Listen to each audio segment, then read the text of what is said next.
Hello everybody, and welcome to the first night of Copper Quake content on Better Quake Than Never.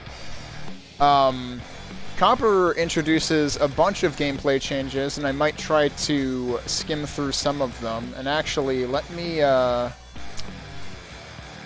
paste the link to the Copper changes overview. There is actually a website for this, lunaran.com/copper/changes, but I will also paste it into chat on the Twitch side of things. Actually, I guess, you know what I forgot to do? I forgot to open a new browser window with the Quake stuff, so let me do that. Although I suspect that this pack will last us more than the single night. Also, helps if I have the Better Quake Than Never content up here. Forgot to turn those back on from before. So let me just make sure I've got the right browser window here. It looks like we do, and I will bring this up and we can take a look at it. This text is probably ridiculously tiny for stream viewing, so let me increase that a bit. That might be a little too big. But yeah, so Underdark Overbright was released along with Copper. So Copper is a set of gameplay modifications. It's kind of classified as Vanilla Plus, quote-unquote. And Underdark Overbright was an episode to go along with it. And actually, if you have access to the Quake remaster, then you have access to Underdark Overbright. The bad news is, apparently one of the levels in the version released on the remaster is buggy, and is not actually the most recent version of the level. So that's a little sad, because I know that, like, Lunaran actually did specifically go through and make fixes to accommodate the remaster. And I think the 5th map is the one that had the buggy version released in the add-on form. And I don't know if that coincides with this, but I think I remember seeing Lunaran write about it having, like, a glitchy skybox at the bottom if you look down. So don't look down. I think there might have been originally, like, glitches with, like, co-op messaging or something like that, I forget, but I don't know if that's an issue with the remaster version. That was something that was identified in, like, the original release at the time that the remaster came out. I believe that was the idea with that. And actually, if I bring up the Underdark Overbright 1.1 readme, it probably mentions... Yeah, it mentions the fixes somewhere. So first of all, there's a lot of balancing for co-op in the 1.1 version. There's some lighting improvements. Interestingly, in one of the maps, it says they fixed the kill count for the exit room, misleading players into looking for monsters elsewhere, so that's interesting. But actually, this isn't even, like, the first update. Like, there were updates to Underdark Overbright prior to 1.1 also. Hey, West Rider. But yeah, we've got a bunch of information on this between the README for Underdark Overbright, the README for Copper, and this site that we're looking at. But let me actually read from the Copper README first, because I think it might have... Whoops, that's not what I meant to open. It might have a bit more of an introduction. Yeah, so the Copper README itself starts out, we all like Quake, but if we're being honest, its gameplay isn't as tight as it could be. By the end of its development in 1996, id were burned out and just wanted to ship something and take a break. Something I came to understand quite a bit as a game developer. This speaking from Lunaran's perspective.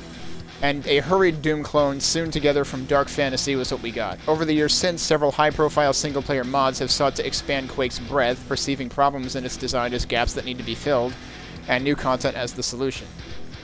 I wanted to instead polish Quake's existing gameplay the way it might have if they'd taken the time to do so, to improve its depth and clarity as much as possible before considering what could be built on its foundation. Copper is therefore meant to be Vanilla Plus, targeted at being a drop-in improvement to stock id1 gameplay and an equally suitable basis for new mods. It neither adds nor replaces any items, weapons, or monsters. It is not intended to be a kitchen sink super mod like Quake or Arcane Dimensions, nor move Quake towards some new vision other than what it already is, or at best is trying to be. A summary if you'd like to just get the broad strokes and go play. Weapons fire is not blocked by monsters and death animations. The Ring of Shadows makes enemies less accurate in combat, aka more like the blur artifact in Doom. Like, why didn't the Ring of Shadows do that to begin with? This makes sense. Vor missiles have a less than perfect turn rate. That sounds interesting. Ogres are partially Z-aware. Zombie edge cases are fixed. Nightmare skill is 50 max HP instead of turret monsters, which I believe that particular tweak was adopted into the Quake remaster at launch. And cooperative limits respawns and makes death dangerous. Vanilla plus lore, yeah.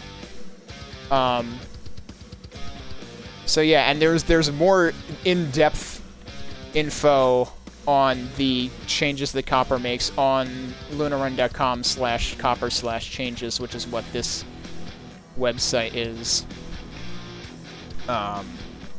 Which they talk about the Ring of Shadows here. In terms of monsters being less accurate. Huh, interesting. Dogs are known to be able to hunt using an otherworldly power of perception known as smell, and are unaffected by the Ring of Shadows once awakened. Fiends are affected just like every other monster because they have eyes. To be less facetious about it, it's more fun to watch deadly fiends dive hard into other monsters by mistake or over cliff edges than it is to imagine they can just sense you. I agree with this wholeheartedly. Some of my best clips are fiends just fucking jumping off the edge of the world. In fact, I have 2 clips of a fiend of the first fiend jumping off the bridge in the same map as the last fiend jumping off the same bridge in the same map. It was one of the Nave maps I played, and I can't remember which one off the top of my head it was. But I definitely have clips of that.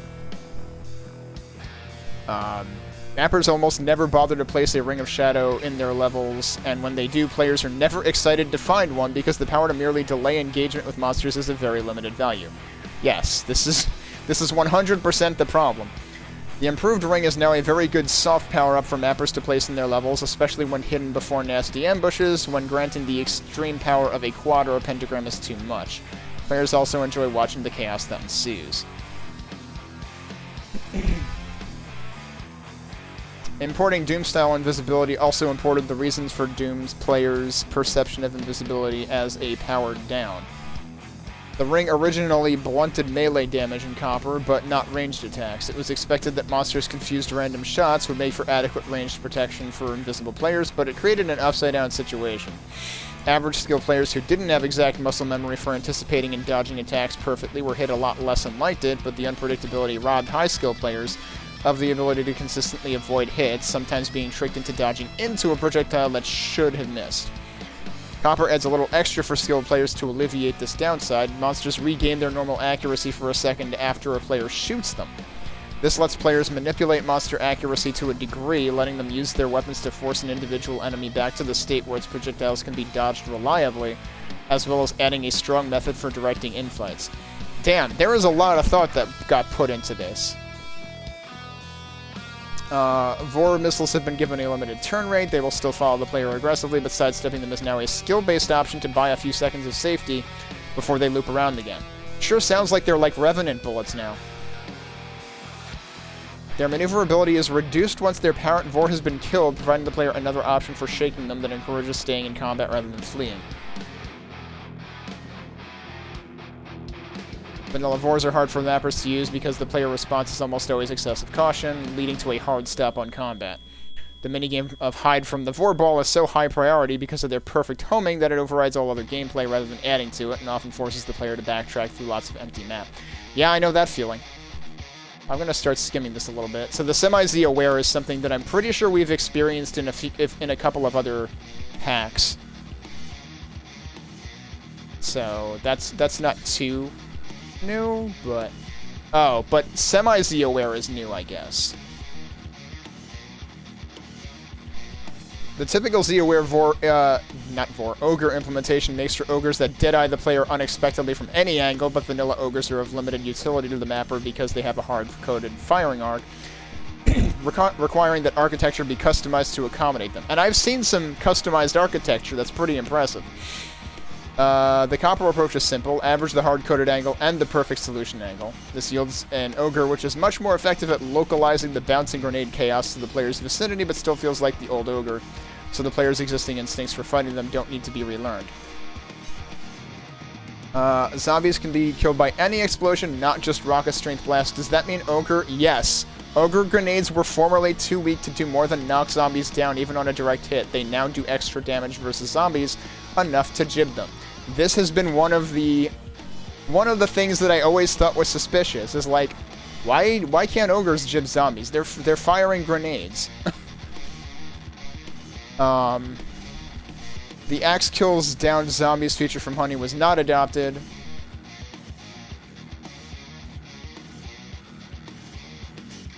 As a helpful quality of life improvement, the one hit from the axe instantly knocks a zombie over without having to wear it down first. And they no longer need to be standing to be jibbed by an explosion. That's another thing. Like, I used to always have to wait for them to get up. You probably remember seeing me do that. I read about the Shamblers a little bit before stream. This is super interesting. They actually mixed up the Shambler melee dance, so you can't do it infinitely. So now there's like an increasing probability, like melee after melee, that the Shambler will just say, you know what, screw you. But I believe that, like, I think there's also something... Is there something about, like, once you shoot them... Maybe I'm thinking of something else. But yeah, coincidentally, the length of 2 melee attacks is almost exactly as long as a Shambler can survive sustained fire from the Perforator, aka Super Nail Gun, before dropping. So, basically, if you prolong the Shambler fight, then things can get trickier.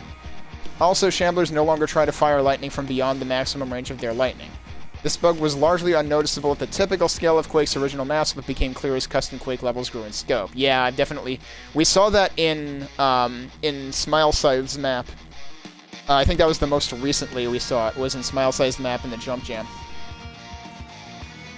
There is no longer an envelope at the edge of their range within which the charging up animation is a false signal.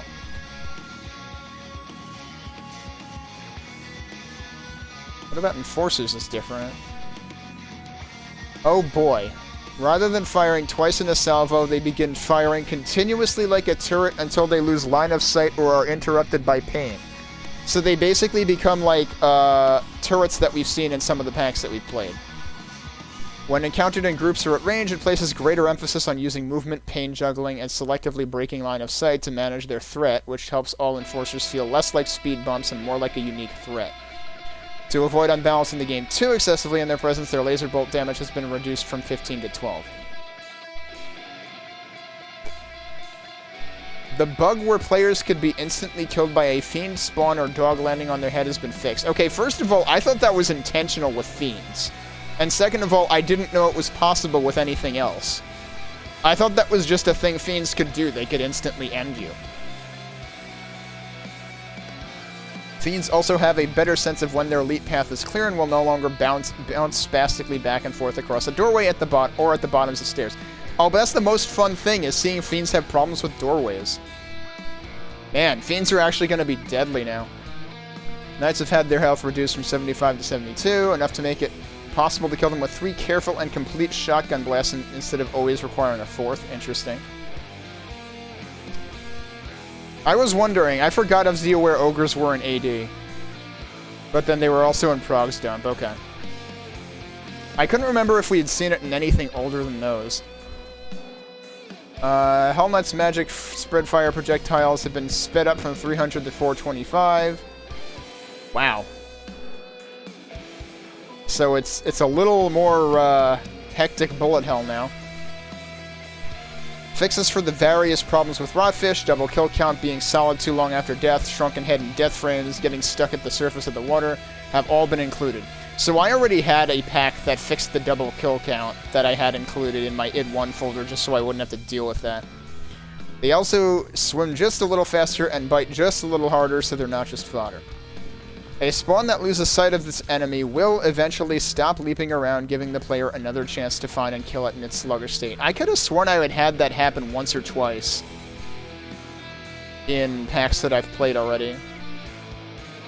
I don't know if that was a Progs dump thing also originally. This mostly preserves the fun, panic, unpredictability of spawns without them being a never-ending crapshoot, making it easier for the mapper to predict how much health or ammo a player might expend fighting them. This behavior interacts with the Ring of Shadows. Does that mean that they'll reset if you have the Ring of Shadows?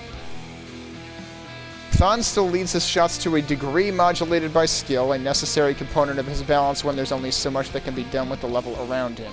His projectiles now travel faster for each time he's been zapped to add increasing danger and mounting tension. Guess what? We're going to be fighting Thon in UDOB. The hissing bomb and flight sound they now make as they narrowly miss the player is pretty good for that, too. All monsters except grunts already refuse to infight with other monsters of the same class name, but they now take half damage from attacks by such monsters as well. Interesting, because I always thought that was interesting that the same class name could still hurt them. Vors and ogres are immune to their own splash damage, but not others, so they can no longer slowly bomb themselves to death. Man, but that's the funniest thing is when Boars kill... I don't think we have Boars. When Vors, you know, kill themselves in the face, that's the funniest part. Infighting monsters who fail to successfully damage their target for 15 seconds will give up on the infight and revert to their previous enemy. So ogres on plinths no longer accumulate permanent fan clubs. Yeah, I know what they mean by that. Okay. Some monsters' bounding boxes have been shortened vertically so you can't shoot them by firing into empty space above their heads. They thought of everything in Copper, dude. Alright, let's see what they say about skill levels. Monster behavior in Copper is consistent across all 4 skill levels, and attack frequency is no longer used to artificially inflate the difficulty of Nightmare. Nightmare is now distinguished from Hard by reducing the player's maximum health from 100 to 50. This simulates the way that players lean forward and begin playing for keeps, only when their health is unusually low, requiring the player to stay in low health clutch mode to survive. Easy, medium, and hard skill levels are still distinguished from each other by the level design. The highest difficulty level in the game should reward system mastery and high-level play. Monsters in Vanilla Nightmare are aggressive to the point of becoming exploitably broken. Yeah, that's something that a lot of people would say.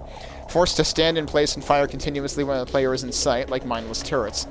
This robs the game of it. But aren't the enforcers mindless turrets now? That's what the update sounded like. This robs the game of an important source of unpredictability, that of monster movements and actions, which in turn only encourages degenerate, cheesy tactics from players that aren't valid on any other skill level, so it has been eliminated. So yeah, I'm pretty sure this is a change that was built into the remaster out of the box. So it's interesting that the remaster later incorporated Copper and Underbright. Did I say that backwards? Underdark Overbright. I want to say Underdark. I want to say Underbright Overdark because that's what most Quake packs are. They're Underbright and they're Overdark. But we'll have to see what this one actually looks like when we get into it.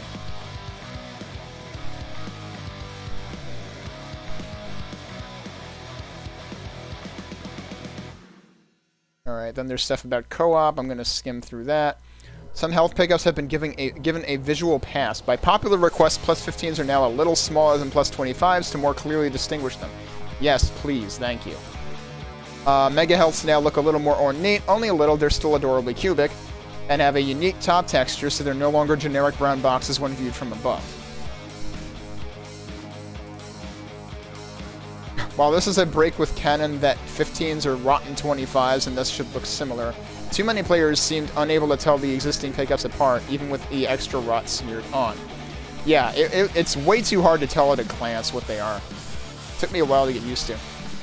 Okay, armor, I'm pretty sure they changed. I remember reading something in a forum thread about this.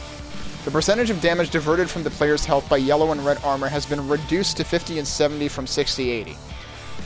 The minimum amounts of armor of a given color a player must have in order to be able to pick up an armor of a different color have been rounded to whole multiples of 10. 100 red for yellow, 60 yellow for green, and 40 red for green. I didn't know what those specific numbers were to begin with. To make armor pickup outcomes easier to learn and anticipate. Armor value and armor type key value hacks still work as normal on monsters. Armor is now shielded by the pentagram of protection. Thank God! Just like health. While the old behavior of still losing armor while invulnerable was something that players were probably used to, those who noticed at least, it never quite fit the concept of invulnerability and may very well have simply been a bug. The stylish 666 on the HUD also prevented the player from even knowing how much armor they were losing until the pent had expired, so this removes the mystery. Yeah, like, the pentagram of protection is like, okay, so technically you can tolerate errors in judgment, but you still don't want to because you're going to have no armor left. So I'm very, very glad that they fixed that. Penetration. The bug where monsters and death animations act as solid walls to bullets and projectiles has been fixed. I remember hearing this about fish. I don't remember ever hearing it about anything else, but I guess it was universal, and fish just take the longest to, like, finish their death animation or something. Shotguns now feel much more effective at crowd control, especially against large amounts of weak monsters. As each individual shotgun pellet adds its damage to a target, once enough damage to kill it has been totaled up, further pellets will do 50% damage to that target, and continue their trace beyond it at full damage. Oh, interesting. That's what they mean. This works similarly to the Doom shotguns, giving Quake's shotguns the same satisfying feeling of room-clearing penetration, while retaining, albeit reducing, the chance of Quake's trademark shotgun jibbing. Now, on the average, it pays off for the player to maneuver to line up targets in rows when shotgunning and to use the SSG on crowds. This plays very nice with the quad damage. Nails no longer plink against dying monsters, and grenades do not bounce off of them, passing through instead. Dying monsters are still solid to players and other monsters until the same times in the animations as before. It's going to be interesting to see how much I noticed this, because, like, I never noticed how, like, hungry enemy corpses were in terms of how much they were eating shotgun pellets and stuff.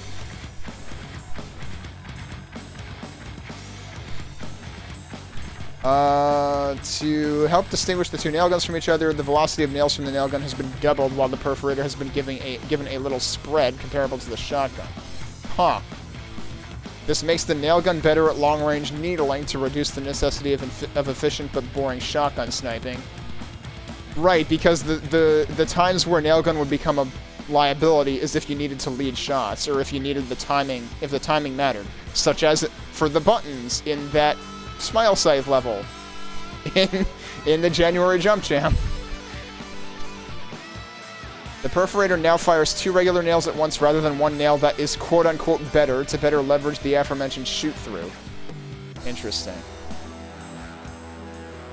When the perforators are used with a quad, the 2 spikes damage are always combined against 1 target to ensure there is no reduction in ludicrous jibs compared to vanilla Quake. The jibs are important. They paid attention to that. Lightning from the Thunderbolt will now arc through the player's target to further monsters behind it, dealing diminishing damage to each additional enemy. I assume this means just strictly in a straight line and not off to the side and stuff, because I feel like at some point I played a pack that did, like, lightning arcing. Or maybe that was a separate weapon, I don't remember. So yeah, there's a couple weapons now that it pays to line up enemies. Like, you're basically getting, like, a railgun potential, almost. Players no longer alert monsters by swinging the axe without hitting anything. Also a funny, but also unfortunately tragic feature that I have noted repeatedly. The axe view model has been reanimated at 20 FPS. This makes the axe feel a lot more responsive and satisfying, as the damage frame now lags less behind the attack impulse. Axe damage has been raised slightly, so that it takes exactly as many hits from the axe to kill any given monster as it takes complete hits from the shotgun. Interesting. And the axe now makes noises against monsters and stuff. Ogre ammo has been reduced from 2 to 1 rocket each. Oh, I don't like that. Vanilla ogres were ammo neutral in that it took 2 grenades or 2 grenades worth of shotgun or nail damage to kill them, and 2 grenades were dropped in return, so each ogre was effectively a means of converting other ammo into rockets. The level designer could not then give the player a grenade launcher or rocket launcher without making them instantly overpowered thanks to all the rockets they'd saved up due to what a bread and butter monster the ogre is. I suppose that's true, but I liked the even trade-off, because once I have the grenade or rocket launcher, I could be like, I can kill an ogre with this and basically have the same amount of ammo as when I started. So I kind of liked that. So that I'm going to have to keep in mind, and we're going to have to see how they balance the ammo. Now, Enforcer ammo, I can understand the balancing for exactly this reason. Are even worse in this regard. Common low-level enemy drops enough ammo for the game's most powerful weapon, no less, to kill 2 more Enforcers. This leads to the severe mapper dilemma that cells cannot be rare, and thus the Thunderbolt cannot be special if Enforcers are common. For this reason, Copper eliminates Enforcer ammo drops entirely. Wow. Thank you, Mopey Bloke. It took me a while to tell the difference. I always forget about the blinking thing. And, like, I'm usually not staring at a health pack long enough to notice the blinking. Alright. Even the rocket ammo packs have been reduced. All small ammo pickups are now centered on their bounding boxes. Monsters now take damage from immersion in lava or slime. Thank you. I was always wondering why they didn't. I feel like there were some packs where they did, but it was very rare. They can wade in it without issue, but if they should get in over their heads in a place they can't get out of, they won't run around hidden under the surface forever. Monsters pre-placed in lava or slime remain immune to both so as to not break backwards compatibility. The bug that caused drowning damage to be partially subtracted from armor has been fixed. I always thought that was strange. The speed at which drowning damage escalates has been cut back a little. Instead... interesting. The player recovers most of the damage they took from drowning once they're above water again. Or if they find a biosuit. Short choking episodes do no permanent damage. That's actually more forgiving now. If they dive below the surface before the recovery is complete, the onset of drowning damage comes sooner and harder the next time. Wow, they put a lot of attention into that.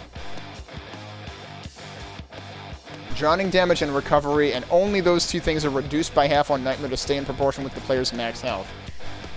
Interesting. Players can carry more than one key of the same type. That's interesting and important to know. And they get a message about it when they pick them up. Miscellany. The Explobox recursion crash fix has been applied, so barrels of fun style usage is possible. I didn't realize that wasn't possible before. Splash damage indirectly activating shootable doors and buttons has been curtailed. Man, but that's the best thing, is when I accidentally find a secret because a rocket hit it. That's happened recently, too.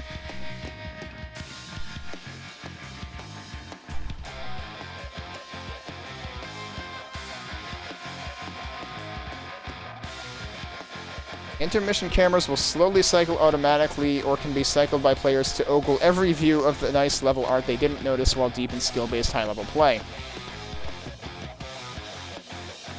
Since whichever of jump or fire is rebound to cycle the cameras is guaranteed to annoy the 50% of players who use that button, and never the other button, to exit the intermission cameras in Copper are instead cycled using Impulse 10 and 12, the next weapon and previous weapon impulses, which most players will likely have bound to the mouse wheel.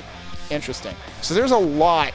I'm glad I read this. It took a while, but there's a lot of attention to detail that went into Copper, and the extremely short summary in the README, and that I've seen elsewhere, because I think Quadicted has a page on Copper. Doesn't it? I think it also had, like, maybe the original. Yeah, this is probably the same that was in the README. So, like, there's so much more detail than what was in that list. So, I'm glad I read through that. I'm going to forget half of it anyway, and it's going to surprise me again when we actually get to playing this. But let's get to playing this. But actually, speaking of lore, we need to read Underdark Overbright's lore. So let's read that. This is a 7+2, in other words, start and end in 7 levels, episode for Copper Quake, designed for single player and cooperative. All maps are playable as a contiguous episode, but supplies are provided to ensure they're all completable from a shotgun start as well. Autosaves are supported in single player. Type load auto at the console to load the last autosave. If I recall correctly, I seem to recall hearing that autosaves don't work on the remaster. I don't know if that was fixed for the add-on version, but I know at least initially that was a thing. Rather than treat the easy, normal, hard nightmare curve as a measure of combat intensity, as is common for Quake, we instead consciously envisioned difficulty level as a measure of survivability. We made the choice everywhere possible to scale the resources and situational benefits given to players as much as we added or removed monsters, to ensure that easy doesn't mean boring and that hard doesn't mean endless hordes, usually. Underdark Overbright takes full advantage of the higher skill ceiling provided by Copper and is designed to be fair but challenging. However, if it feels like you've selected the wrong value of fair in the start map, changing the skill level the skill CVAR at the console at any time will take effect upon starting the next map or upon typing restart of the console to reattempt the current level. You should feel free to do so without fear that you may be missing something by not sticking with your usual skill setting. The intermission screen is a good place to remember this. As of 1.1, all levels have been updated with extras specific to cooperative mode, extra challenges, resources, and surprises. The first 4 maps support deathmatch, actual gameplay quality not guaranteed. Okay. Dark Places is not supported. Dark Places is stupidly broken. Dark Places is cursed. That's actually in here under the requirements. Fitzquake-derived engines such as Quakespasm or Mark V are recommended and should work with zero fiddling by the user. Start is based on a real Nito concept by Scampy. UDOB 4 is based on Q3 DM6 by id Software, and this is something that's really funny. Apparently, Lunaran also was responsible for the Campgrounds redux of Q3 DM6 in Quake IV multiplayer. So Lunaran now has Q3 DM6 remixes officially added to 2 official Quake games, which is pretty awesome. UDOB 7 is based on Q3 DM2. Okay, so I'll recognize both of those. P.S. I'm still debating whether I want to bother playing Quake 3 on stream at some point, but like I feel like bot match is probably not that entertaining, and I'm gonna be bad at it. This might give me the itch to do it, though. We'll have to see. Alright, I'm not gonna read through the changelog because it might have spoilers. I'm under the impression that there's no secret maps in this, so I think it's just going to be a linear playthrough. Anyway, we've talked enough. Let's actually play the thing. So let me get back into the game. Where is it? There it is. And because this all gets extracted, like you extract copper to the copper folder, you extract UDOB to the same folder, you put it into the copper folder, I can just go into single player to new game, and this will give us the start map. So I am going to go ahead and start the timer right now. And the really funny thing is that Slipgate Sightseer, the Twitter account, actually linked, posted screenshots of this map this morning at like 8 a.m. my time or something. So I actually like quote retweeted it like, hey, I'm playing this now. It does have a secret level? Alright, thanks for the heads up.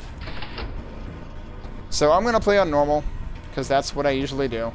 Why is there a quad in the start map? Why are there 32 enemies in the start map? Alright. Attention, jumping on the stairs is prohibited.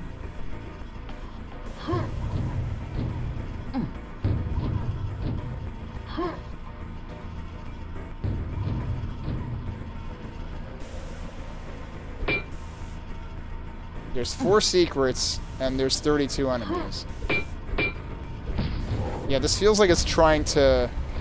Oh, there's Nightmare. Alright, that's fun.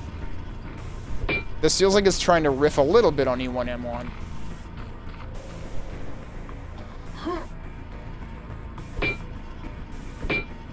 I don't know. I suspect this is going to come into play later.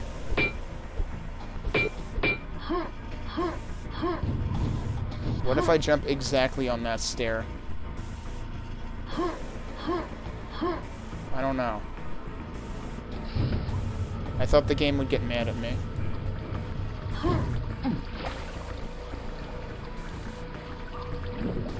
There's something over here. Alright, yeah, this is very E1.1-esque.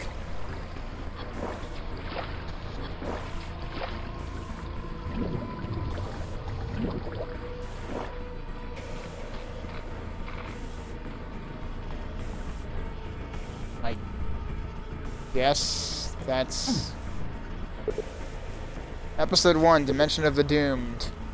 Created entirely by the famous inventor of deathmatch maps. What? Episode 2, The Netherworld, or The Netherland, as it's called in Holland. Oh, that's episode 3, sorry. Episode 2, Realm of Black Magic. John Romero's D&D campaigns come to life. Episode 4, The Elder World. Sandy Peterson will make you love this game. Yeah, no. Citation needed. You must press the 3 buttons. Are we actually... Is this actually split up into, like, mini episodes? I was not expecting that. Underdark, Overbright. Or is this actually just, like, you can actually go back and play the original Quake episodes from here? Does it actually let you do that? Yeah, it does actually let you do that. Okay, I wasn't expecting that either. The new release on Steam added a new secret level? Oh, crap. I might have to actually, like... I'm purposely not playing the add-on version. Partially because it's got a buggy, 5th map. Partially because I never intended to... I always intended to play it in Quakespasm anyway. But yeah, those... those shitposty, remixes of the original episode descriptions are great. So, how are there 32 enemies, though? And the way it said you must press the 3 buttons, there's stuff down there, too. Oh, hello. You found a secret area. Okay, so there's a portal that presumably goes back. Okay, that goes back here.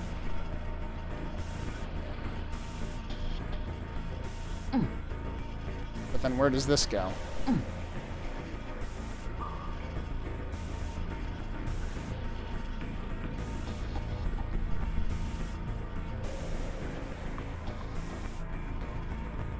Like, I imagine if I download the add-on, I know I was able to, like, pry out the Quake 6, figure out where the Quake 64 files were, so, like, I imagine I could pry the updated Underdark Overbright files out and see whether I could mix them in with, and get them to run with Quakespasm anyway. Is this where I just came from, or is this something else? This is where I just came from.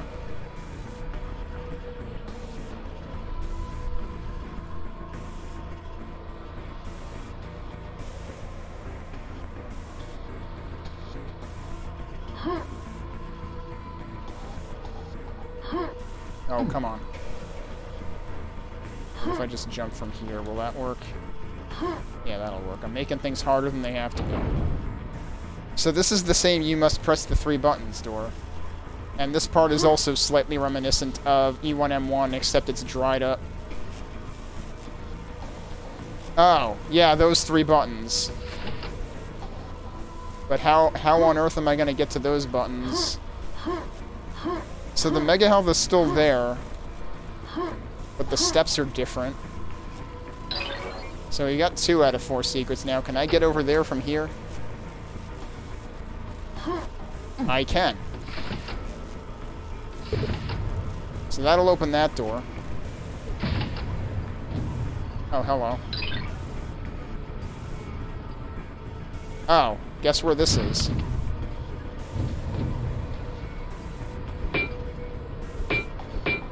Maybe this was supposed to just be a shortcut into there to begin with?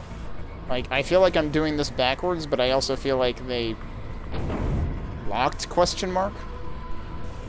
I feel like they're making you do it backwards. But yeah, this is definitely an E1.1 remix. Can we get a nail gun?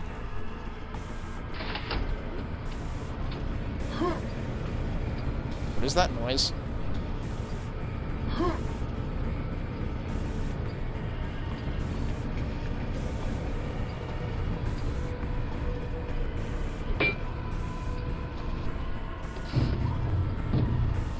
That might have opened that door.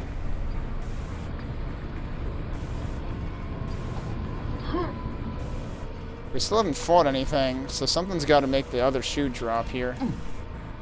Yeah, that opened the door. What if E1.1 with more dramatic lighting?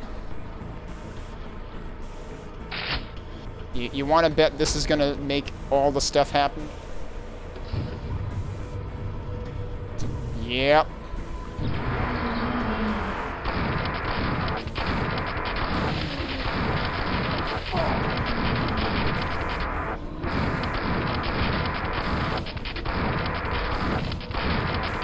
Are there any up here? No, that was a waste of time.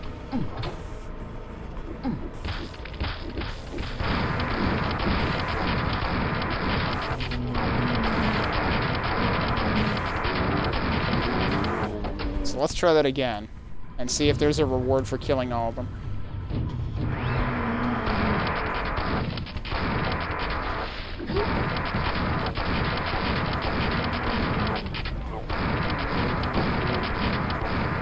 I thought I don't have to wait for him to get up anymore. Thank you. Did I miss one?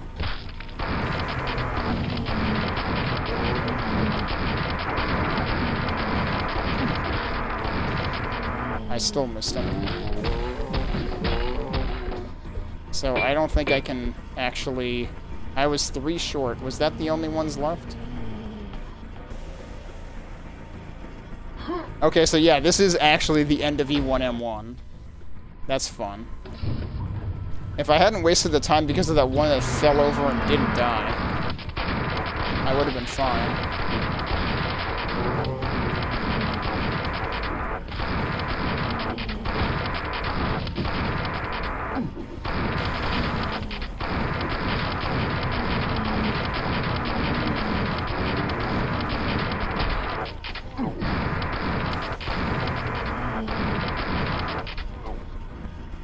I missed one. No. Where did I miss one?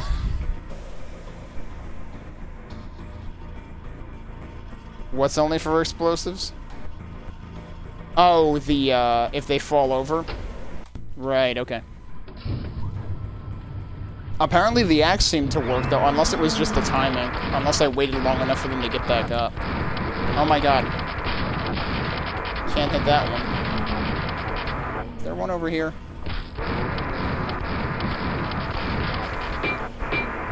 Yeah, no, that it must have been the timing.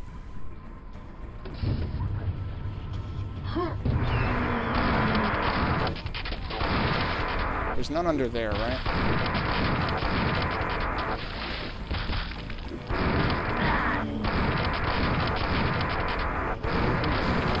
Oh my god, I knocked that one over again.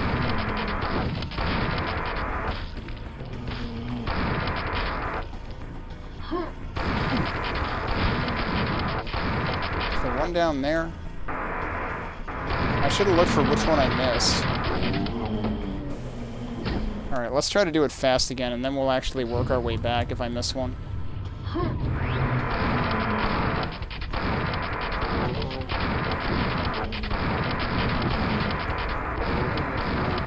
God damn it.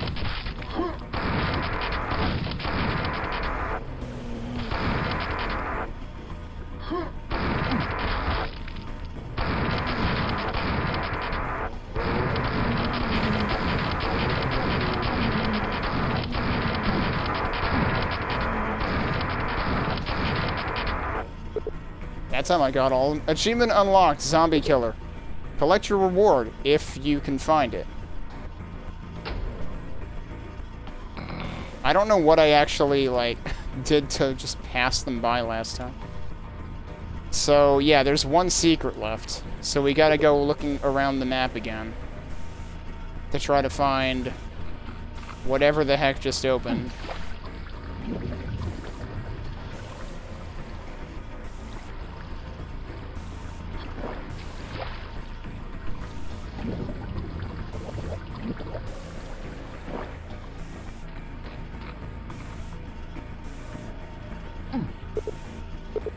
Imagine spending this long just in E1.1. What about down here?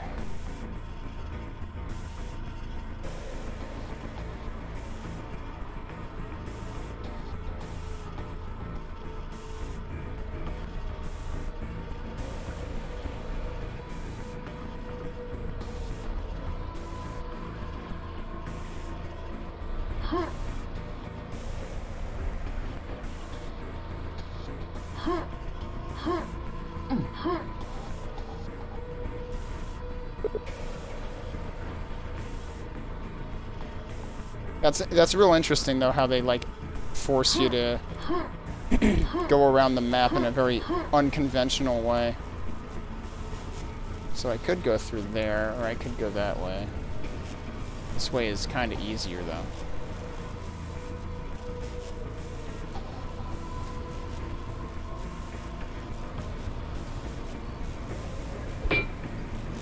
Wait a minute, there's two things over here? Oh, right, because this goes back to here.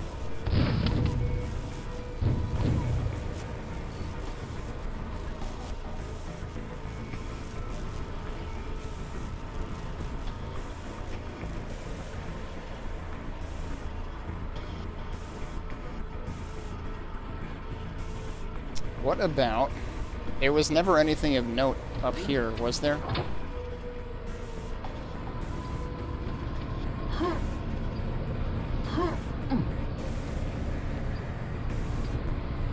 Oh, right, no, I had to hit that switch. That's what opened the door down there.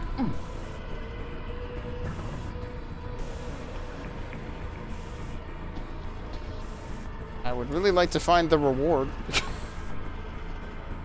Can I make this go up again? This was... Okay, so this was definitely the quad that was visible through that door. And I guess the lift is not supposed to take you back up. I could try going back to the beginning of the map.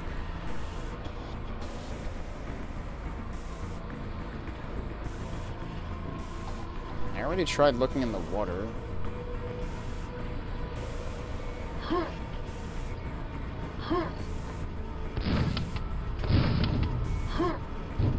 I see, that lowers just enough for you to jump on it.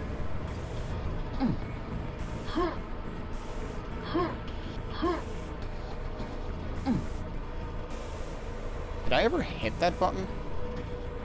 I probably never actually hit that button. Now I have to go around again just to hit it.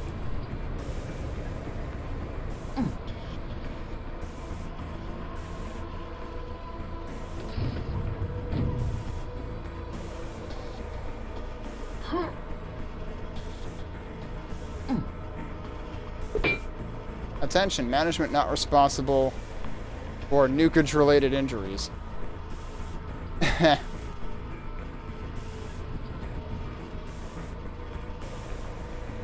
Now that I think about it, did the original E1.1 have stairs at the beginning, or did it have ramps?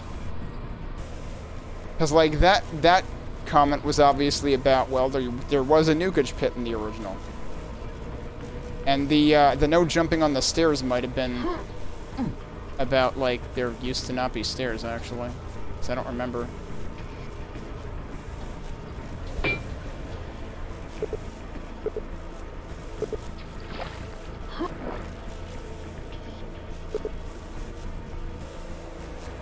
I wonder if it's down here again.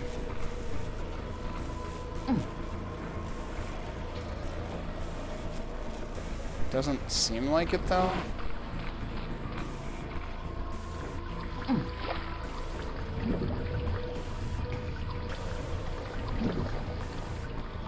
There's still nothing over here, right?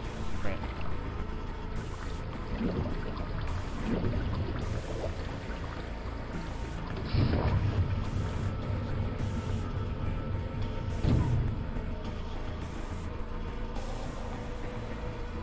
Oh, this is actually open, so you can go out this way. The SSG button secret? Wait, what?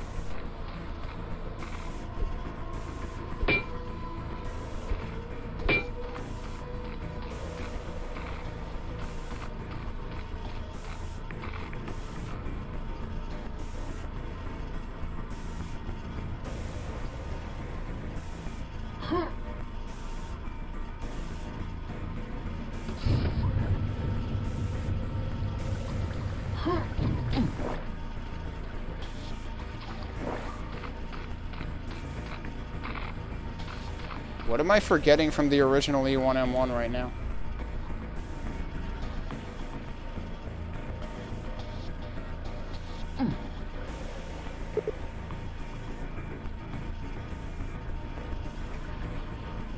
Because I'm completely blanking on an SSG in E1.1.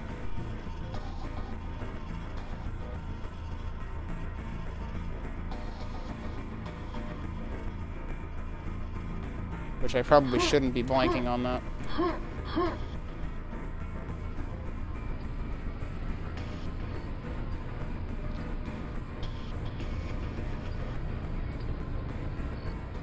That's not this, right? This was a quad in the original.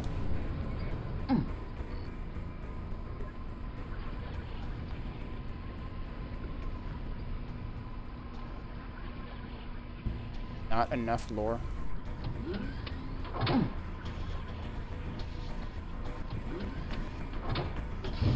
I can actually put that back in?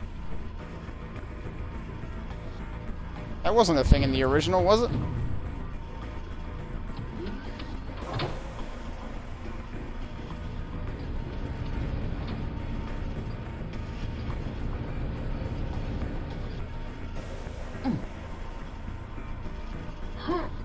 So yeah, what button am I forgetting from the original? Like, where on the map is it?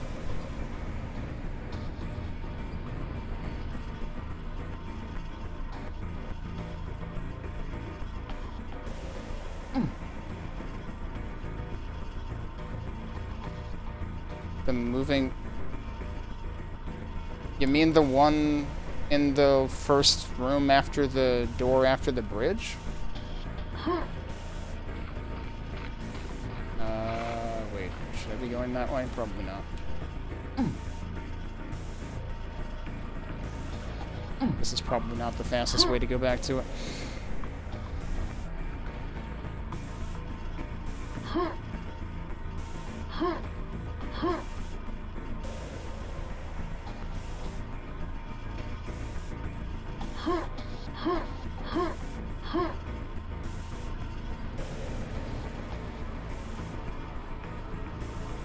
Wait, this moving platform?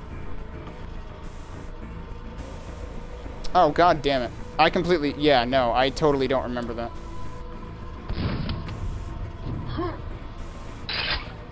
Happy speed running. Okay.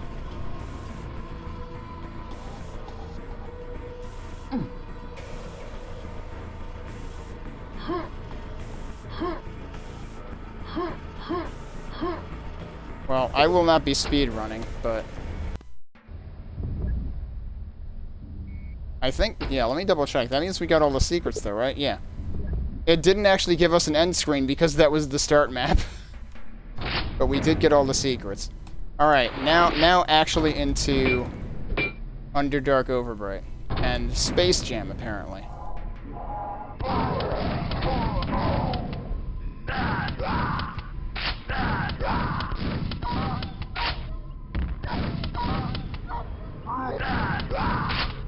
This sure is a way to start. This feels very old-school Doom narrow corridor-ish. Hey, look, there's a ring of shadows right in there. If I can manage to make this jump.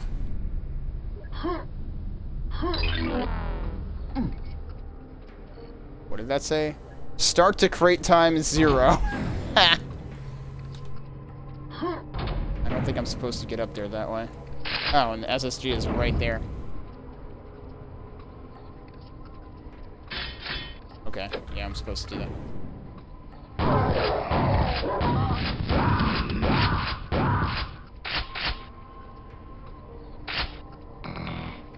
Okay, yeah, now you can definitely see that, like, those are darker, I guess?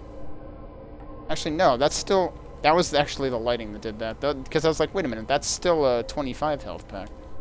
It was the same size, too.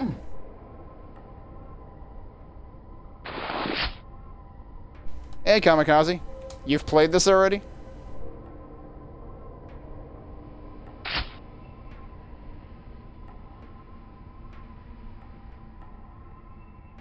There's the other switch. Hello.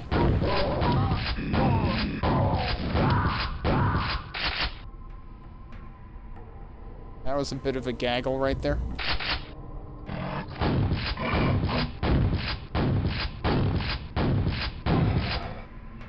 Played like half of it, then got distracted by other things, thought it was fun and liked the secrets. I just spent entirely too long getting all the secrets in the start map. And it didn't help that I completely forgot where one of the actual E1.1 secrets was. Hello.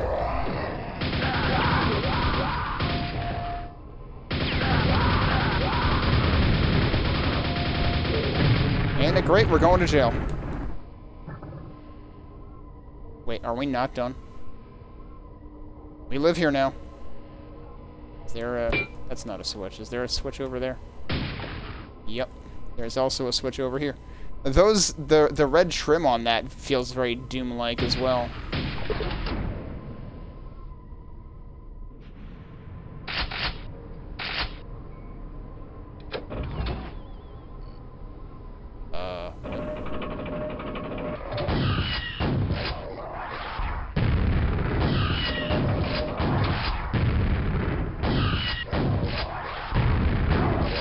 I gotta get used to new Vors now that, they have non-perfect seeking.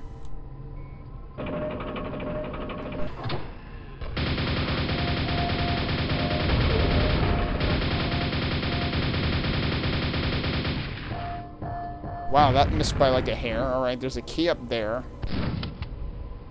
I kinda actually want to go back down. Because what's over... Oh. Wait. Let's get that stuff. I've already gotten that stuff.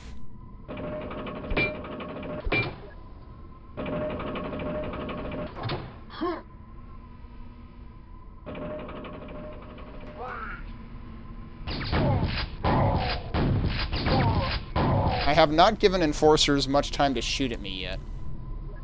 Also, is this the Unreal Cliff texture again? That is an interesting new noise. Like, it's sort of... It's roughly lift adjacent. Yeah, okay, we saw a bit of the, Enforcer turret spam there. Oh, maybe that's what the sound was. Okay. Fast nail gun is better, yet less fun to fire. Heh. It's telling me to go in there, but what about this? I'm instinctively walking over to them to get ammo, but they don't drop ammo anymore. That was specifically a thing that was noted.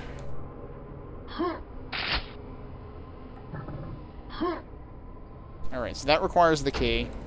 Can I get over there? I sure can, and I got a backpack with a whole bunch of ammo in it. And another backpack.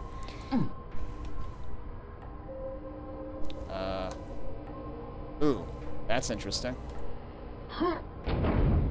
Could this be a secret? Ow. Could this be my bones knitting?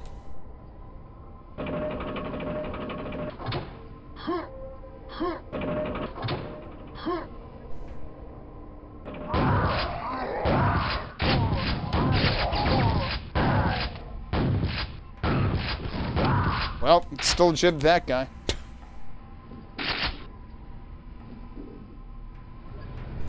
But yeah, this... What I find interesting... Of course that's a secret.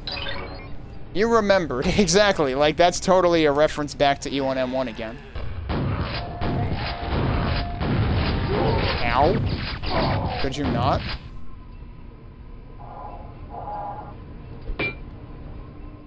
Wasn't there another dude in here? Was he really all the way in there?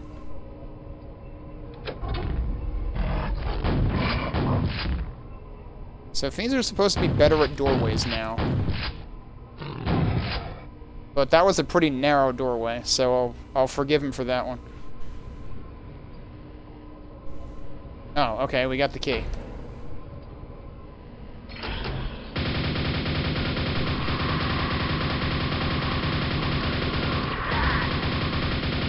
You know, I didn't see any changes about Scrags in the notes. So, Scrags may have been like the one enemy that wasn't tampered with.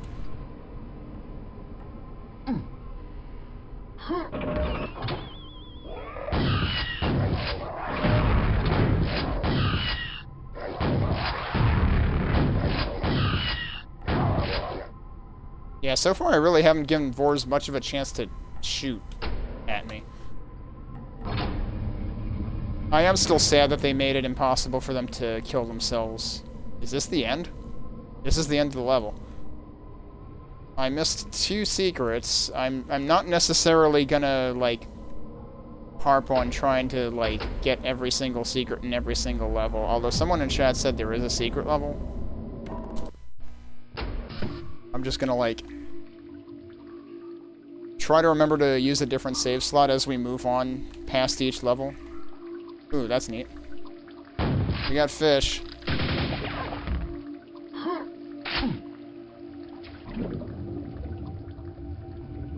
So now we get to deal with the supposedly more forgiving oxygen deprivation mechanics. Also, the replacement soundtrack is working pretty well so far. Oh, sure. Just, you know, open as slowly as possible. Thanks. Let's see how far it goes back up. I technically submerged there, so that might have killed it. But yeah, that's nice. We got like 2/3 of that back.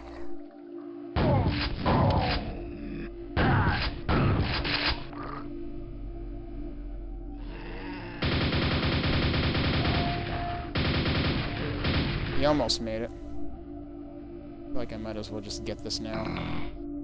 7 secrets in this level, and this is a drowning.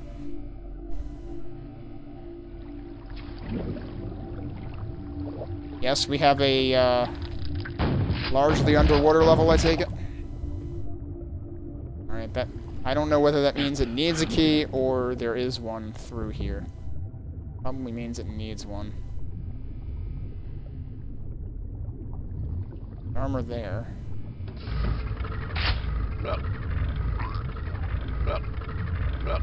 Yeah, they're basically forcing you to take damage here.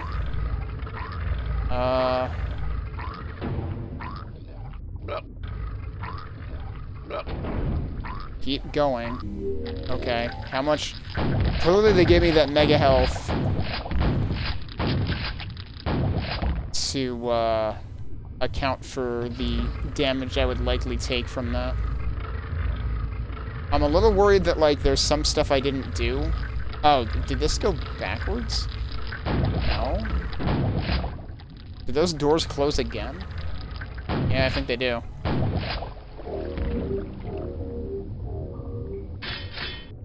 Oh, there's stuff in here, too. Hi!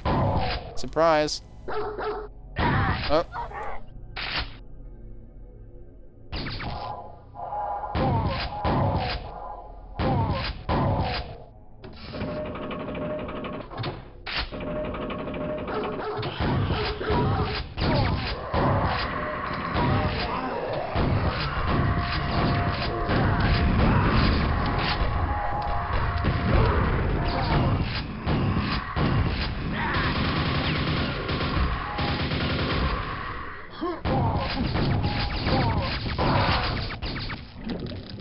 Whoops, hi fish.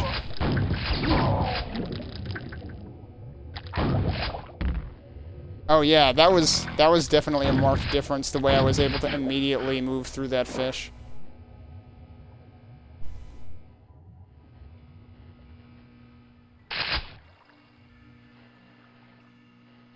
I wonder if these respawn. So I've already been here, because there's dead fish there. So there's a silver key up there. I mean, this definitely feels sequence breakable because I do have a grenade launcher. I don't know whether I should take that right now.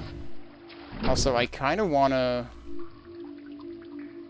I'm going back to my earlier save for a second. So I want to check on something.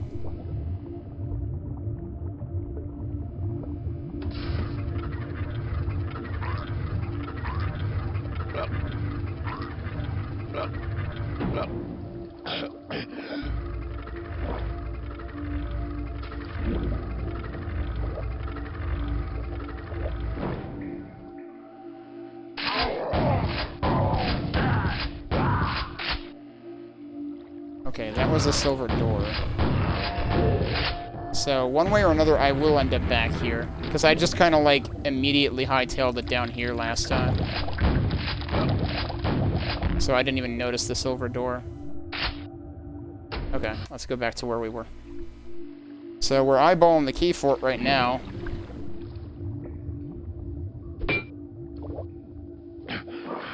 Should I have been able to get to it from in here?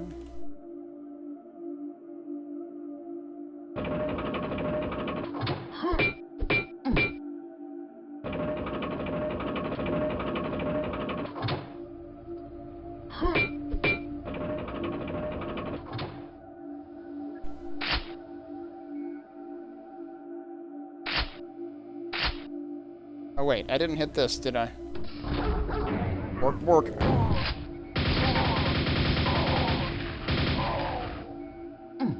Did Doggo get away? Yeah, he did. Oh. That makes sense. Yeah, okay. I thought that looked like a lift.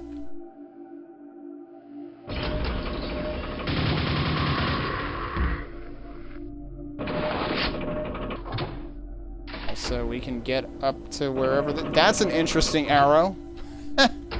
Diagonal arrows.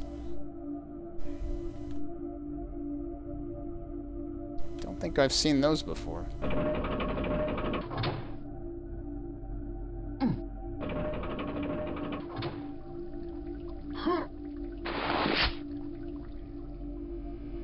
Okay, so now we have the silver key. Oh, and we're back here. Okay, that works.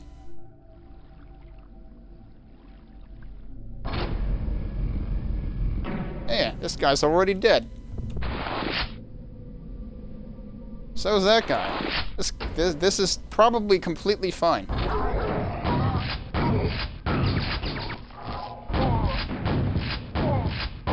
Oof, that was incredibly inaccurate. Okay, I was worried that there were more on the other side.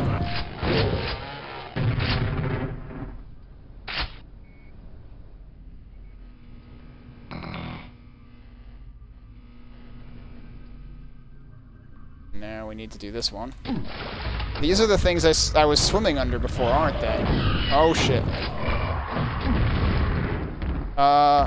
Well, the good news is the fiend landed on me and didn't kill me. The bad news is everything else is still alive. I should really be letting them infight.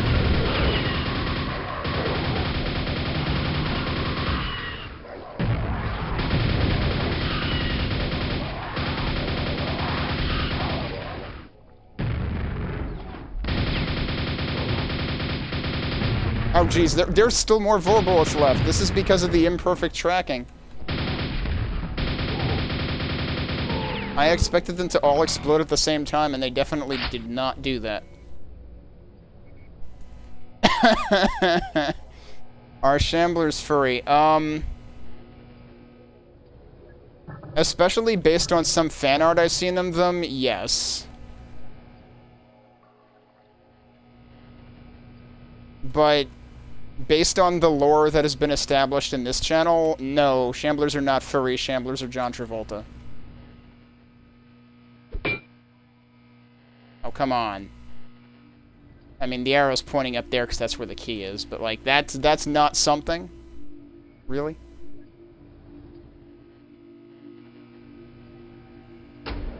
Too low poly for fur. I mean, that doesn't mean they don't have it, though. Fox McCloud is too low poly for too low poly for fur. God, that's hard to say. Doesn't mean he's not, you know, furry, because he's a freaking fox. John Travolta is furry. I mean, that's true, he might be.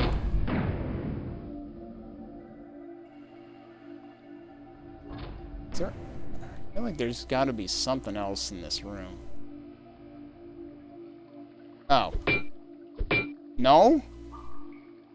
Come on. All these things that look suspicious but are nothing. And I've got 0 out of 7 secrets.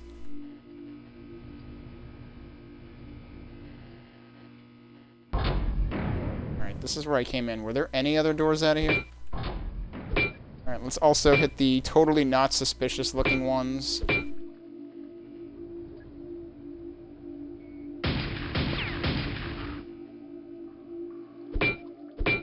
We've made a full trip around the room at this point.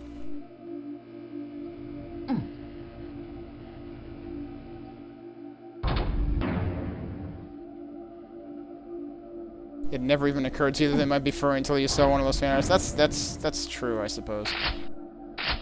Alright. We did see the gold door before. Yeah, I never woke this guy up, huh? Oh, that did make it. I was like, that might have been too vertical. Okay, we got him. I gotta remember to actually, like, pay attention to my ammo, though, because now ogres don't give you 2 rockets anymore. Alright, so do I have to go back through this mess? I probably do. Oh. That's the wrong direction. Hang on.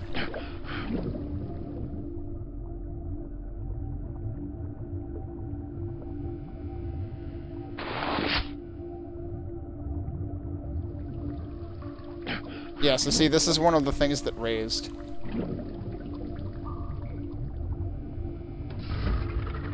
This might have been the one that said keep going before, and you couldn't even get up here, given that the switch is at that level.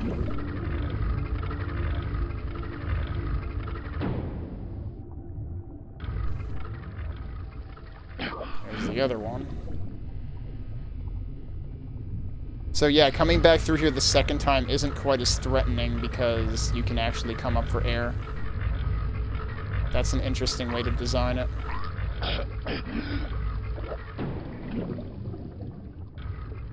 Okay, I'm worried that I just came full circle, though.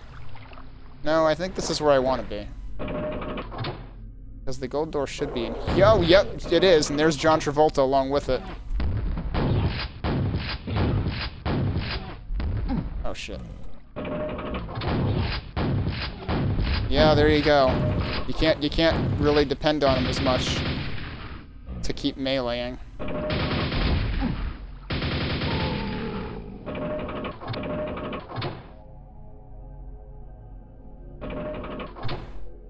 They look like Yetis? Yeah, I suppose. I suppose that is kind of like... You do think of just a big fur ball when you think of that. That's where I'm going.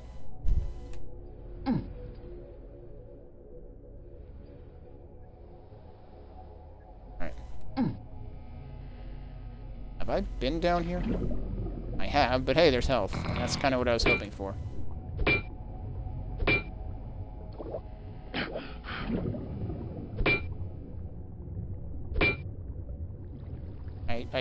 I still can't accept that I haven't found a single darn secret. And I'm ostensibly, possibly all the way through the map because I've apparently killed everything. Like, is the gold door just gonna be the end again? Kind of.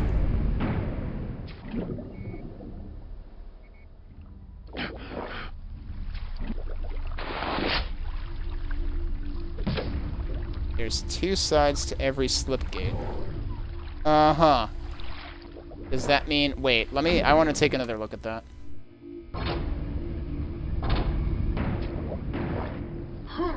Yeah, okay, that was actually barred.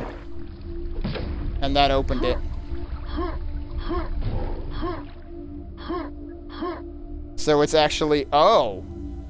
It turns it around even. It makes that side blocked. You found the secret level. It was in the second map. Okay.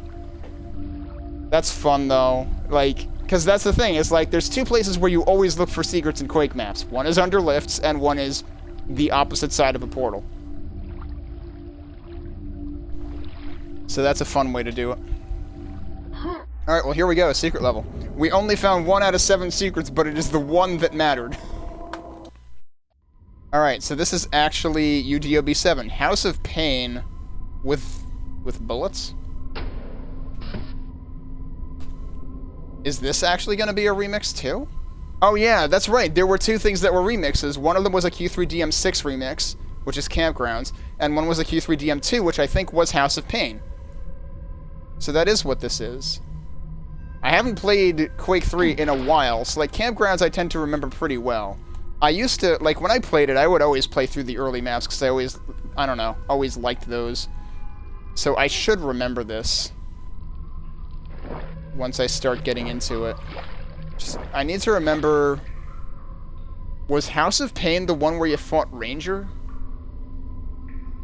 Because that would make the most sense. Yeah, because no, wait, was the one with Crash Q3DM1 or Q3DM0?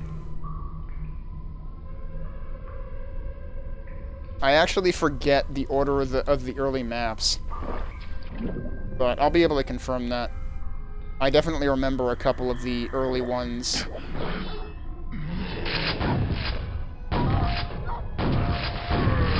Yo, we got our first knights.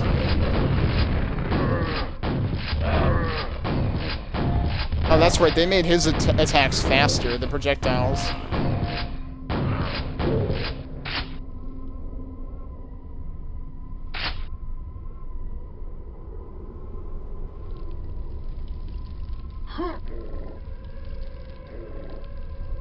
Secrets in this map, too. Oh, I can't shoot through there? Okay.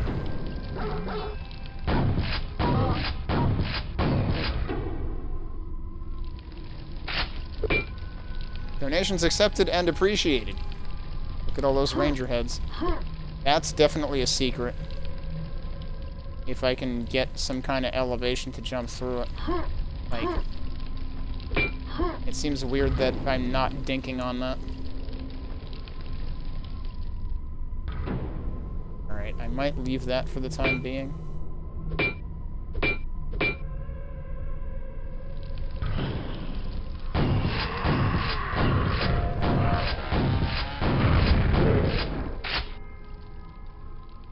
Am I supposed to be able to get to that from here?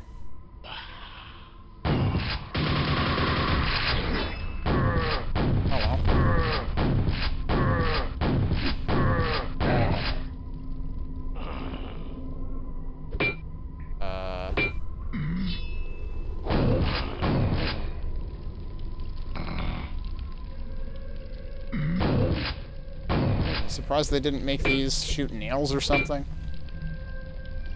Oh man, I'm starting to remember which map this is. It's not the Ranger map. Which is probably Q3DM1. I forget who you fight in this map in the single player campaign.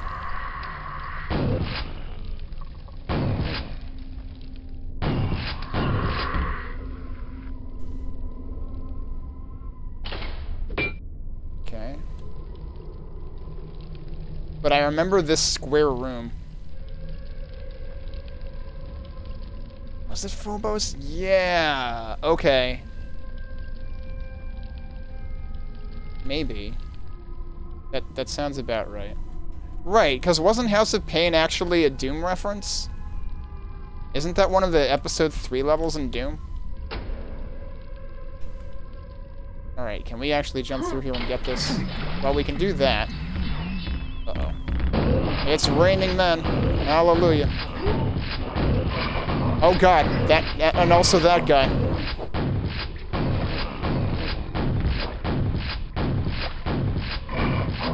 Whoops, that was a big mistake. This is why I kept that armor in there.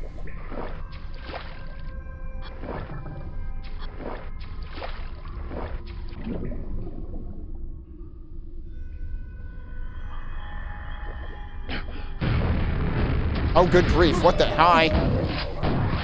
I kind of couldn't, like, move for a second there.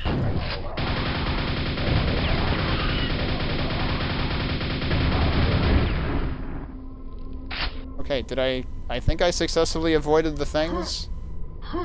This reminds me a little bit... There was that one map that, honestly, was not one of my favorites, where, like, there was this one square courtyard, but there were, like, chunks of the ground that were in the air, and there were Vors on it.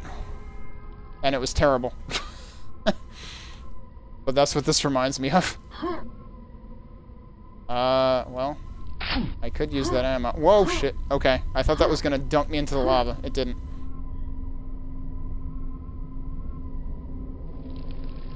I definitely wish I remembered House of Pain better than I do, though. Because there's definitely, like, some parts that feel familiar, and some parts that don't. Are they behind me? No. Okay. It would have been much more clever for them to also open things behind me with them in it. But that would have been kind of rude.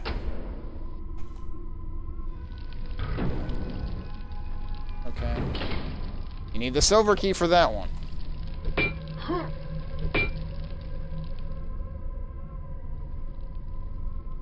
I do feel like I remember the bridge, too.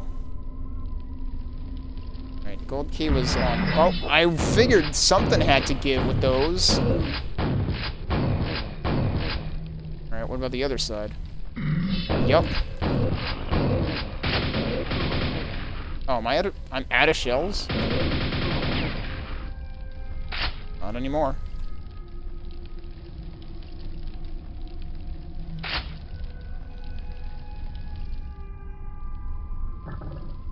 Alright, so this requires the gold key. Let's go through this one first.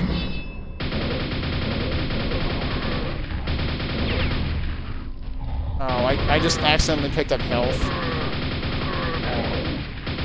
And wasted about 13 of it, I think. The Thunderbolt? Okay. They're probably gonna make me need that right about now. Yup.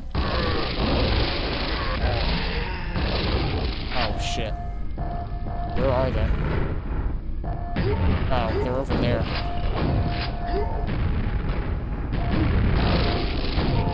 Well, I'm glad he's dead.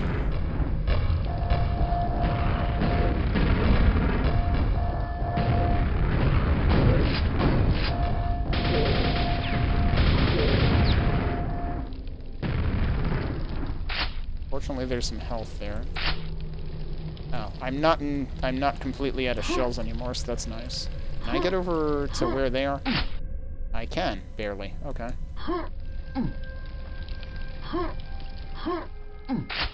Yeah, like the lip of this is a little bit shallower.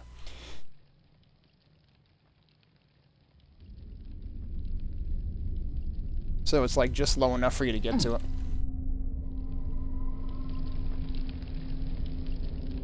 There was a secret Thunderbolt in the one before this too. Wow. They give you that pretty early then. Either way.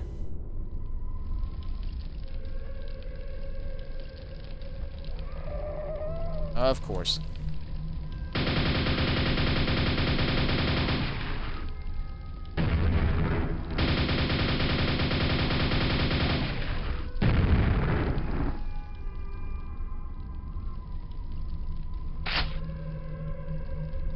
Oh, the bridge is out. I'm pretty sure that wasn't the case before. Actually, no, that one might have always been that way. I might be thinking of elsewhere.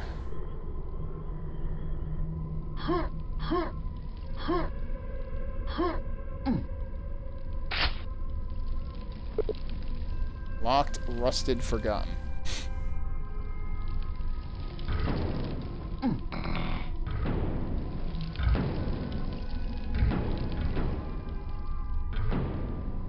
Okay, where was the... This was where the gold door was, right? So the silver should be on the other side? Yeah, that bridge was not out before. So how do I get over there now? Can't climb that. Can I get in there? I'm trying to, like, slope jump and it's not happening.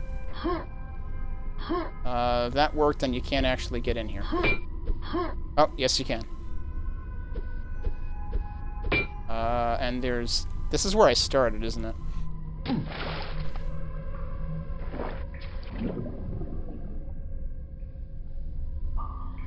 That's a good point, right. Like, Thunderbolt in a map that you probably don't want it in. And if they give it to you underwater, then that would be even more rude. Which I'm pretty sure I've seen a map do at some point. Oh, okay. I was going the wrong way. Oh, come on, dude. Jeez. Shouldn't be getting hit by them that much. Fortunately, there's stuff in here. I didn't really need that, but... Okay, there was a door on this side. I really don't remember this map nearly as well as I should. But I'm also fairly certain that bridge was up at some point. Okay, we're probably at the end of this map. Oh, there's still stuff left, though. Nice. Yeah, see, that's something you couldn't do in vanilla Quake.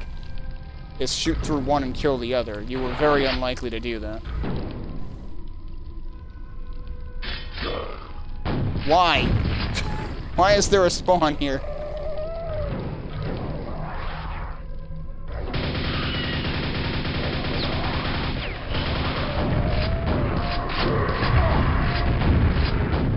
Well, that didn't work. Is there another one up there?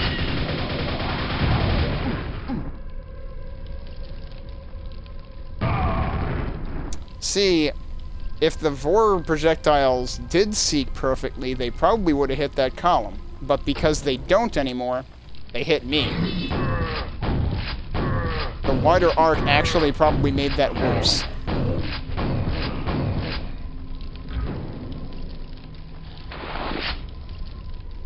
Alright, let's actually just prioritize taking down the Vor.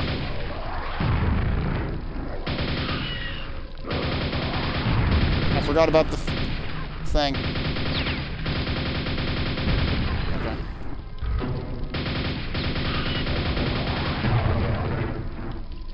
Okay, I'm guessing my nail is what killed that, but it sure sounded like the explosion killed it. Also, I should probably go back out and get those other nails.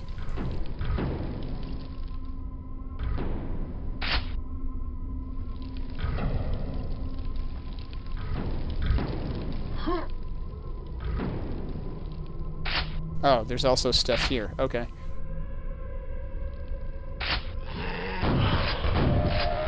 There was another Vor. I thought so.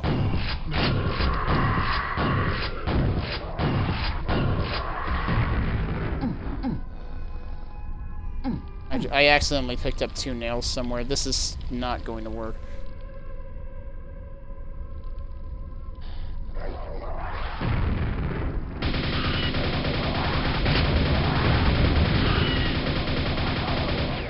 Okay.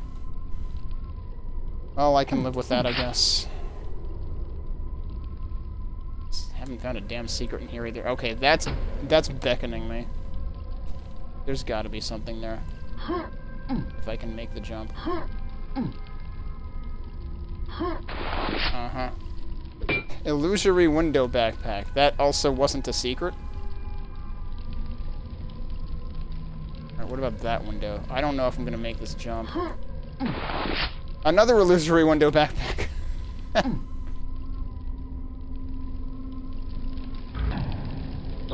No, god damn it. Jesus Christ.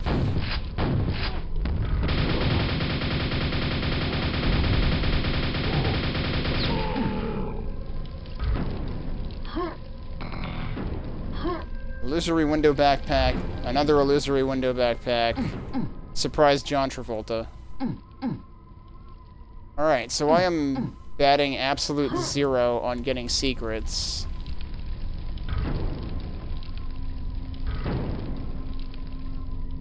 At the very least, I should go back and see if there's health I didn't collect.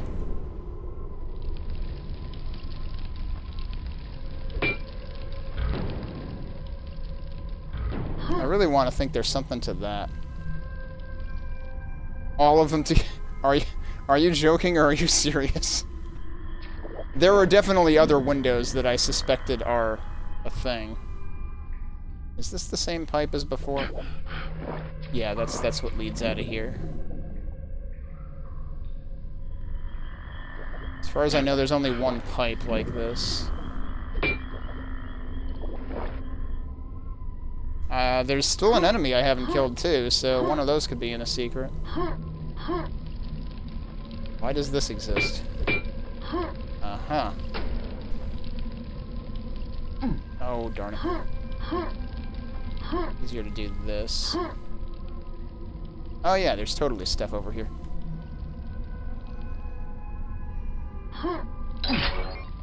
Mega secret. Yet another illusory window backpack. I wonder if it always does these messages in the same order. Okay, that was the other... That was the window I was suspecting all along, and the secret to getting through it was to go from the other direction, apparently. Alright, well that solves my health issue, at least.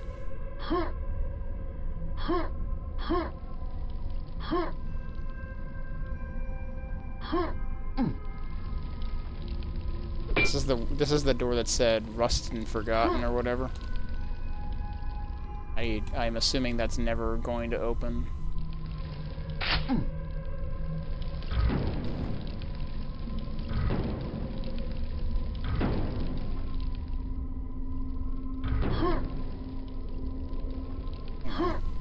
It seemed like I landed on something.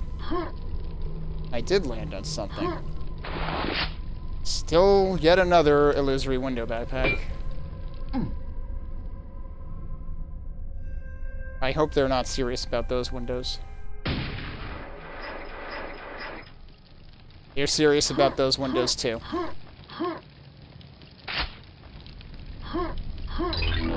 A secret is revealed, but you are not.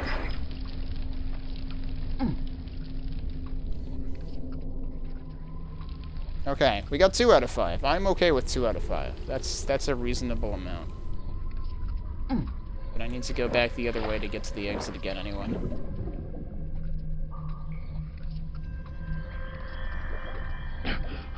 I don't know if there's still more windows that I didn't go into. That's the one I did.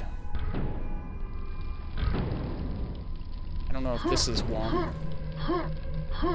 That does look like there's... Well, there's a torch in there. I don't know if there's actually stuff in there. Oh, I bonked the wall before. Nearly the last illusory window backpack. That means there's still more of them. That means we're not done. We need to find the other window. Are there any windows in these last rooms? Actually, is there anything else in here?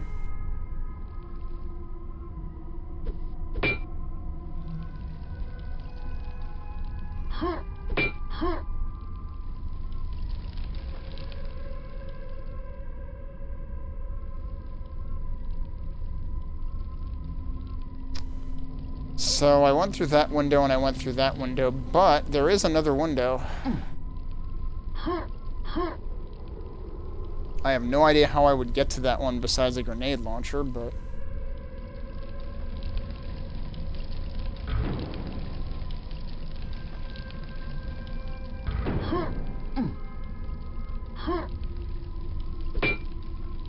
It's like there's no way I'm jumping from here to there. I already made this jump once, but I don't trust myself to make it again. Okay, that's actually not terrible.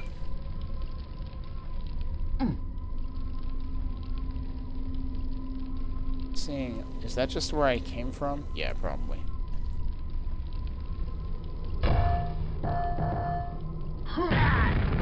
Not high enough.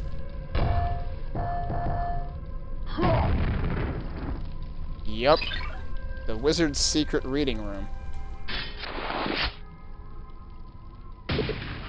Please don't shoot the glass.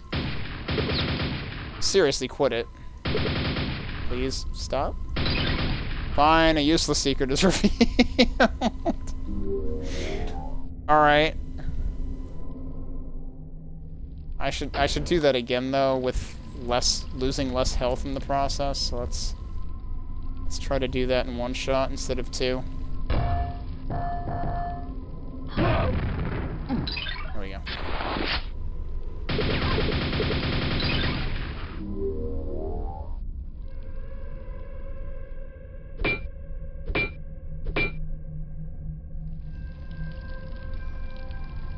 Was it always at a 6?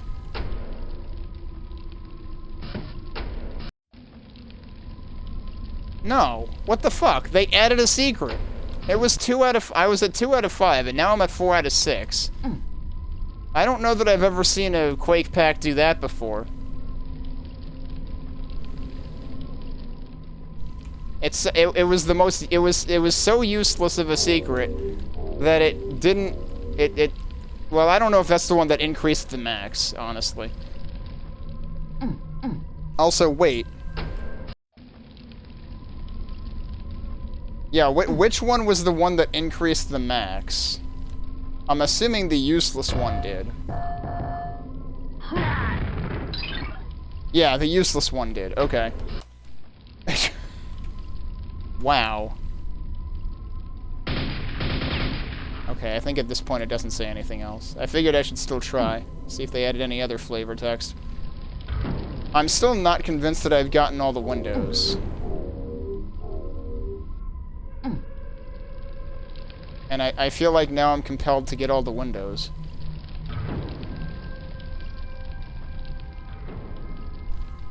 Did I do this one? I think I did this one. Whoops. Yeah, I did that one. Okay. What else is left? What about that one? What is the fastest way to get over there?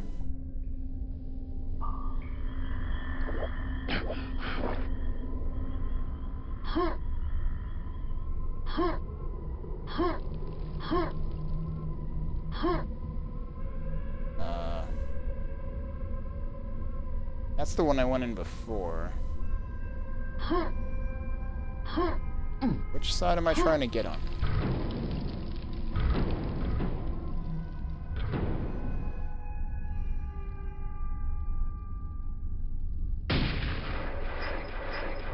Oh, right, that's what did the stairs over there. Did I do this one? Oh, come on.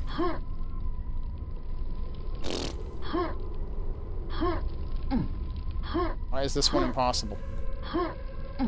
Oh, good grief. Oh, you need to jump before you leave the platform, not when you hit the floor. Oh my god. Wait, there's a freaking ledge right there. I think I did this one. Yeah, okay. I'm making that way harder than it has to be, and also I already did it. This one, though. I didn't do that one. Secret complete. You collected all of the illusory window backpacks. Now we're 5 out of 6. Now I'm gonna feel bad because there's one secret I didn't find, but I came here to get all the window secrets, and I did that. So I think I'm good. Any of these cubby holes have any health? Because that's the one thing I could use again. Because I had to grenade myself into a secret.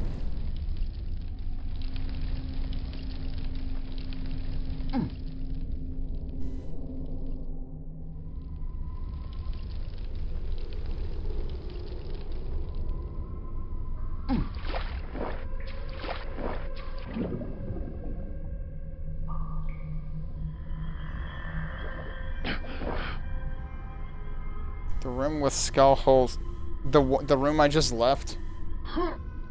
There's a couple of rooms with skull holes, but I'm assuming you mean the square room, which I think I was just in. This one. Any of these look special?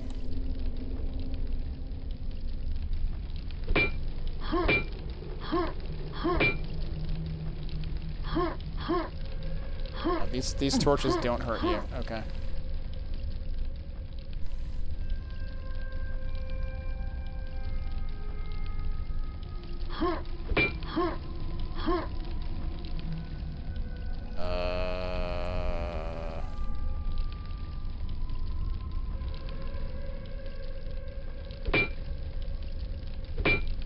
I don't see any of these standing out.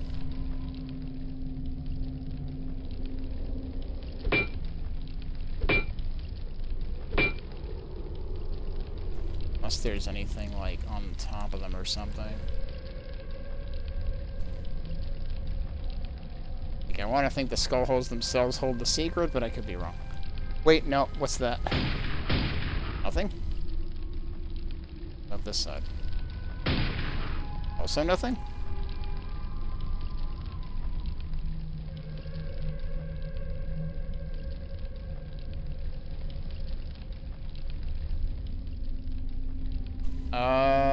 Something's up there. Maybe. There's holes on that side. Are there holes on this side? No.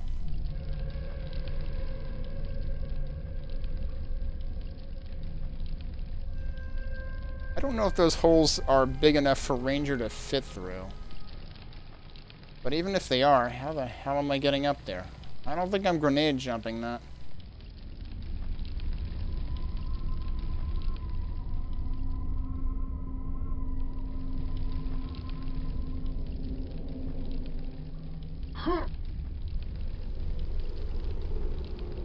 And I still don't have a rocket launcher. That's the one thing I don't... Well, no, I don't have the super nail gun either. So I assume it has something to do with those. I'm not seeing any, like, switches that I can shoot through them.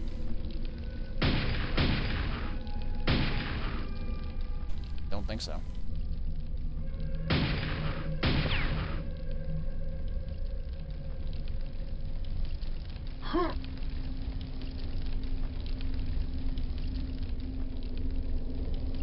Oh, you mean... Yeah, I guess I haven't tried shooting.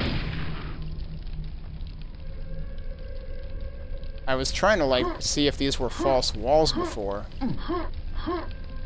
I don't think I tried shooting them.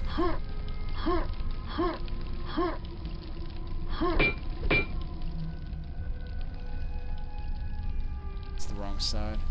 It's got to be something to do with this. You remember you spent like 15 minutes trying? Jeez. I mean, like, sure, I can try grenade jumping, but... Corners? Is there something special with these corners? Oh, god damn it, there's more of these things. But none of them have been interactive so far, seemingly.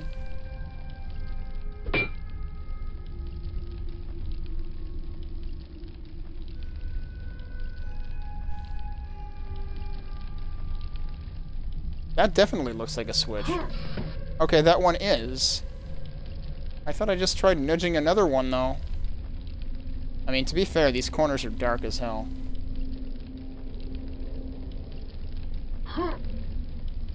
Is that a... I'm not even seeing one here. Alright, so we found the one here. That was that.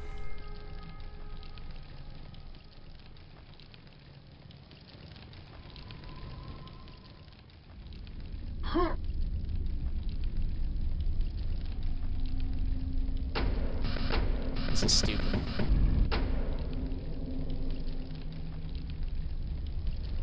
Because at first I was thinking those were switches.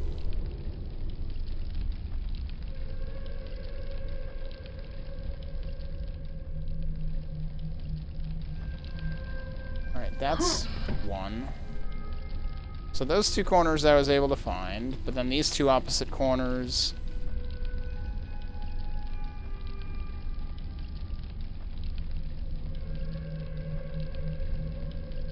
I'm not seeing anything, and I could just blindly fumble around, but that's probably not going to find them either. Unless they're on this side. Oh, they are.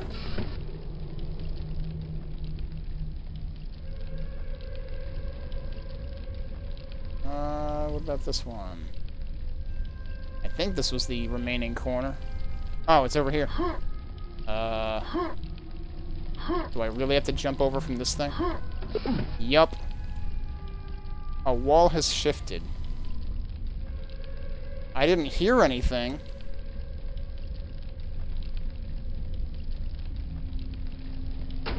Alright, now that I've done that, I'll put this back down to where it was. So now, where did it make a change?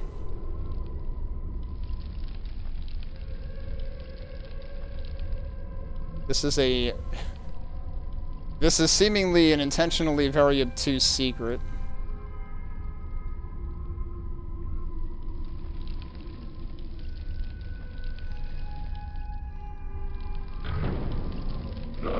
Shit.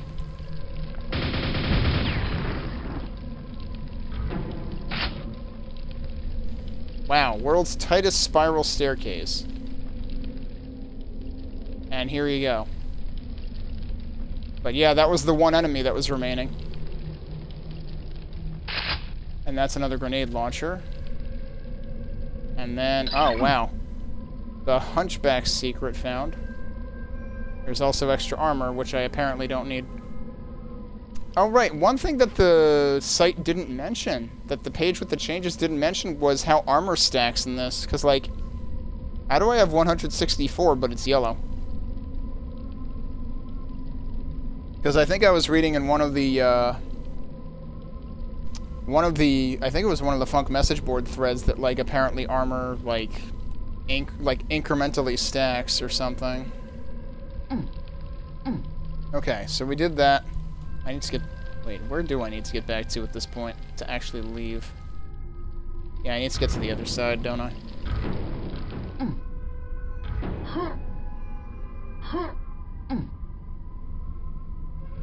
Okay, well, I feel completely justified not finding that without hints, because that is ridiculously obtuse.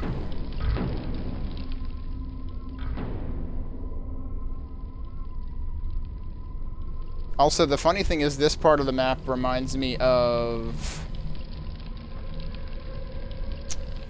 the AD candles, just because of the rectangular pattern of staircases. Okay. Well, we're done with that, and we got everything. And now we are into Pit of the Living Dead.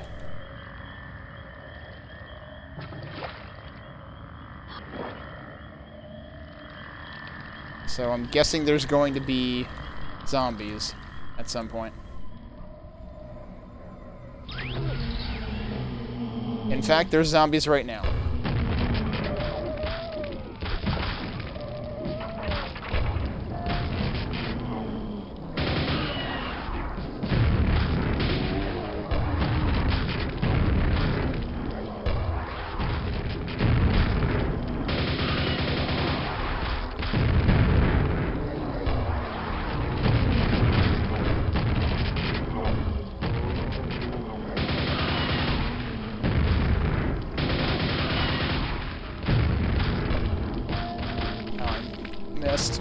Okay, no, I got him anyway. I'm probably supposed to get them to help me kill these guys.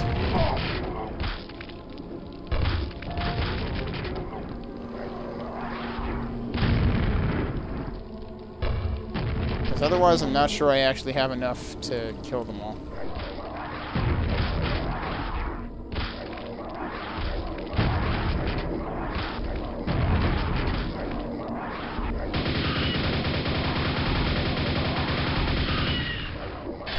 That's enough out of you. Okay, that only put me to 150. Actually, I thought I was already above 150, but so I kind of probably wasted that armor. That is the one that I already hit. Congratulations. I found the same one again. I could have found 3 others.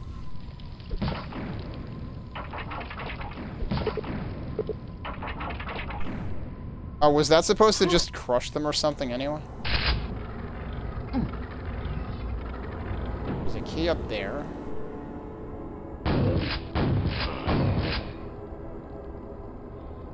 Oh, the backpack. That's true. I forgot backpacks can do that.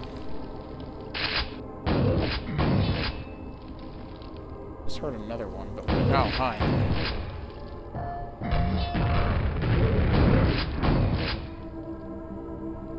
This, yeah, that looks like a very important door with like 6 silver keys. Oh, you need 3 silver keys. Okay, so you don't need 6 total. This isn't Blaster Master 02. But, alright. They're doing the key stacking thing. Now, the page on the changes in Copper did mention you can stack keys.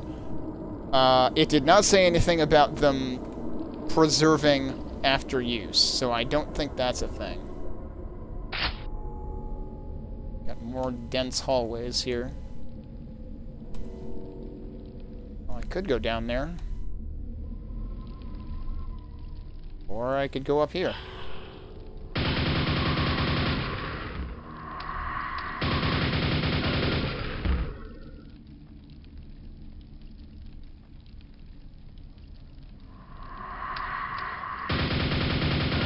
You mean the keys preserving? Yeah, I think that's where it happened.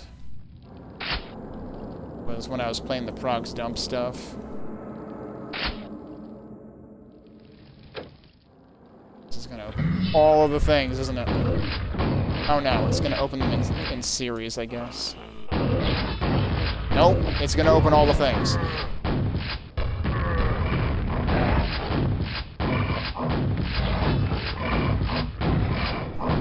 Oh no, there's another one.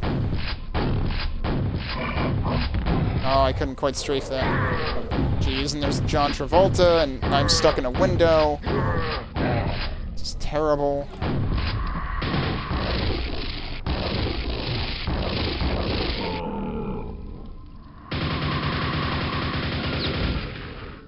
So there's a switch in one of these. I'm not quite dead. Oh, and this all ran a lap around that. Also, there's rockets here. And shells. Kinda need both of those.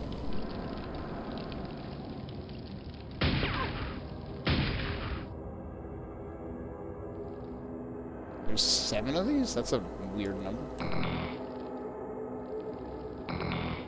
Okay, well, we're not dead.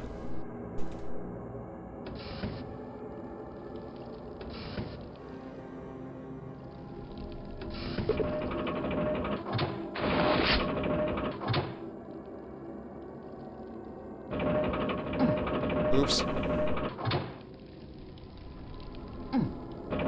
don't know, this room feels like part classic Quake, part Doom 64. Part probably some other packs that I've played. Part Forest Temple from OOT? I don't freaking know. Oh, that's an interesting way to design this. So the thing I have to wonder immediately here is, can I actually...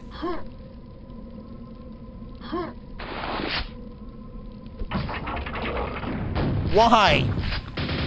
Why is there always a spawn? Stay open. So the gold key is a secret? Oh, and I didn't even need to do that. Apparently. Maybe. So,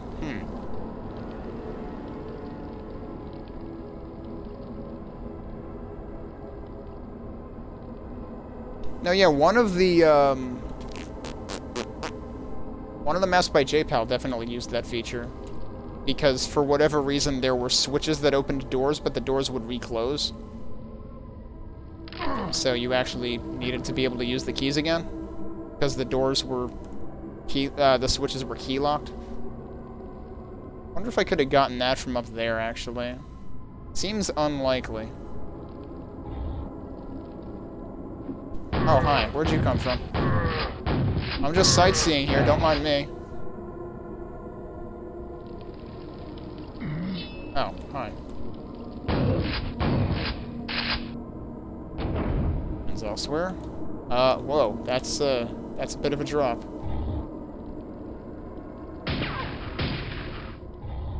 I don't think you can go through those. Suppose I can try anyway. Definitely can't go through those. But hey, there's stuff down here, so I guess I'll go this way anyway. God damn it. What? Thanks, Ogre. Ogre is helping. Banks it off the wall behind me and into the fiend's face.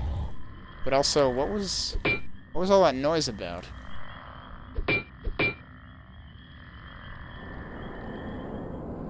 Like, did Ogre just do something?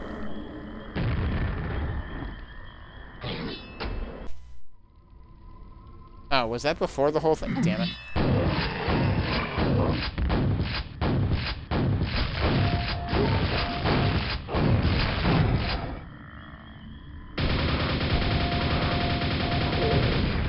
Well, the likelihood of... Yeah, whatever I heard isn't happening again.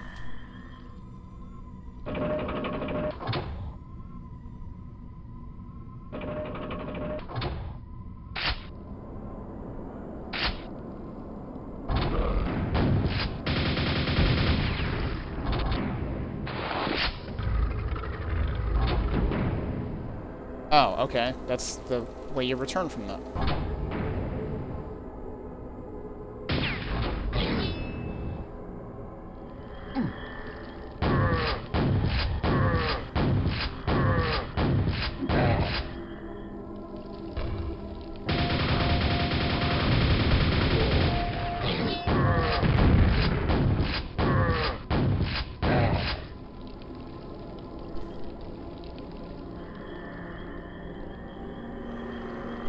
I'm still bothered by, like, something made a sound before, and I wasn't able to react to it.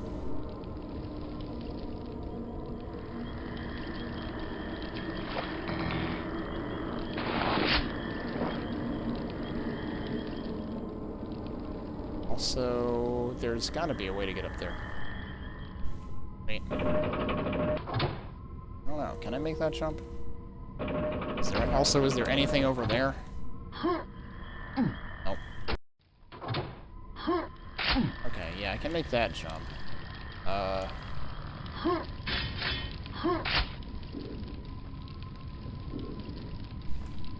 I make that jump, though? Nope. Ow. Oh, suddenly we have a thunderstorm here, it seems like. Yeah, I guess it's spring.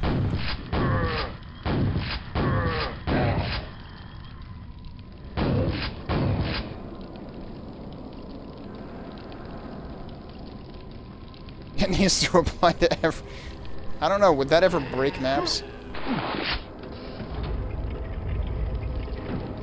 That opens something. Oh, it's pointing up. That's not where I thought the sound was coming from, but okay.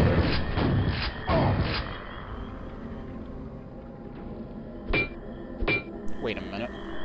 Did I just hear it close again? I did.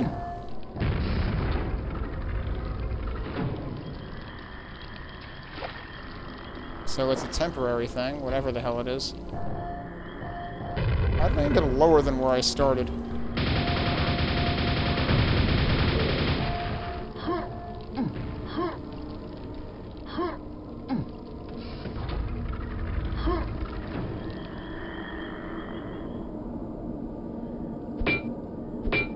I gotta do something about this first, probably.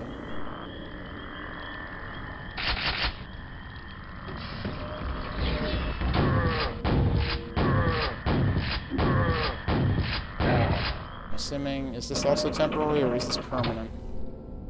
That might actually be permanent. Wait. I've been here already.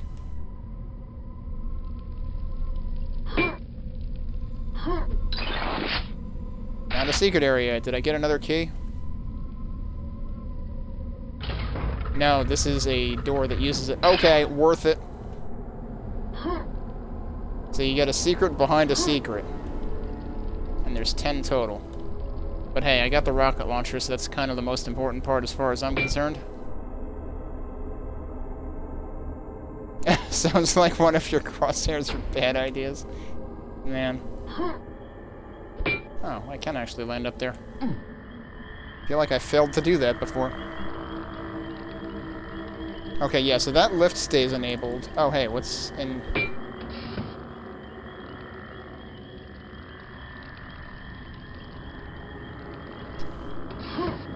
Oh, that doesn't stay pushed either.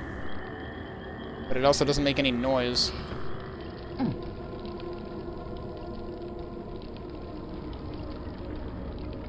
Oh, yes it does. Okay, it's over there.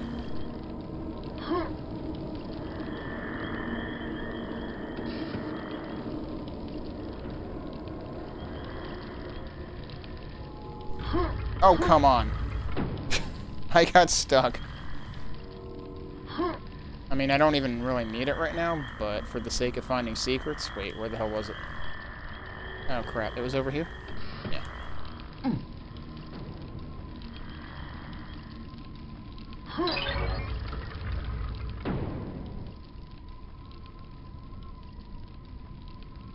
Interesting.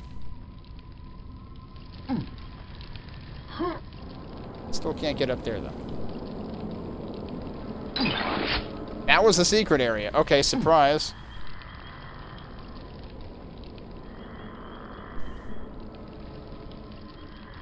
Just kind of, like, caught a shadow there. Couldn't even see what was there. Alright, time to see what the hell this is doing. The fact that it... Well, alright, which way does it point? It points up. And I... Ah. Okay. There's another lift there that's not active. That might be important.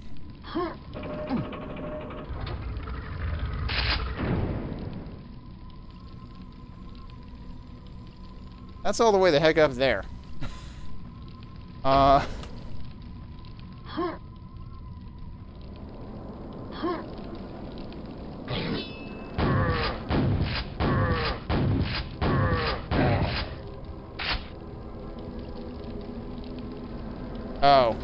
Is this... Yep, this is the other lift.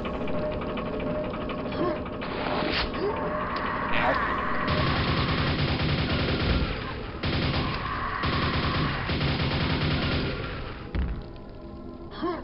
There's still another one. Oh, there's a super nail gun there? Yeah, I'm interested in that.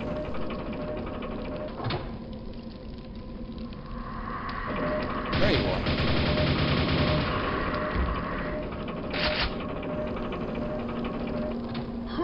Oh no. Okay, run to it. That's not a secret though. Okay, we need to get back down there. And then we need to take this.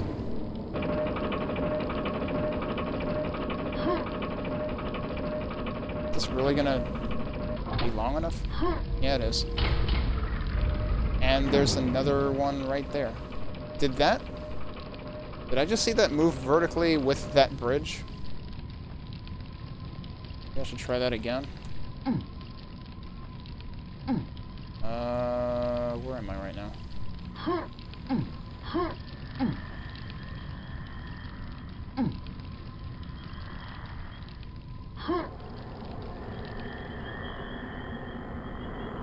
I am totally in the wrong place. There it is. That's not what I want.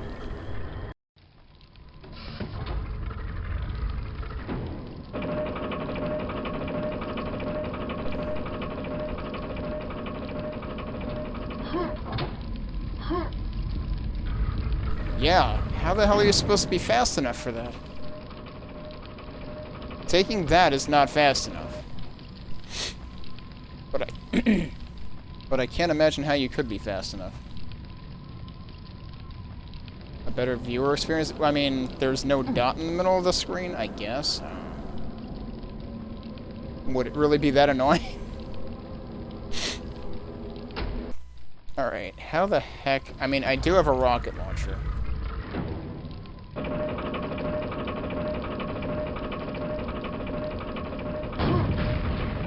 Yeah, way to rocket jump and miss the floor.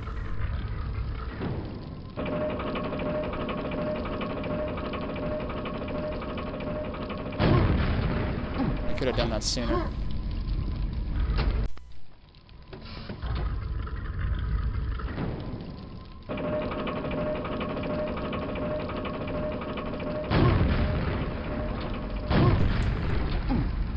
Still too slow.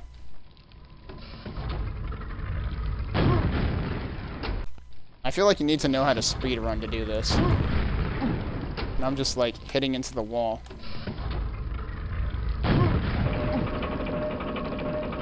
Took you a while to figure out. That makes it sound like this is not the way I'm supposed to do it. I could do it this way. It seems very inadvisable, but I could do it this way.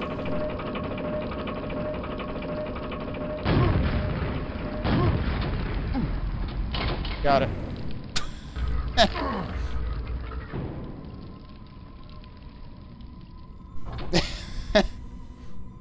No, that's what lifts with holes. That's what holy lifts do to people.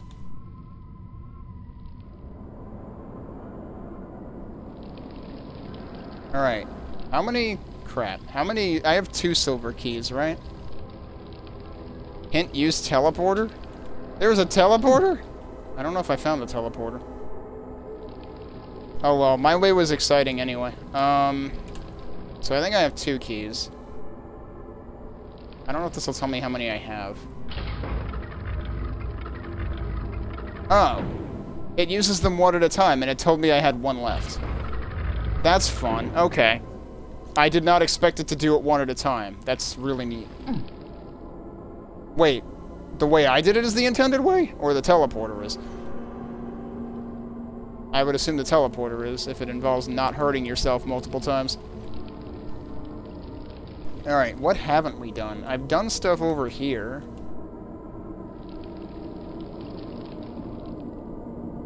You just ran and jumped? I feel like that's not fast enough. At least using the lift it's not. I guess if you mean running and jumping the other way, that way is so much more circuitous that I would have figured it wouldn't work. Alright. Seriously, though. Where? Oh, I haven't been here. Okay. Or have I? What? There was just one random dude that completely missed the memo. Oh, hello. Oh. I'm not done yet.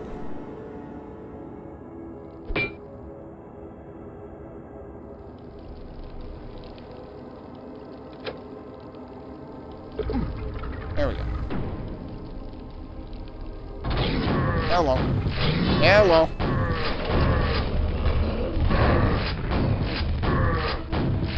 Oh, jeez. John Travolta. Who invited him?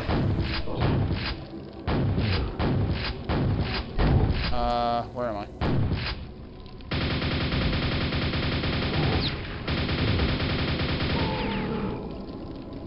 Jeez, I backed up all the way into the main section again.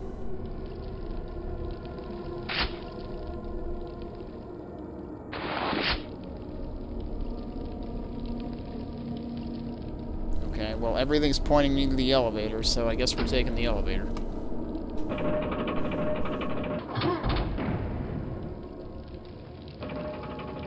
And this should be the last one.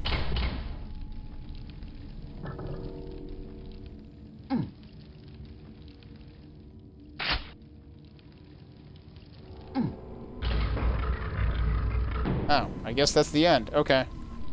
Well, 4 out of 10 isn't terrible on secrets. There was one point in the map where I was kind of rapid-fire finding them.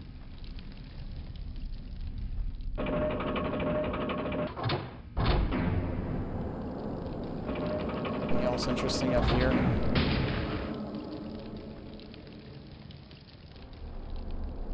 I do still have a gold key, though. Ow. Oh.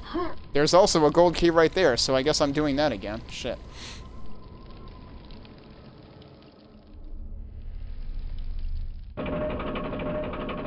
But the gold keys, I mean, if the first one was any indication... Wait, how the hell do I get to that? Oh, good God. It's like right under this, isn't it?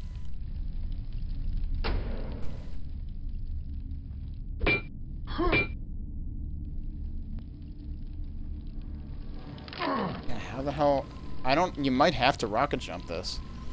I'm not sure if you can fall onto this from here. No, you can't. There's no way. Alright, in that case, let's not take fall damage.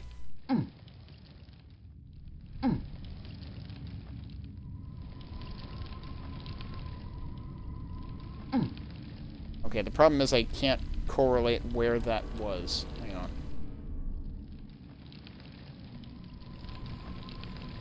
It's in here, right?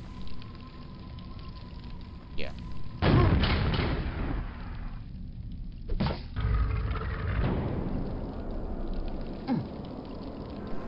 Oh. Okay, let's do that the correct way, shall we?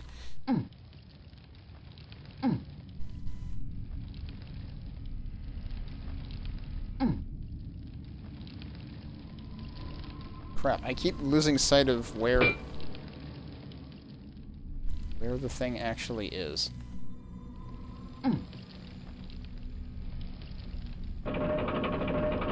So this is where that is.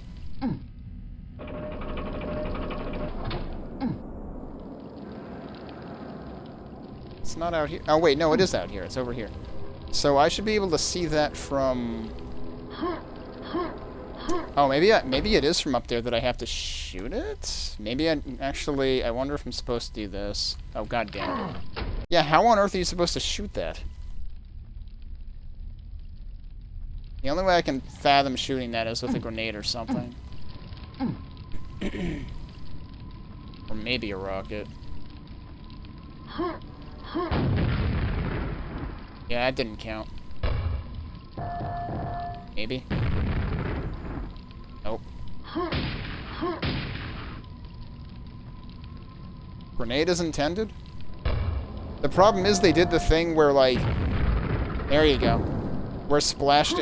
That's super lame. Like, that's super evil. Because, like, you can't even see the switch from here. You can only see the switch when you actually get there. Like, good luck seeing that switch from above, either. Alright, so I think at this point... Yeah, I have found... presumably, if there's 3 of each type of key, I have found all of each type of key. Now the question is, where do we use these gold keys? Because if one of them gave us a rocket launcher, then one of us might... Why do I keep saying that? One of them might give us the super nail gun that I saw, which was over near that other elevator. The slow, dramatic elevator. It's not this side. Where is that? Oh, it's further down here. Is it this one? Yeah, it's right there. So, the question now is...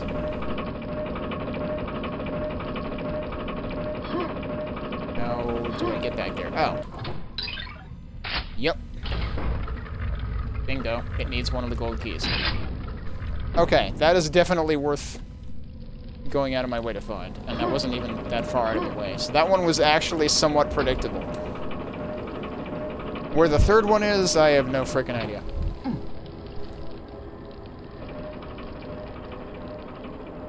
I don't even remember, like, where was the first one to give me some kind of idea of where the third one would be. Because I kind of feel like they were only really, like... Oh, the first one was here, wasn't it?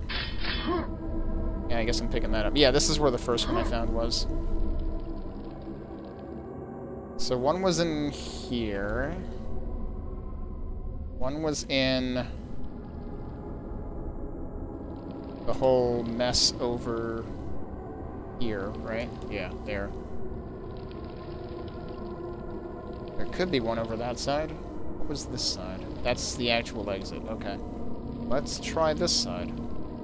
Because this seems to be the farthest from where I've found any of those.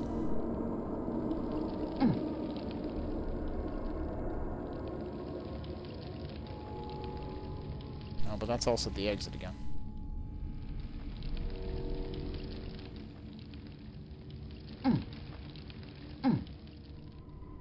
And I tried jumping through those windows.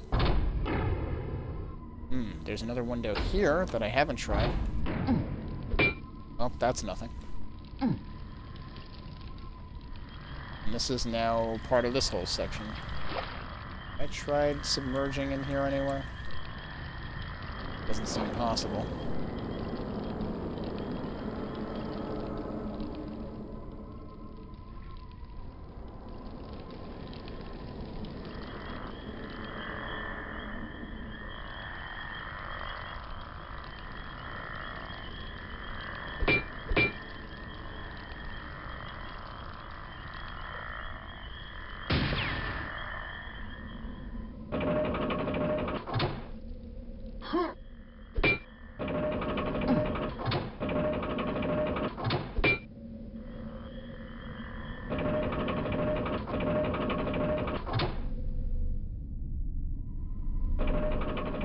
This is right here again.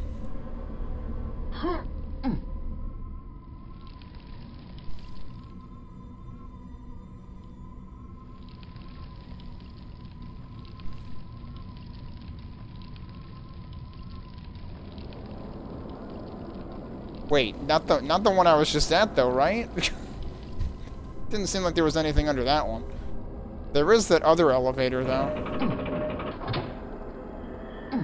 Although, wouldn't I have been able to get back to... Wouldn't I have been able to get under that before I ever... No, it might have been at the bottom before it activated, I forget. So yeah, I could go check the other one. I was about to head into that area anyway.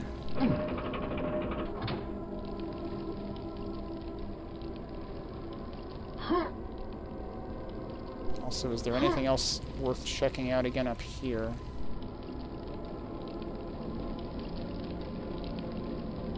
Yeah, so, like, this is the other elevator. I feel like there's nothing under that one. But what about these windows?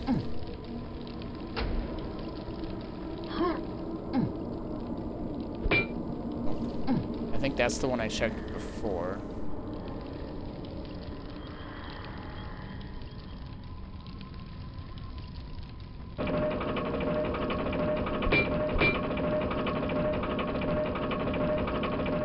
This one is also way too close to where the super nail gun secret was, so I feel like that would be unlikely to be holding anything anyway. And this is the one I just checked now.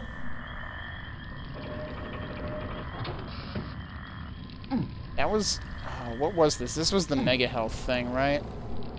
That was that. I wonder if there's anything else I can do from there.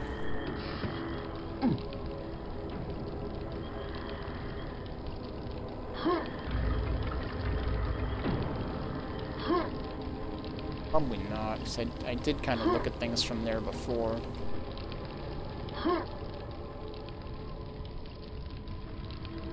Am I forgetting another lift that I should be looking at?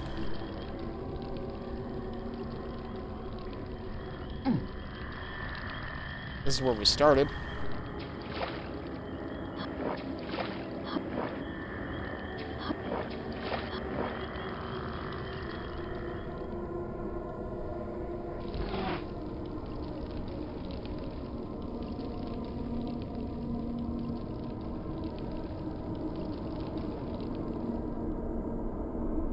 Here again. Now at this point, I feel like I'm going in circles more than anything. What about this one? Nope. The two-pillar room. Oh, you know what? I haven't been here in a while either. This is where I got one of the gold keys.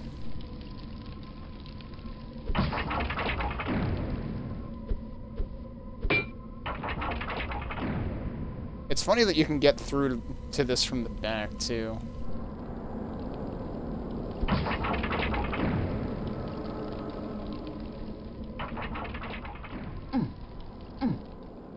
Alright, two-pillar room. I remember which one that is, I just need to remember where the heck it was.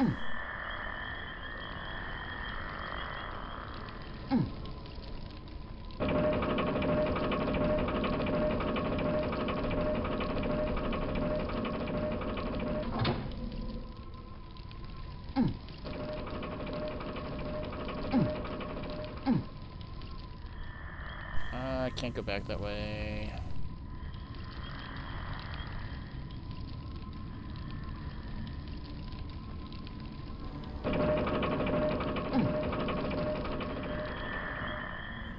Go back this way.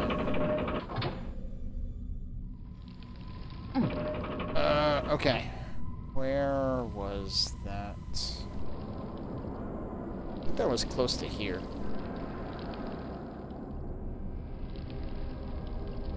This lift. That sure looks like a door, but...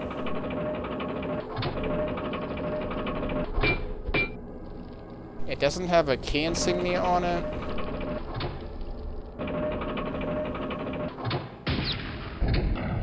It doesn't seem to be budging either.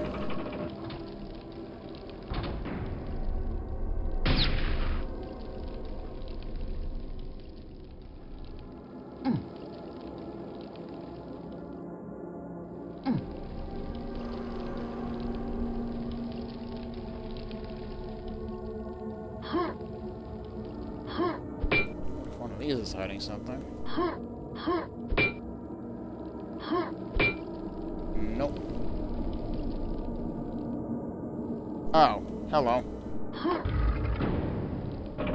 Well, okay, it's a door.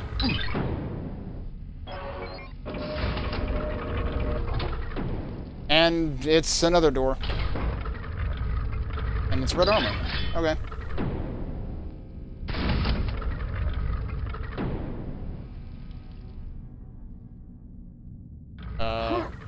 How do I get out now?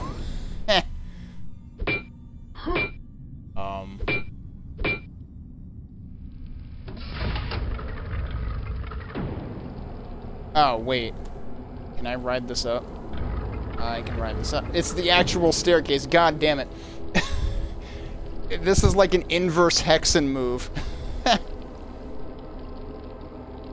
I still remember there was a time when Dime played Hexen, like several years ago, in one of the later hubs. There was a staircase that when you run down the staircase, it goes down after you pass it, and there's a doorway hidden by the staircase. This is like the opposite of that. This is the return trip going up staircase that you actually have to wait for. Wow. Alright, cool. I'm okay with that. That's 8 out of 10, but I'm okay with that. I think that's good enough for now. Alright, yeah, this has had some really interesting stuff in it though, for sure. Alright, it cycles through too, and we can cycle through by actually using the mouse wheel. There's a whole bunch of shots here. Alright, what is next? A saint nobody has heard of.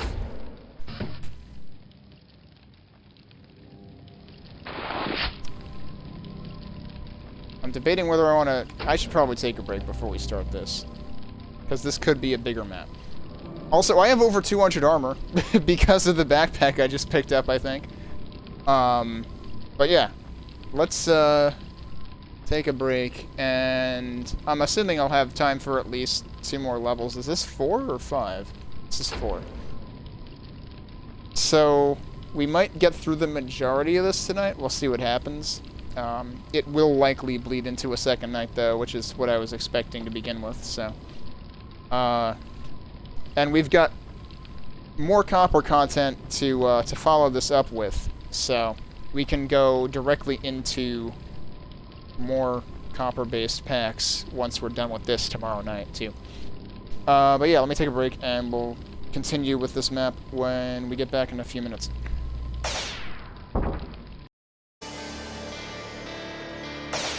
Okay, we're back, and we're ready to head into the 4th map, really the 5th one, well, really the 6th one. No, wait. Did the start map have a number or not? No, the start map was start, so yeah. Really the 6th map that we're playing tonight, I can count. Because we did the secret map, which was actually UDOB 7, I believe. And, so yeah, between the start map, the secret map, and where we're at now. That's where we're at. Let's get into it. Let me get the music out of here. And start the timer back up. Okay.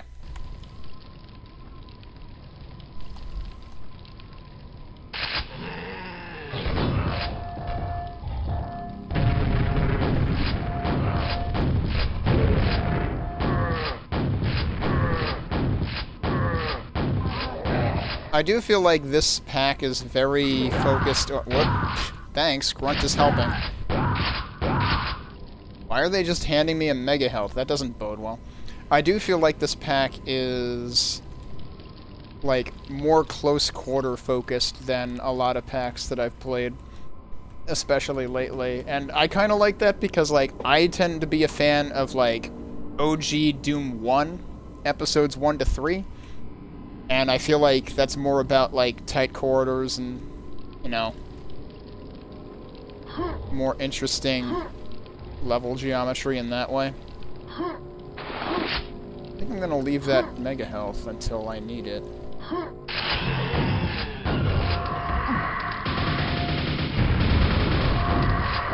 I might need it kind of soon.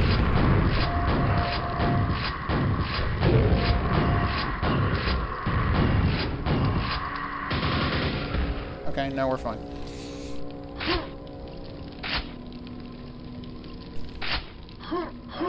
Well, I took it anyway. Didn't really mean to.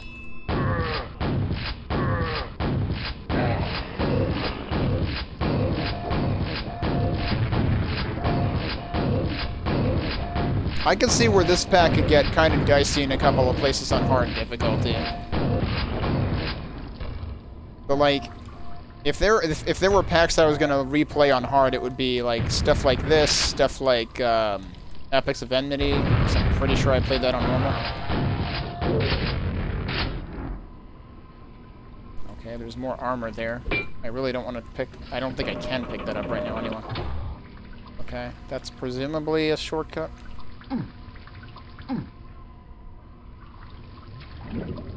So there's stuff under here.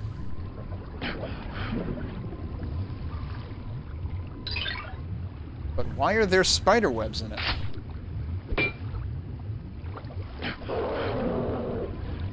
What does a shambler have to do with spider webs?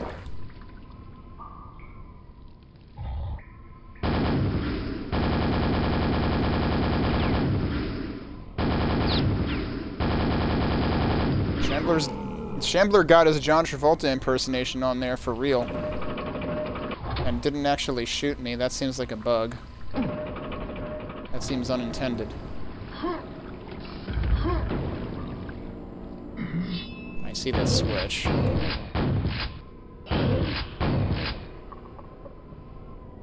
Where are you at? But it landed up there. Okay. Oh, that's nice. Okay.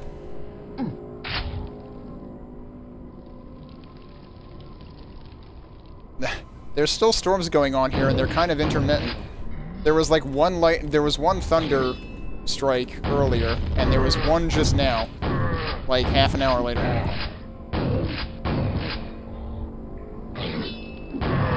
Oh yeah, that was a fiend butt.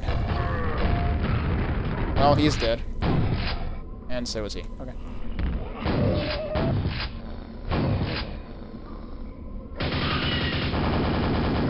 Ow. Hi.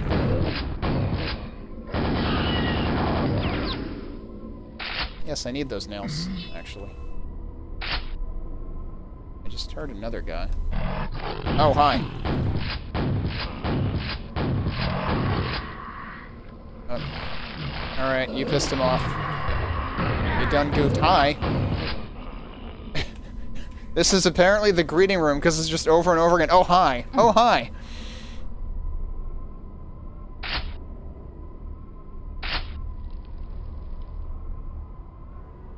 And I have 3 shotgun shells left. That's not great.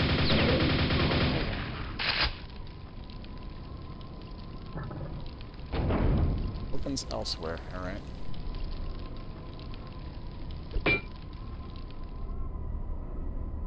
This seems suspicious.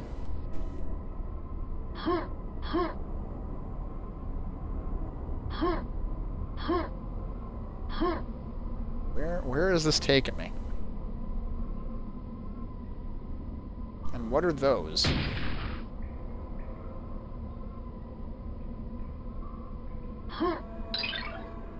An illicit pentagram. Oh.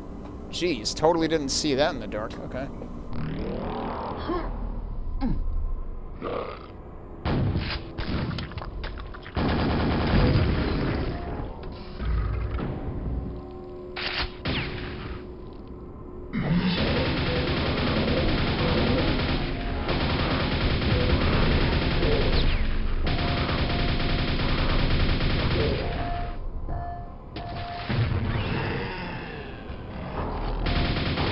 I just realized this is the campgrounds map. This is the Q3DM6 Redux. I realized immediately with this curved passage right here. Now I'm out of nails. That's not good.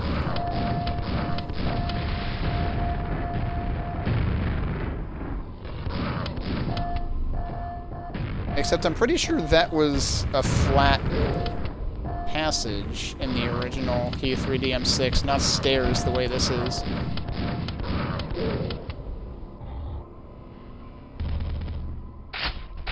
Good, nails. I needed those. I'm just gonna go up and fight this guy.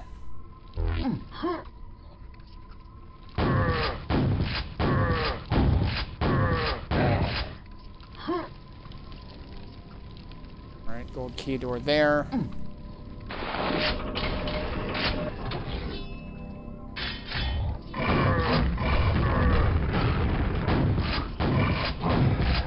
Well, he's helping.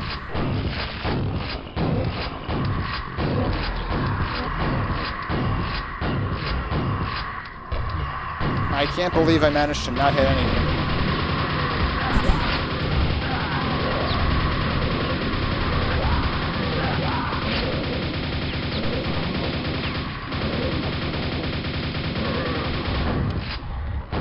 Suddenly, I can't believe it's not horde mode. I'm gonna need ammo pretty soon. Okay, there's some ammo here. That helps. Some ammo there, right where it would be in the deathmatch version, I think.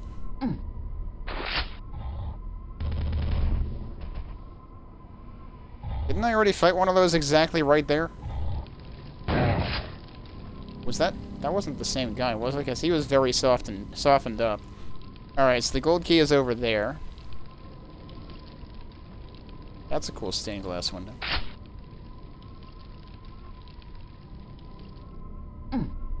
I can't actually get to those from here, but I might be able to get to it from here.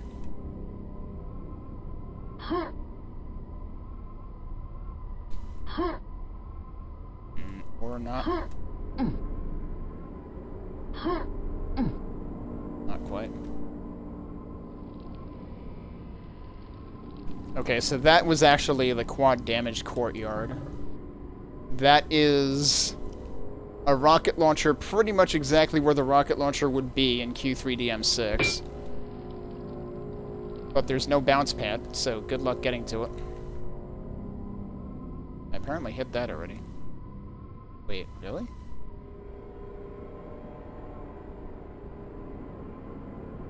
It's a backpack, I guess. Okay, so the greeting corridor was actually the part of the map with the 4 platforms that normally have the mega health. That looks like it's probably the exit up there. This is like the alcove that would have the super shotgun in Q3, I think.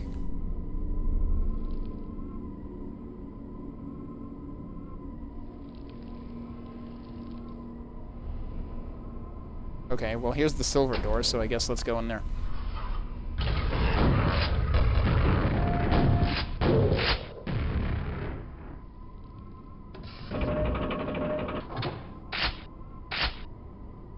Okay, so that activates that. This is where the Railgun Passage is. Oh my god, that's a lot of them.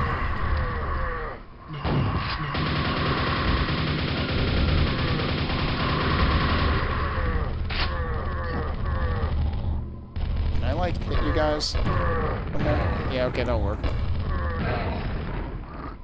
Cool. That's a fun little surprise. How do I get in there? Is that a thunderbolt? That sure looks like a thunderbolt. So that has to be a secret.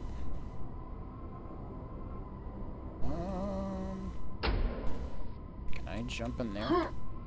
Can. Is there a point to doing that? Maybe. Yep. So there was probably another way in here, but we just did that, so. Oh, that's interesting. There's something else up there, too.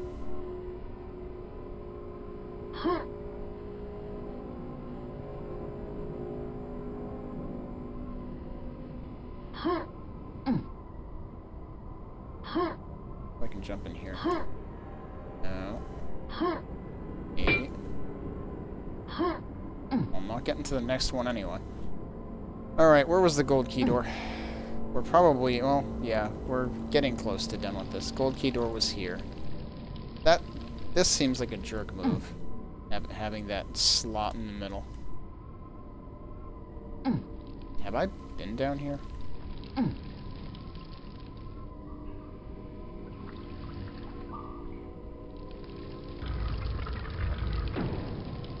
Is that supposed to be a shortcut? I guess so. Okay. I haven't been up there yet, have I? That's where the gold key will lead me, probably? Yeah, okay. So you could probably totally sequence break that.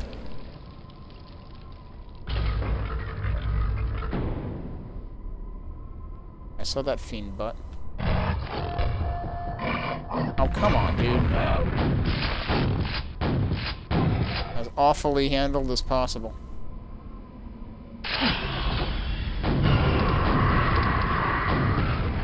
Oh man, what was the... There was a map I played a long time ago that did something like that. With like a ridiculous pile-up of scrags. Oh, hi, John.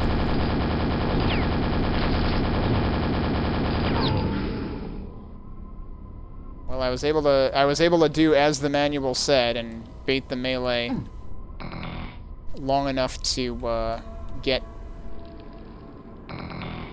I was able to bait it twice, which was long enough for the perforator to do its job.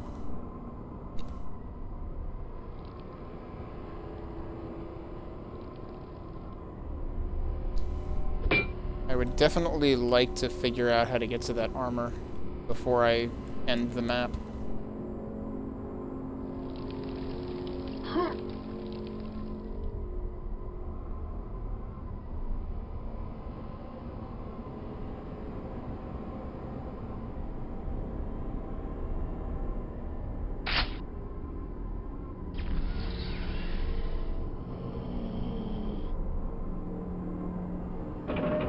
What?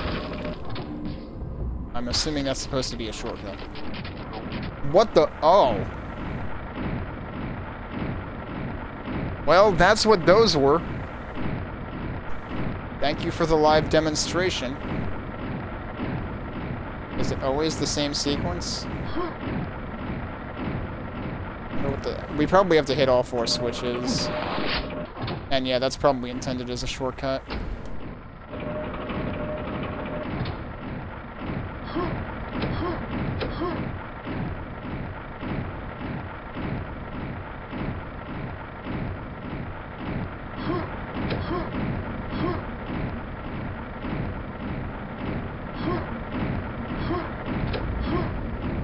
Okay, so we have found the exit. There is one enemy that we haven't found, which is probably a spawn somewhere. The cutouts in the columns there is a really cool idea. Wasn't there a door here that didn't open originally? Am I thinking of like the other... Oh, I'm thinking of over there. Is that still closed? Yep. So that's apparently a secret. Could there still be more to the, like, cutout column thing going on here?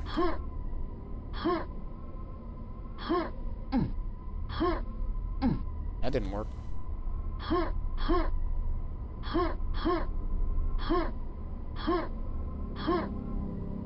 So that's where I found the pentagram before. Is there anything else to do here? Seems like maybe not.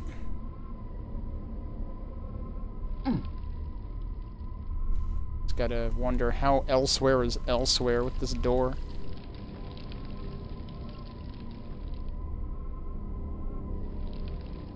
Of course, the only thing I'm really, the only secret I'm super interested in is the red armor.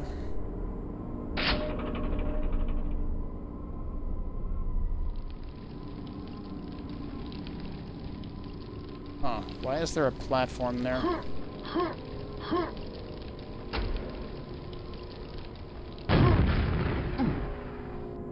don't know. There's one over there too. That didn't work. I'm probably gonna die. Yep.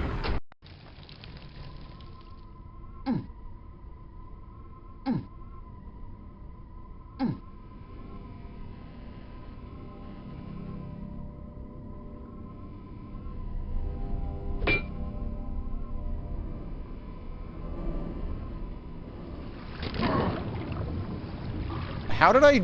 Wait. Did I seriously just take falling damage in water? I thought that's not a thing.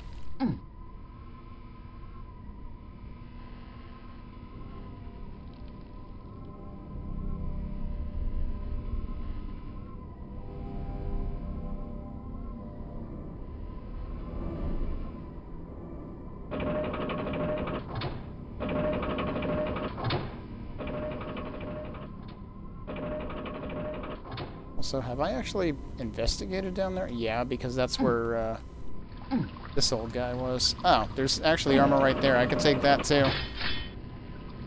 That's right, I couldn't pick up that armor before. Alright, is there anything I didn't look at down here? This was where the lightning ammo was, and that's what spawned John Travolta up there.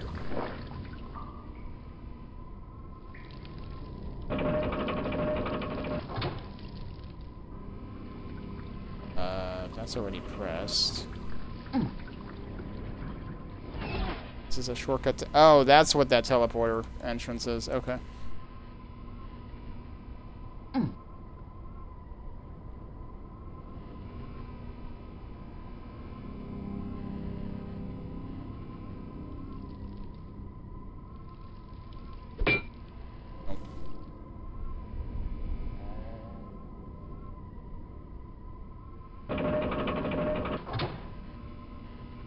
Doesn't look like there's anything under that lift.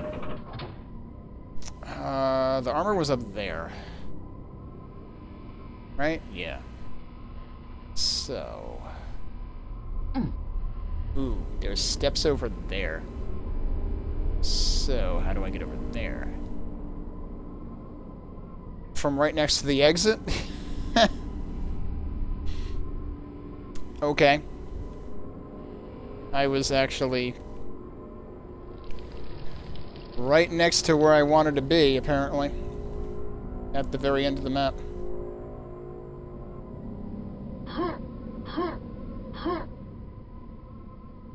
Question is, can I get there from here? Or is there supposed to be something that'll...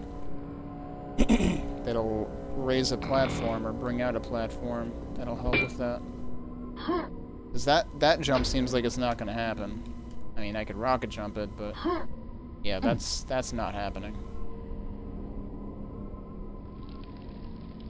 Wait a minute. I haven't been here? I haven't been here. Hey, guess what? This is that door. Hey, guess what? It's the one other enemy in the level.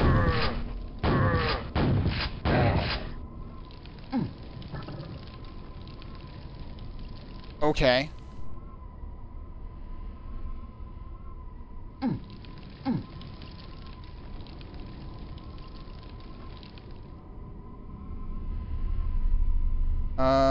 But yeah, I kind of feel like I'm gonna have to rocket jump or something. Or there's a switch I'm missing somewhere.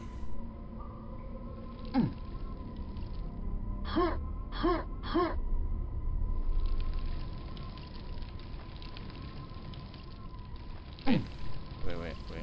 I see something over here?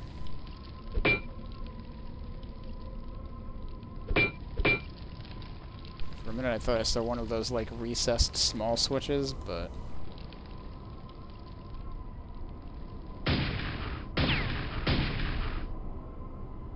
doesn't seem like it. Oops.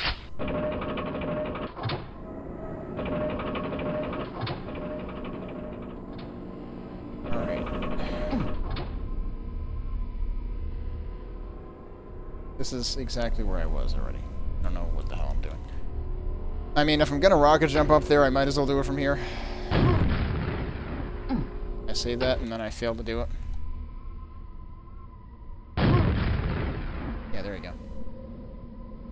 There's probably a correct way to do that.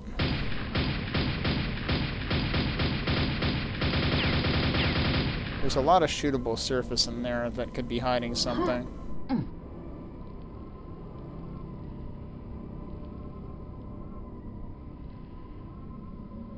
I want to think that there's a way to do this that doesn't involve rocket jumping.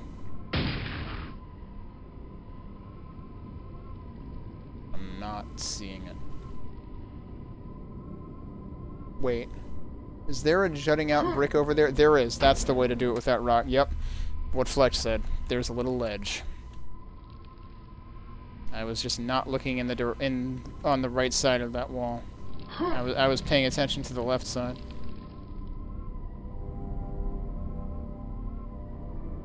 Alright, so the intended way is you go over here, and then you jump over there. I was paying so much attention to that side, not this side. Alright, and then there's bricks over here. Oh! Yeah, that's an easy one to mess up.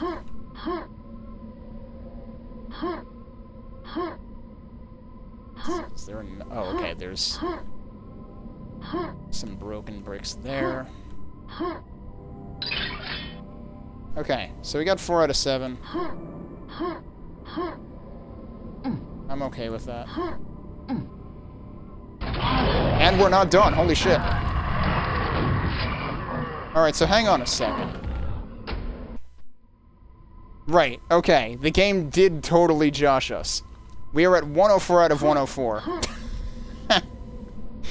And then suddenly we're not. Good job.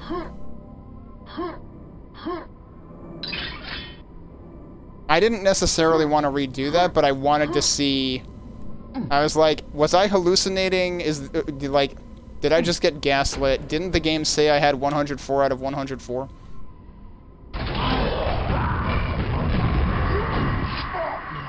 I have a rocket launcher. Why don't I use it? Actually, if I were smart...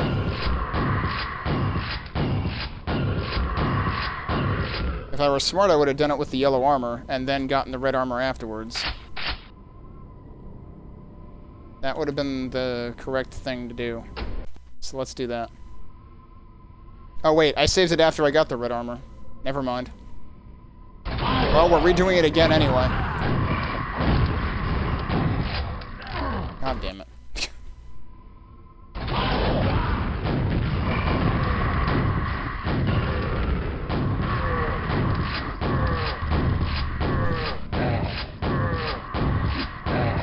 Okay, that'll do. I'm fine with that. I wonder if there's anything hidden in this room.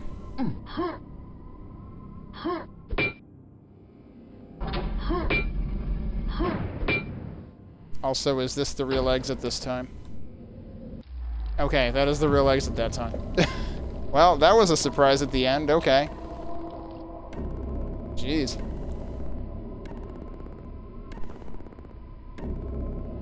I almost wish... I'm kind of curious, by the time we get to the end of this, how many of the maps will have been, like, the whole green brick aesthetic. Because, like, I almost wish this one chose a different aesthetic.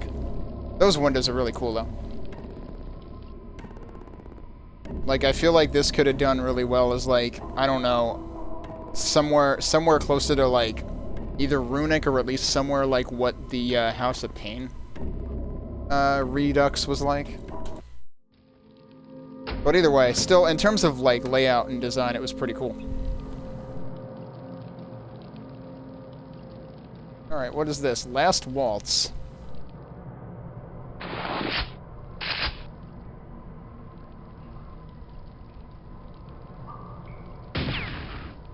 Just a brick in the middle of nowhere. There's multiple bricks in the middle of nowhere. This feels very like Castlevania-ish or Devil May Cry-ish or something for some reason. Those floating bricks. Oh, look, there... Really? That's gotta be a trap. I don't want to actually pick it up, but that's gotta be a trap. Why would they be giving you that for free when I just... I mean, granted, the one I just got was a secret, but... Alright, we got a silver key door.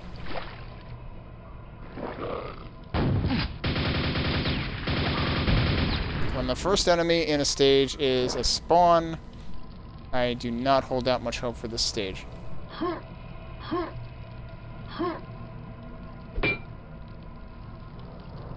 This aesthetic is interesting, though.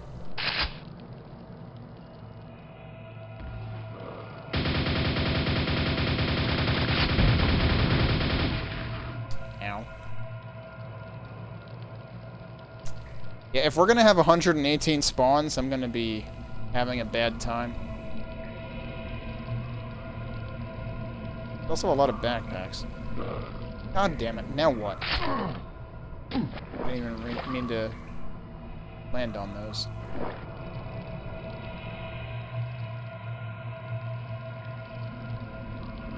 Okay, so where... Okay, hi. Alright, if he loses line of sight of me for a while, he might actually calm the heck down. Sounds like he did.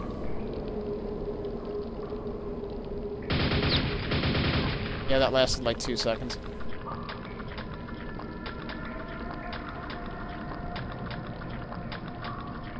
I don't know if they'll calm down as long as they have line of sight.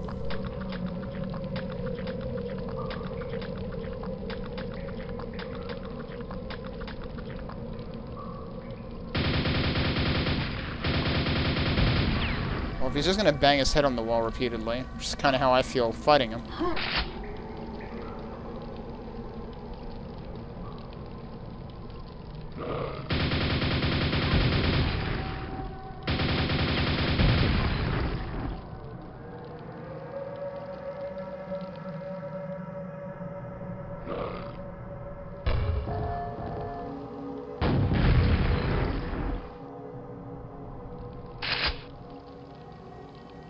Okay, well, we've already got a key.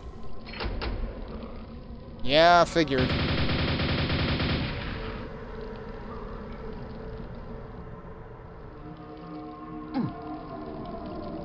Kinda wanna see if I can jump across this thing. But I don't know if it'll lead me anywhere useful anyway.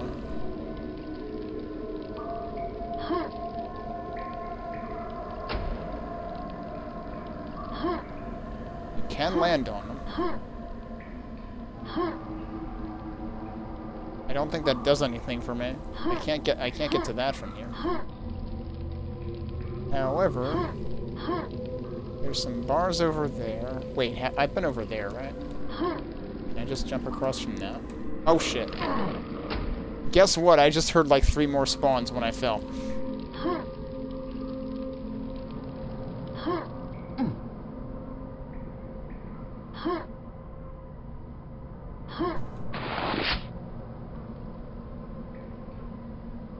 Did I hear any spawns already? I don't think so. Holy shit. Well, I'm glad I'm up here.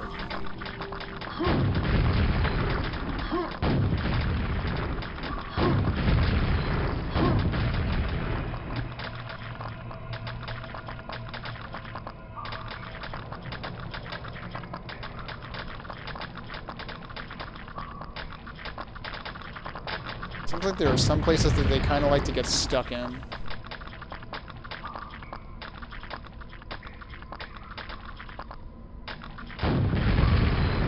Oh wow, I got lucky with that one. Okay. We've dealt with like 10% of the enemies in the map.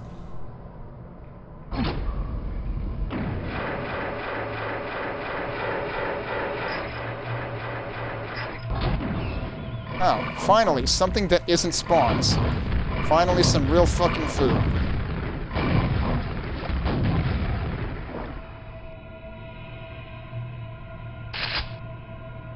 They're giving me a lot of rockets. Oh, hi.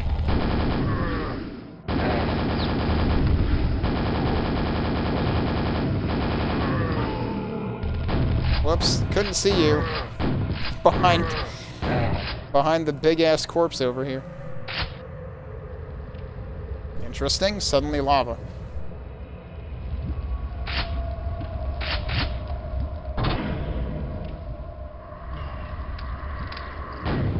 Oh, what? I missed.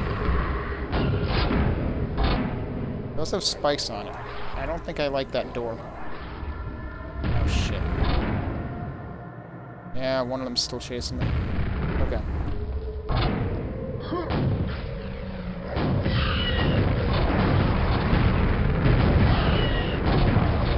Now they're so close that they couldn't do anything. Interesting staircase. Alright, well I guess we need 3 gold keys and there's 1 for each of these portals. Okay. Oh, I can't just leave? Okay.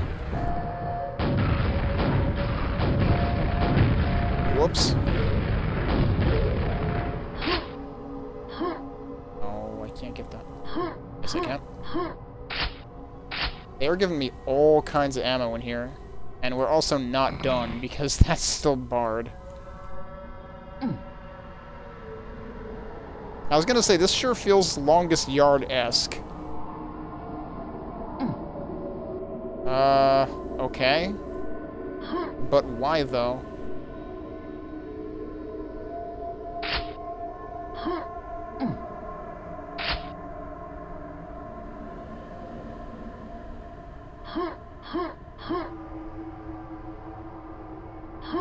Also, I need to check something really quick, actually. Hang on.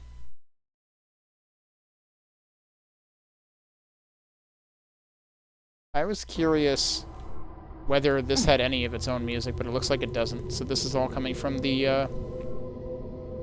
alternative soundtrack.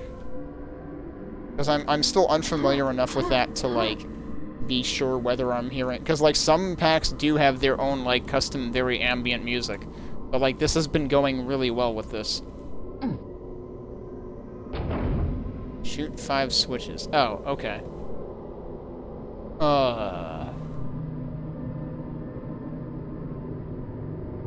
Are there 5 of those things? It sure looks like there are. That's what the... Okay. That answers the but why, though, I think. Yup. Okay. Guess what? It's time for crosshairs, because hell if I'm doing this without that.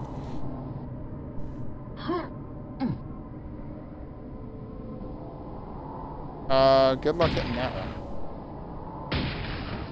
I only hit one of them. Oh, and each one of them spawns scrags or something. Okay. I was gonna say, there's gotta be a reason for so much ammo in here.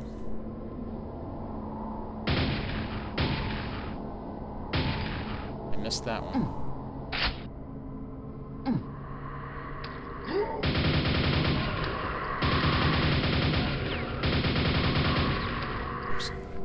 Actually, you know what? Maybe the reason they were giving me rockets is that's supposed to be the key here.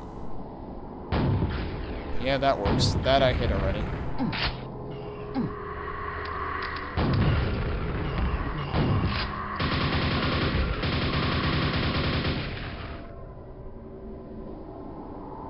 Yeah, you barely get to see that one. Oh, that missed.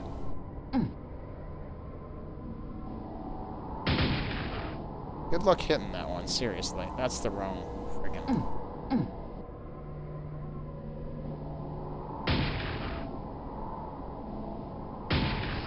Okay. The only one to go is the hardest one. Nice. Got them all at once. Oh, I should also... Okay, 2 things. 1, it looks like there's something down there. 2, does this kill you? It does, and they put a new... Oh, no, it doesn't. It hurts, but it doesn't kill you. But there's stuff down here. Oh. Whoops. You know what? I'll leave that for after I get the 5th one, because the 5th one might sick more stuff on me. There we go. Well, I wasn't wrong.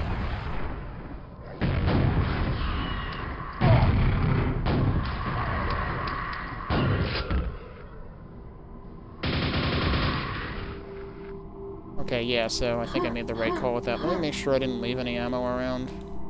I left health around, actually.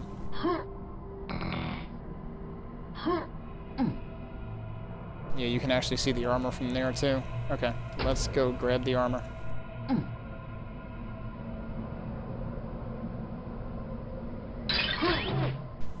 Under Armor secret. Excuse me, did you actually get paid for that? Was that a sponsored secret? I doubt they actually got paid for that.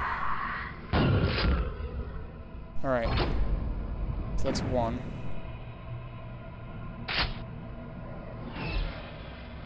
Well, this looks like an accident waiting to happen.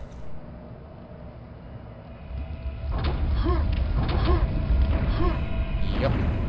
Do they come back up? Yes, they do. Okay.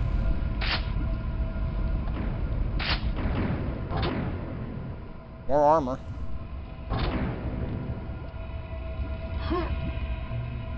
Well, this is fascinating.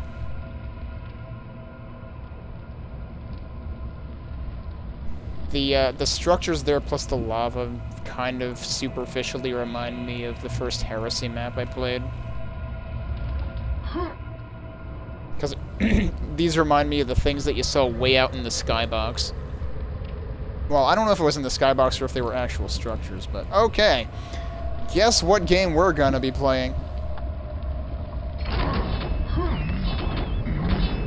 Can I actually get them to die? Because if this doesn't go low enough to be over their heads, then it won't kill them.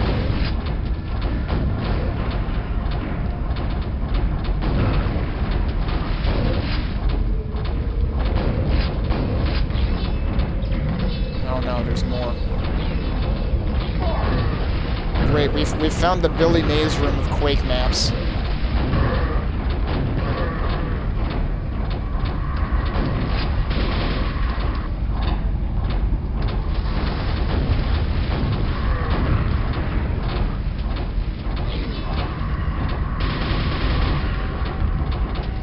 Yeah, if you guys can get mad at each other, that'd be great. Oh, jeez.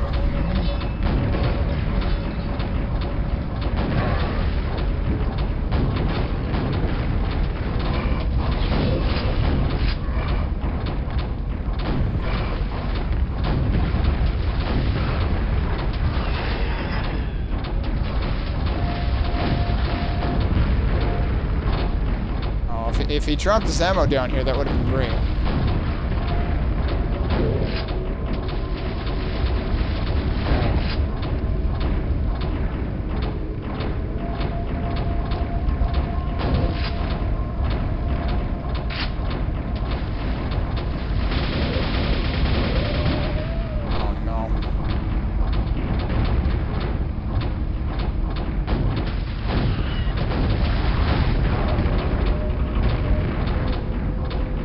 Is that actually my way out?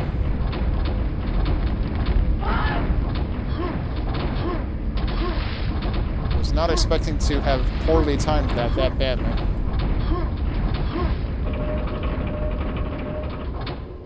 Okay, well, that was a very always keep moving room.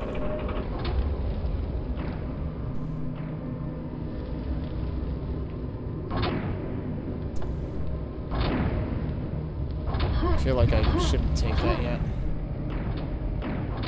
Alright, I can take those, I can take these.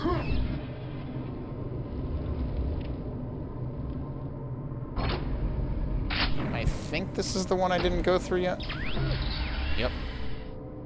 Okay, what could possibly go wrong? Also, I wonder if there's one secret in each of those rooms and I missed one in the lava room there. That didn't just immediately dunk me? Okay. I was expecting an immediate dunk.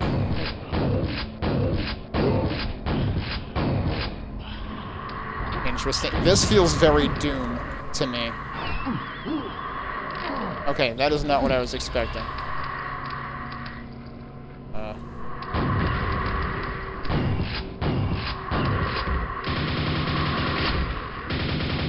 They sure are giving me a lot of rockets lately, though.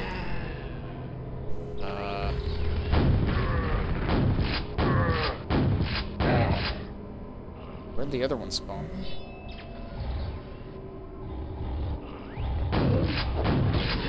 How are you not dead, dude? Oh my god. Okay, it's getting very crowded around here.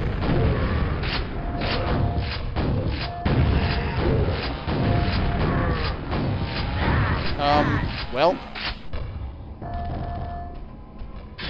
Guess I'll take that armor then.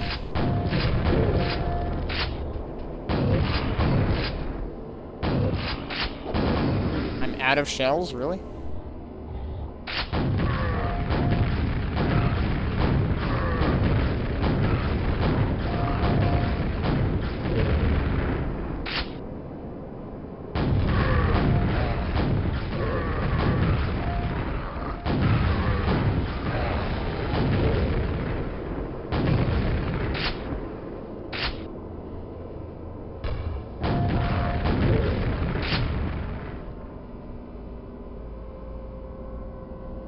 Okay. Oh, there's switches down there. Okay.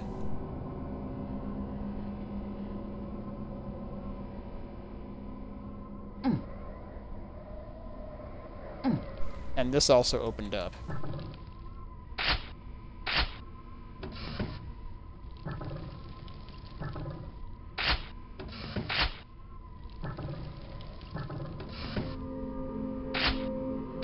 Okay, good. We got some shells back. That one was on the floor for whatever reason.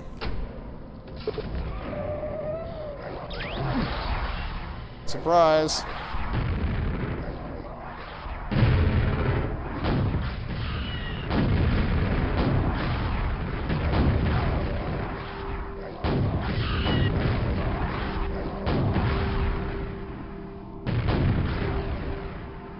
Okay, they're dead. That's one way to get rid of them. And now this is open, and that's probably my way out. Alright, but before we do that, that's not what I meant to do. Are these all the same? Seems like it.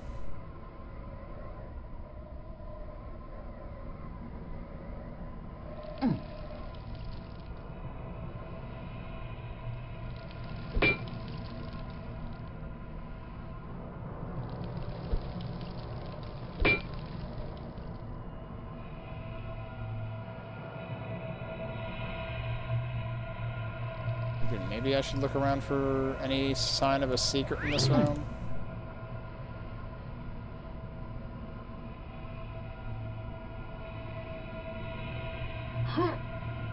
There could totally be something, like, above that, but I don't know if I could actually fit above that.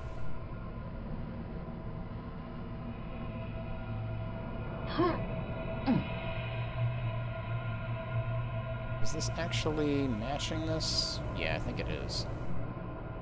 Yeah, okay. I don't know. I could try getting up there, but I don't know if it's worth it. I don't know if it's gonna work.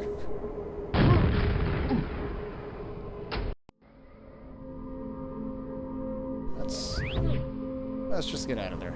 Okay. That's the last one. I want to double check this.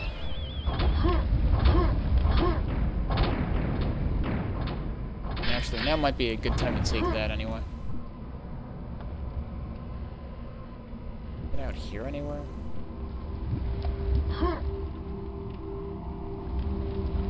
This map feels like it could have a Chthon fight in it, but I don't know. The next map would be the quote-unquote last map before the end map. And I don't know if they would just save him for the end map.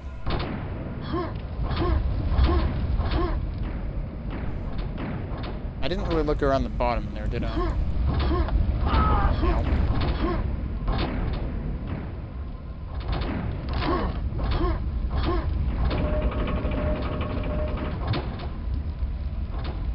Seems like there's nothing on the ogre platforms either, so... I don't know.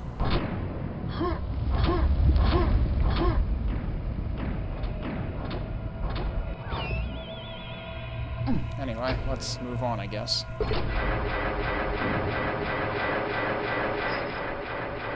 Oh, the end map... Oh, right, because it's gonna be... Hey, look at what it is. They're holding hands! How sweet.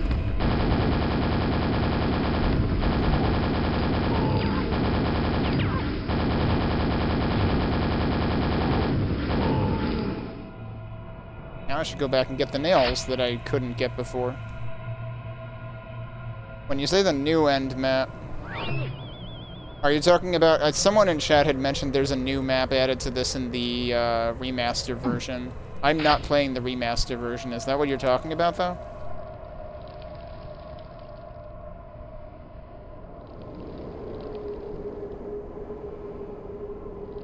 Incidentally, I think this was the map that might have had the buggy version in the remaster add-on release.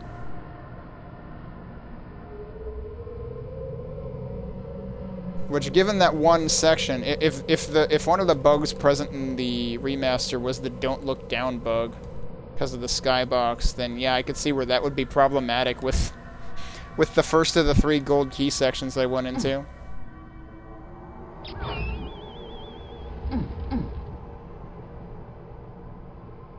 But I'm wondering whether I would have to, like, play through the entire thing again in order to see the end map or not. Or, like, the whatever new map is in the remaster version.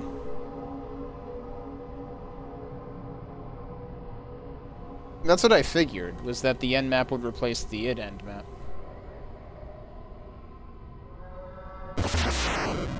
Hey, Ricky, thanks for the raid. Thon awaits. Oh, well, I guess that answers that question, but that's probably going to be the next map. Well, I didn't do too great for secrets in this one. But I guess we'll move on.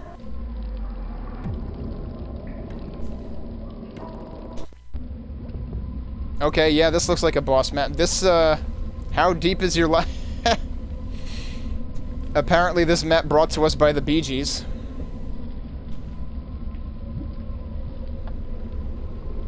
But yeah, this looks like an end map. Look at how many rockets there are. Why would he be giving us rockets? This is a Chthon map. That's not what you would expect. And giving us more armor, even though I practically just picked it up. And there's one secret in this. Alright, well, the fact that they're giving it... This feels very Doom 2 map 30 with this opening.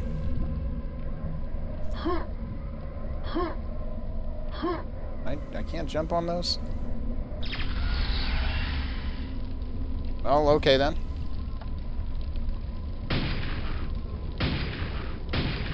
How is that not hitting them?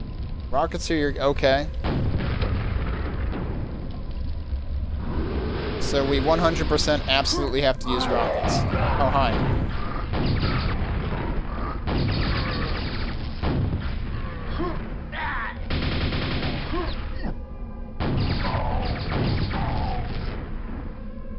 Okay, they're all dead.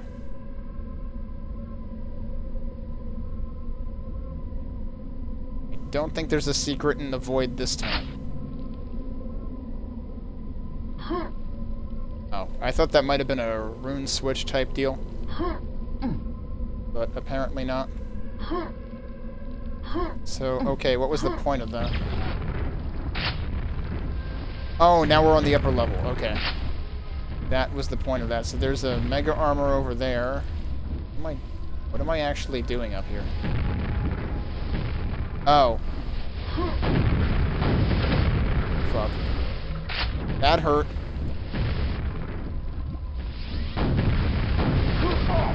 Ow. Alright, where's the magic button? That is not the magic button.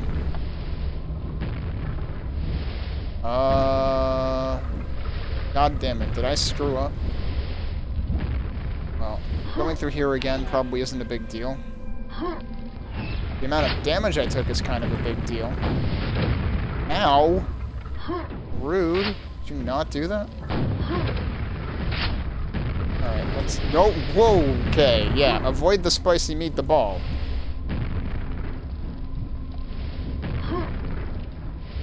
Where is the other switch? Because I don't see one in the middle. I'm gonna die and we're gonna end up doing it again, that's okay. Is there another switch up there? Hang on.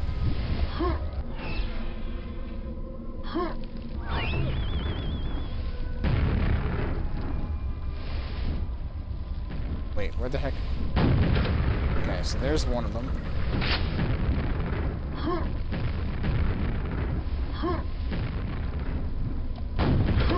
There's the other one.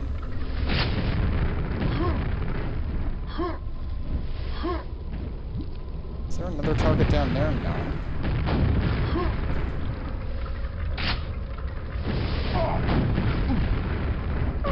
Whoops, well that won't help.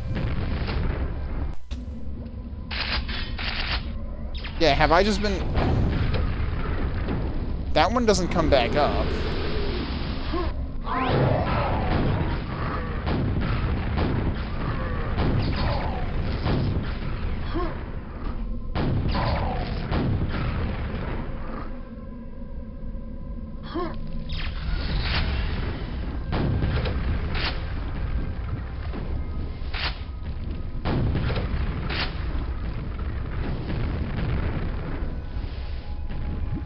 There's none over here.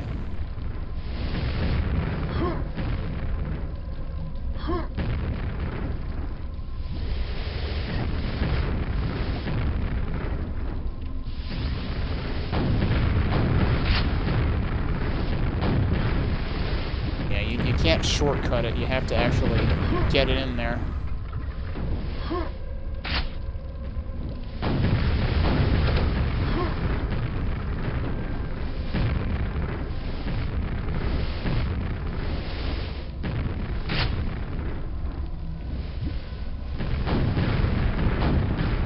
I don't think that's what I'm supposed to do. That wouldn't make a whole lot of sense to me.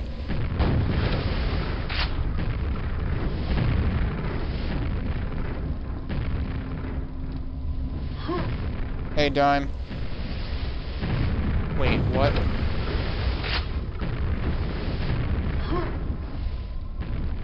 Too little... what? What am I not looking at here?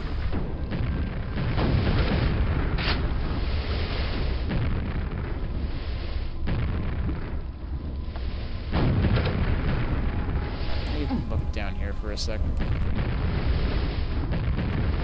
Oh. Did not see that. Okay. I figured there would be a vor at some point.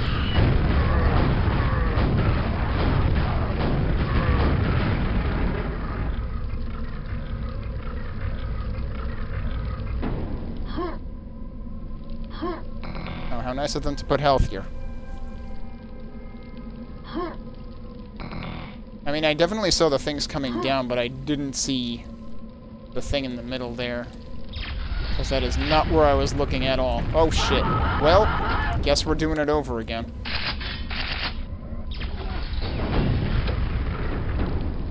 Okay, you can actually see it from there. If you look up in the right angle. Oh, I actually got all of them at once? Nice. Okay, did I get all of them? Yes.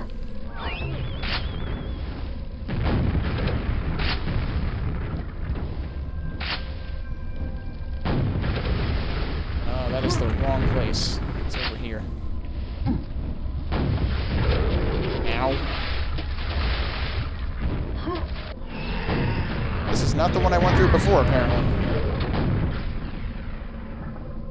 Oh, jeez.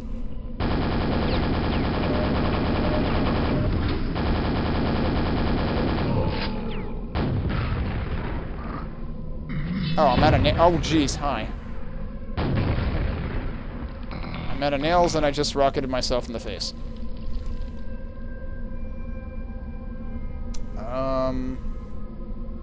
I'm probably fine without nails at this point. Also, maybe I should actually save midway through this. That might be a good idea for this one.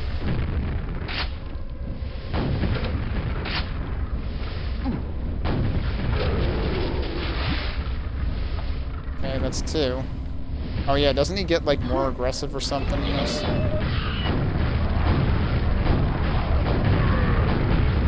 Wow, I can't believe those didn't hit me. Nice. I really haven't, like, have not yet figured out how to maneuver around the less precise vor bullets. In fact, in one case earlier tonight, they actually did me in specifically because they had a wider trajectory. The real bosses of Quake. Oh, now we got Scrags.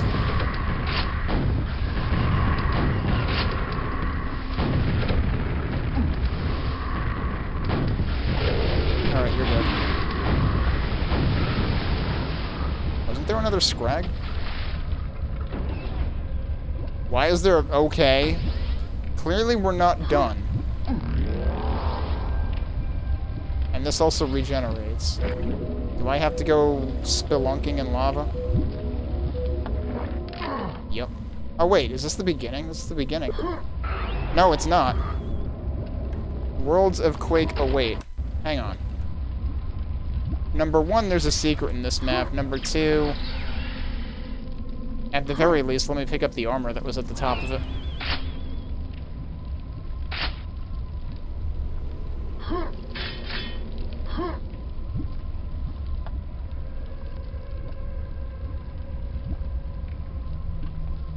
I wonder if the secret's up there.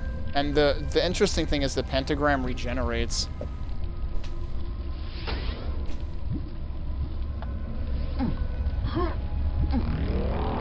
And pentagrams are actually good in this. Can I actually climb out of here somewhere? Or am I committed to this once I do this anyway?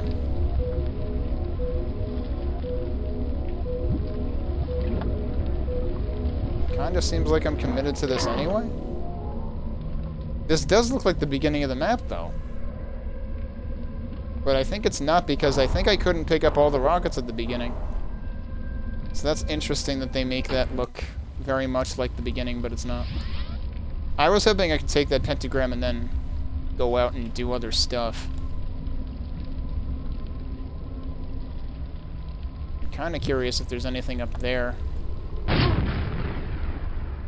Well, seems like the answer to that is no.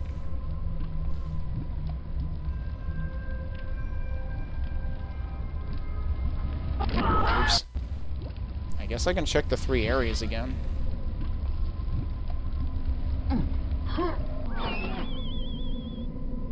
See if there was, in fact, anything hiding underneath. Oh. That's the secret. Okay. There was another pentagram. Which would have been really useful for when I rocketed myself in the face earlier. Yeah, thanks. Okay. Alright, we found the secret. I don't know why this is here, unless it really is just to give you the illusion that this is the starting place, even though it's not.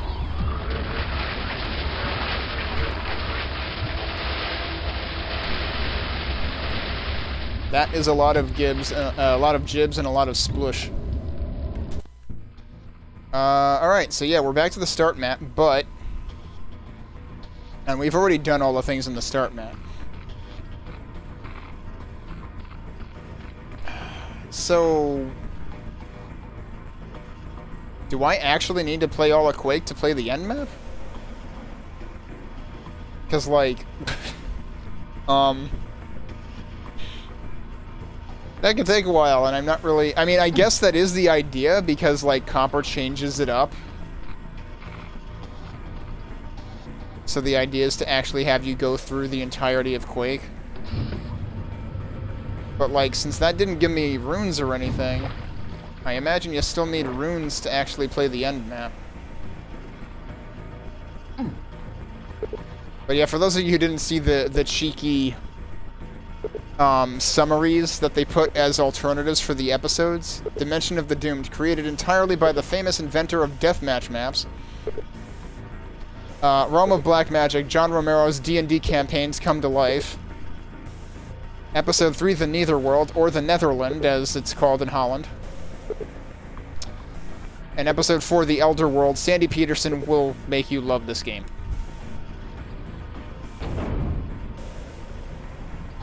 Actually, where...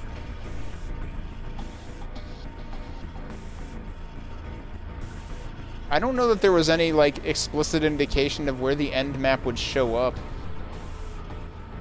I'm pretty sure... Isn't there an impulse that gives you the runes? Because I really don't feel like going through, like, the entirety of Quake. And I forget which impulse does that. But I know I did it once. It's not that one. Is it 12? Definitely not that. One of the impulses gives you a rune.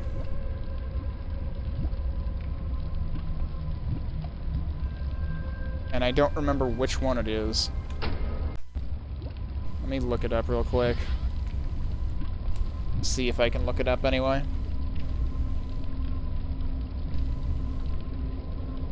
Did I not try 11? I did try 11. That doesn't look like it did anything, though. Let's just do that.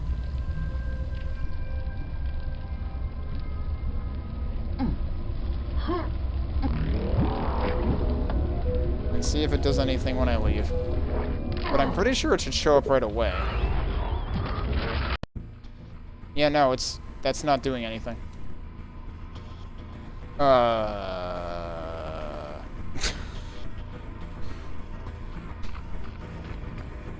don't want to, like, no-clip to the end map, but I kind of want to, like, get to see what the end map is without going through all 4 episodes right now. But it seems like they intend for you to go through all 4 episodes.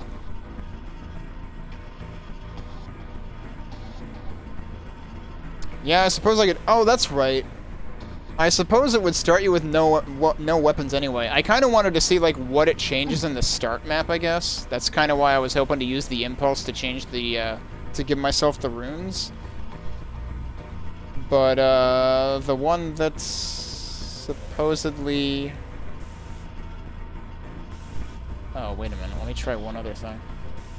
That's the only... Oh, so this map doesn't change even if you get the runes? That's what you're saying? That seems very anticlimactic. Like, I would have expected them to do something with that, with all the other attention to detail that went into this whole thing. Alright. Well, if that's the only way, I'll take another break, and then we will do the end map via the console when we get back.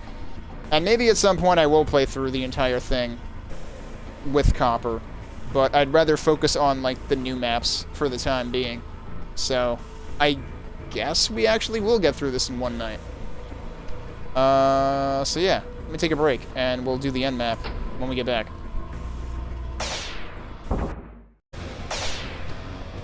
Okay, we are back. I'm gonna try Impulse 11 one more time. Let me try it on the... I don't know if I tried it on the actual start map before. But yeah, no, it doesn't seem to be doing anything. I know I've seen it work in the past, so that's really odd to me. I'm gonna try one more thing, and if we can't get the runes, then we'll just skip to the end map. Let me try actually going in here and doing it. Why doesn't that work? That's really weird. I'm actually I'm curious enough that I'm actually gonna open, like, vanilla Quake, because I've done it at some point. So, like,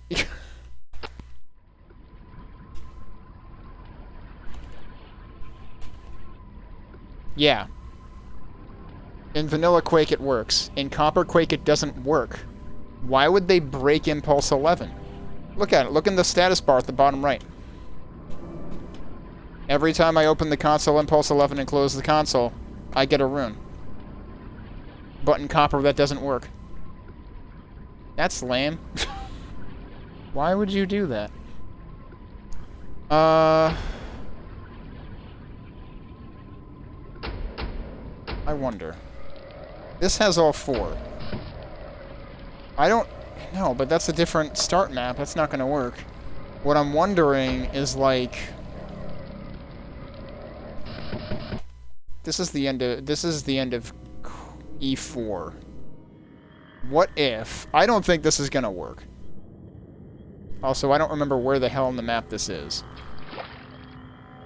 Is this before I hit the switches? Or is this after I hit the switches? This is probably after I hit the switches. I don't remember where the end of this map is. Probably in here. Yeah, there we go.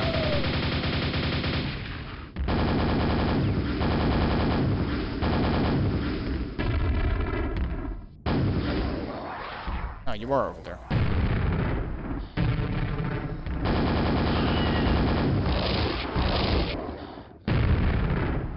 I have no nails or...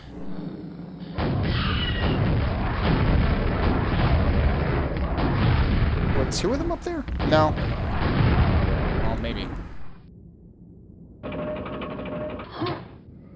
Okay, so... what we are going to try doing...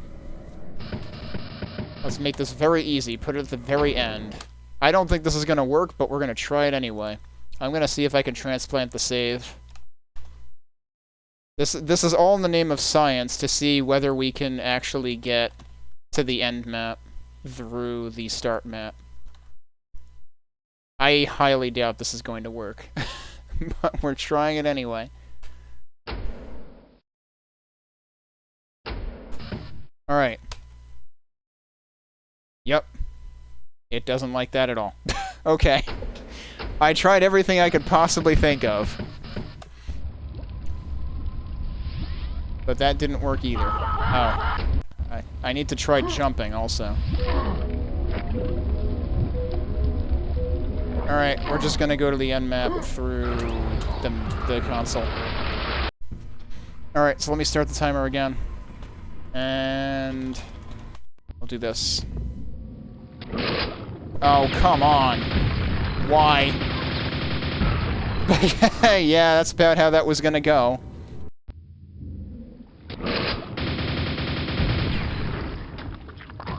Okay, could you not, though? Stop booping me. I did not ask for boops. Alright, you just stay down there. Think about what you've done. There we go.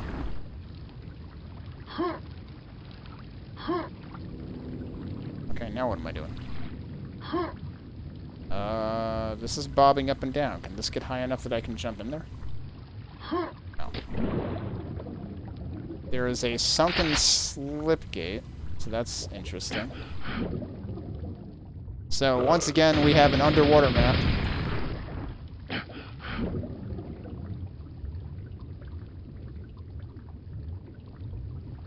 This does seem... I'm trying to remember. I think the original end map had something like these bars.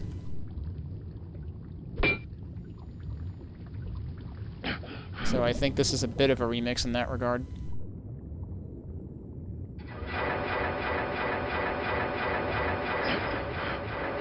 Right, except you had fish, not spawns.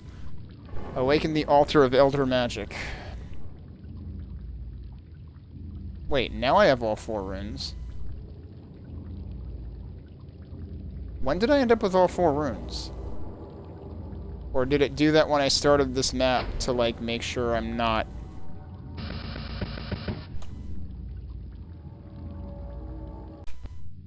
Yeah, as soon as I started this map.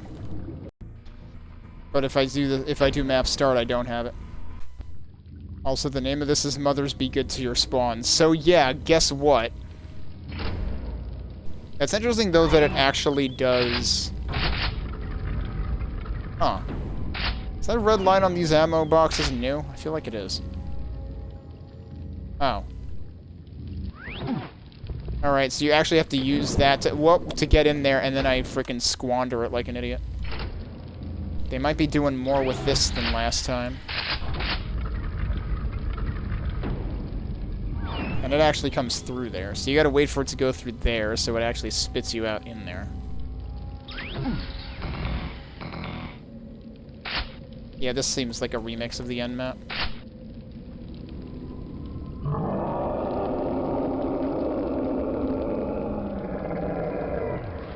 I feel like you didn't make that noise usually.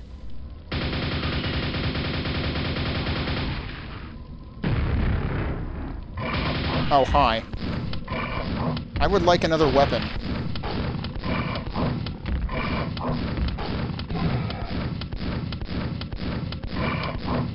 Supposedly this is largely balanced around being able to do shotgun starts, but this seems kind of... Oh, come on! How many of you... Jesus Christ, how many of you are there? Monsters spawn infinite around Shub. Does that apply to these fiends also, or just the ones right around Shub?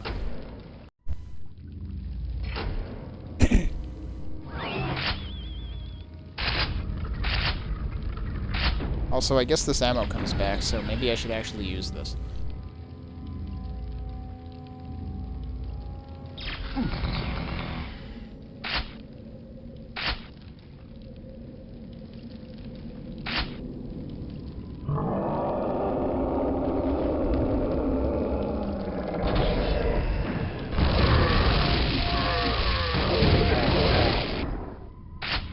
Oh, so this is interesting. Yeah, they actually have you use each of the 4 rooms.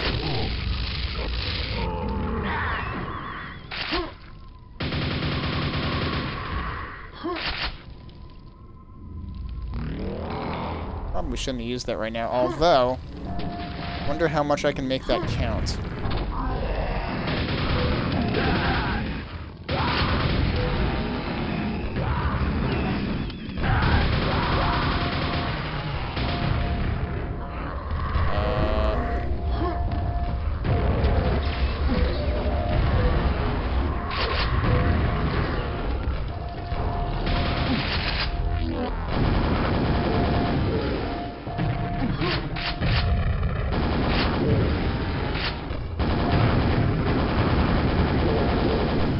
So I still need to find one of the 4 doors.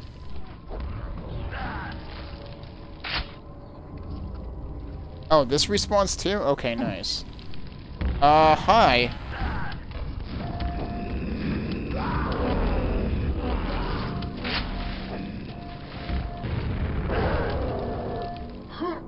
I'm gonna go over here.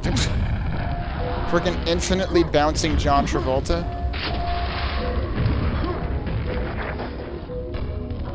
That was mean. Why do I... Okay, that's supposed to be for the lava. I mean, I guess. I think I missed my chance before. Oh, I didn't do this one.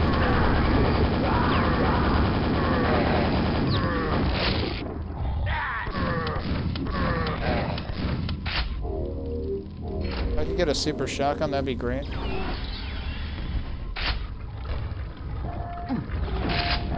Cool.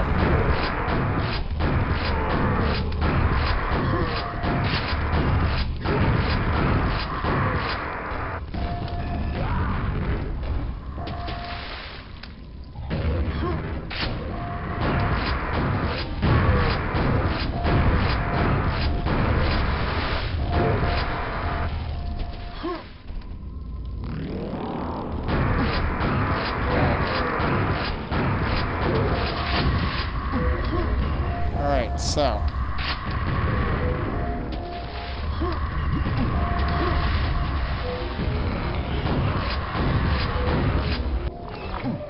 Oh, surprise, we're not done.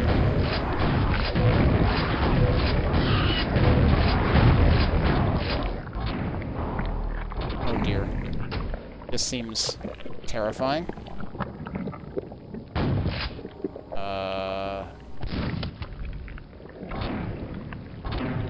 Okay.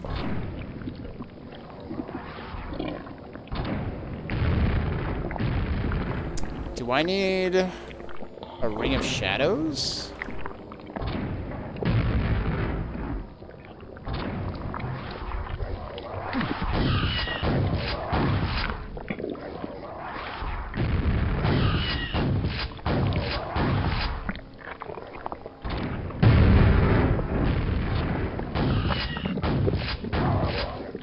Okay, those things are dead. I can actually go out of here. Okay, I wouldn't want to do that for any reason, I don't think, but I could do that.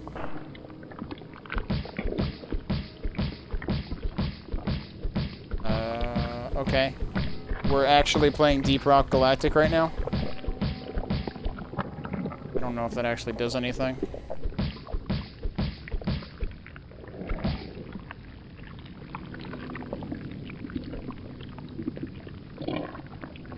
So is this thing just kind of like idly... Do I have to go in there? That would be bad, because then I would have to go back out again. And that would mean I squandered... Wait a sec.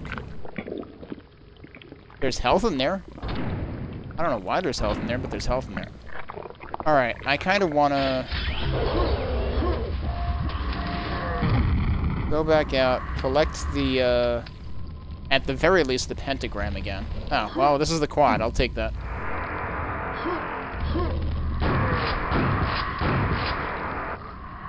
Pentagram should be around this way.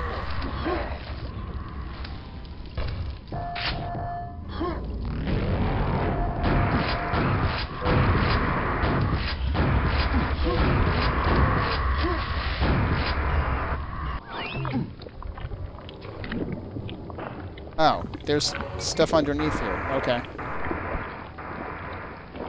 What about here? I like the nails. Jeez.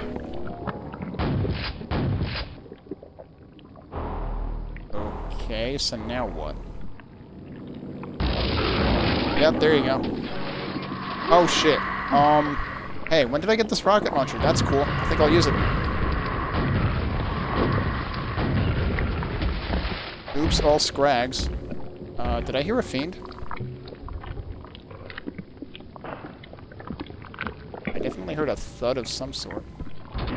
That still does that, though.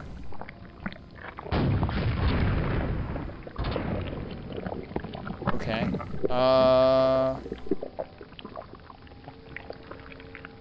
that was interesting. I'll give it that.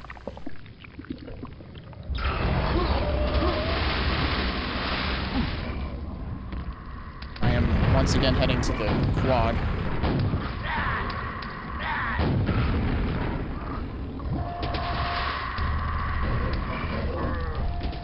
I don't have any shells. Shit. Oh, it's over there. There we go.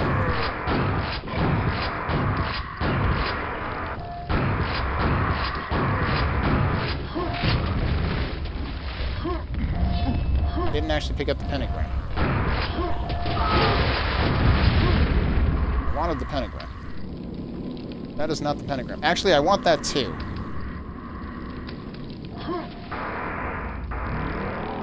At least they give me ammo everywhere.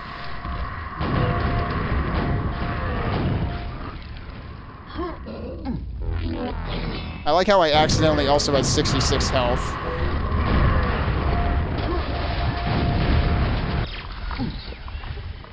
Alright, let's see if the Ring of Shadows does anything here. It does.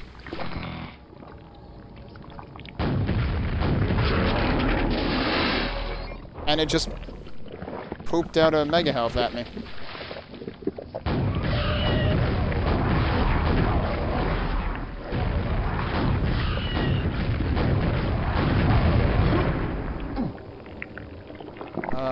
Yeah, that's still chasing me. Why don't I just go out?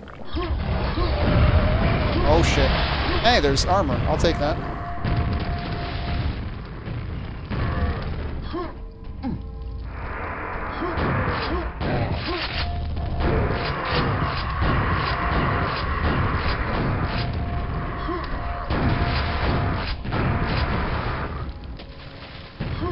Now the question is, what's left?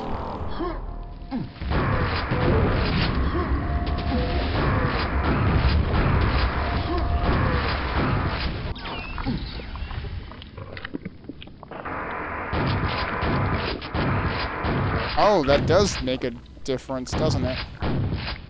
Maybe that really... Okay, so quad is the key for that side. So, this is really interesting. Also, that was very loud.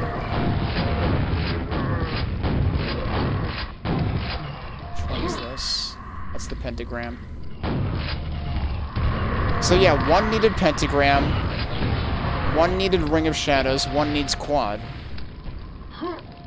This is really interesting.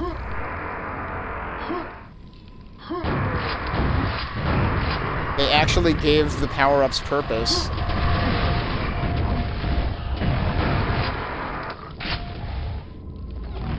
Perfect timing.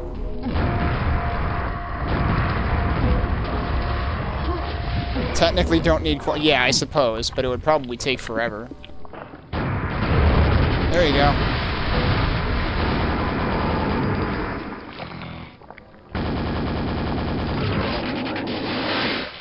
Okay, did we did it? We did it!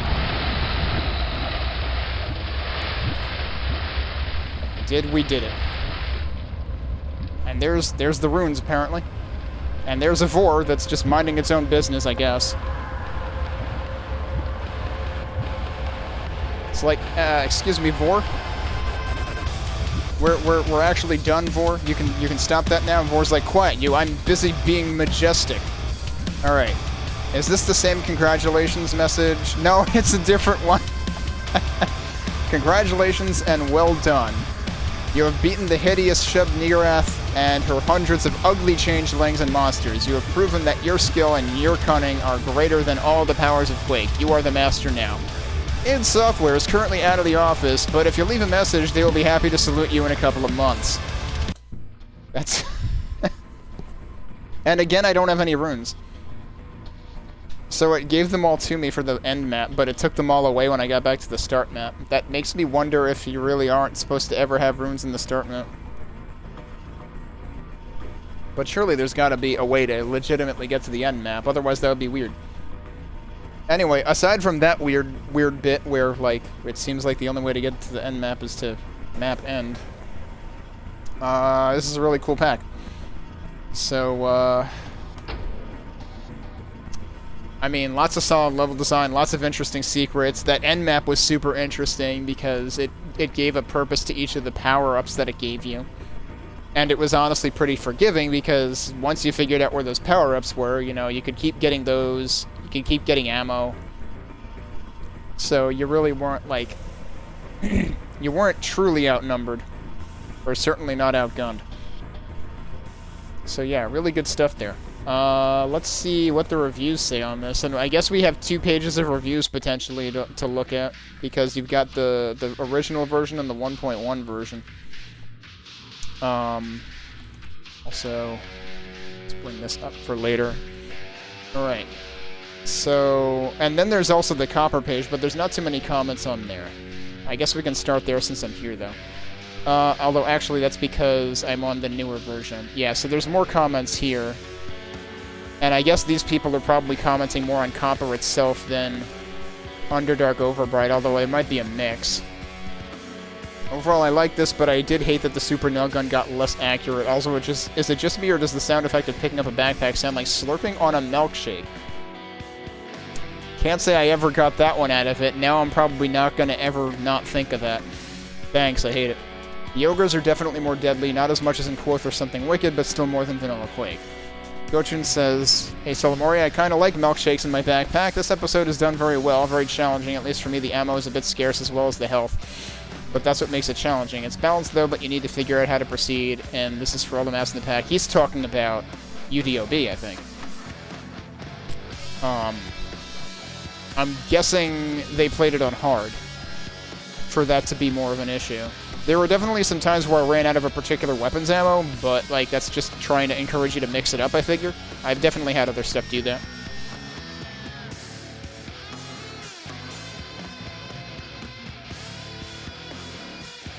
Huh. Apparently it caused a bug in E3M4, or E3M7, which I guess got fixed. The game does feel more difficult, but this mod didn't resolve the main problem of Quake. And sometimes I'm assuming he means it exacerbated the problem. Fat-ass monsters and weak fart gun called shotgun. I mean, it should have improved the shotgun effectively because you could shoot through things at least. But I think maybe what he ran into is they made a couple of the enemy types stronger, I think. Mike Taylor claims it doesn't in itself make a big difference, which could be counted as a success since its goal wasn't to make radical changes, but to tune up the engine. I feel like not all of the differences are necessarily, like, going to always be super top of mind, but, like, it does make a difference. Like, the Vor bullets are definitely behaving differently. Ogres are definitely a little bit more deadly. Enforcers are definitely a higher priority target. It has bothered me in the past that the regular-ass nail gun is the one weapon that you never use once you get the upgraded version. The single shotgun and grenade launcher both have their uses. It's good that the Copper team found a way to fix that, but it's never fun when an existing thing is made less powerful. I wonder whether instead they might have done it by making the regular nail gun's ammo travel faster, making it a better long-range weapon, rather than making the SMG worse. They did both of those things. I don't know if originally they didn't do both of those things, but they did both of those things. Oh, and it missed the tweak I would have liked most, that ammo boxes and health are not picked up unless there is capacity to use their whole value. That would be a really nice feature, but I also understand not doing it. That feels like that would be a very big change. Then that prevents people from getting the box of shells if they have 61 left and they might want 100. Make a prompt? No, please no. I do not need a prompt every time I'm going to pick up a box of ammo. Oh, that would be... Yeah, Dwyer has a cool idea of, like, storing the remaining ammo in the pickup. So that the surplus is still there to pick up later. The only thing is you might want to have an indication somehow that that's the case. Doom has a mod with a similar idea. Huh. Alright. Overall, a very reasonable set of changes. If I was to modify progs for something of my own, I would use this as a base. Thoughts so far? Very neat interface graphics. Yeah, the new main menu skin is pretty cool. Why SSG feels slower? Am I going insane? Couldn't find any mentions of it in the readme. It didn't feel slower to me. That thing where you jib someone and they don't give you a backpack, perhaps this could be changed. I never liked the idea of penalizing the player for having some fun after they already lost some ammo to overkill. Yeah, that would also be a nice thing to maybe tweak. I mean, it's not like you're jibbing the backpack. That doesn't make sense. Was the backpack built by the lowest bidder? The new axe model is pretty good, but the handle lost its metallic shine to excessive noise. Excellent animation, though. You know, I didn't pay enough attention to the axe's animation. It did look different, but I didn't pay enough attention to it. Let's go in and look at that really quick. It's supposed to be higher frame rate now, right? Yeah, I guess it is. I guess I really didn't pay that much attention to it.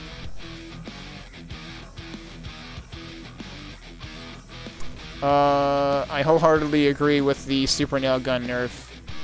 I assume they mean they agree with it being done. This is a very, very long comment, but they seem to like the changes. And they like the nightmare change. If there's one thing they wish was included, it was reduce the amount of ammo that can be carried. I guess you could think of that as a nightmare thing too, but I don't necessarily agree with that, because there were plenty of times that I ran out of shotgun ammo when I could carry 100, so.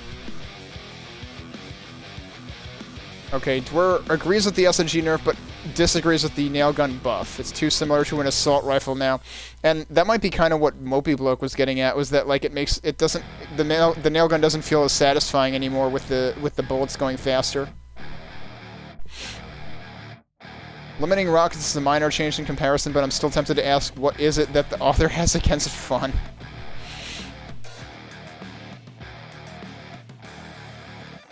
UDOB is fantastic, but the copper mod itself is badly overrated.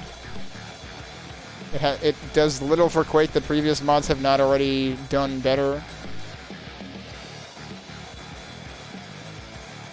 The only improvement is the armor behavior, and I feel like that's the least documented part. And well, they also prefer the 100% Z-aware ogres, so I'm gonna just move on and disagree with that. Wait, what? Quote does not have Z-aware ogres? I thought we were saying it did.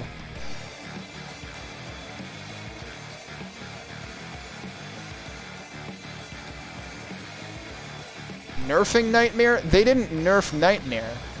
This is a really shitty and brain-dead comment. There were no turret enemies? Have you played Nightmare? Have you watched the behavior of Shamblers or Ogres on Nightmare for like 2 seconds? This person doesn't know what they're talking about. Stopping their attacks to take a break and jog around for a little bit is not a fix. That's just stupid and makes the game easy. No, it doesn't, because it gave you half health. And there is no need for this foul language. Yeah, that too.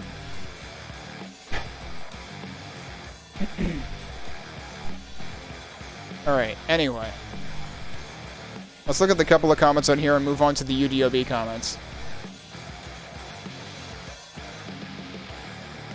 Are there any plans for making Armagon and Dissolution compatible with this? Wait, what? First of all, that question should probably be the other way around. But I guess the other question then is, like, is this not compatible with those? Is it because of the additional enemies? Which makes me also wonder what other things wouldn't be compatible with it.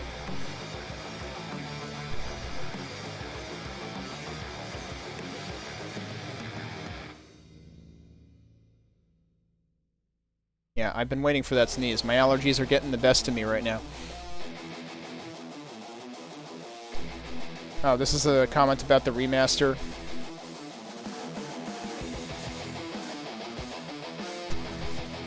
Alright, let's go on to the UDOB comments, I guess. There's a ton of comments on this. The other maps vary from okay to very good, but map 3 is a proper 5-star map. This is by One True Purple. Which one was map 3? Pit of the Living Dead.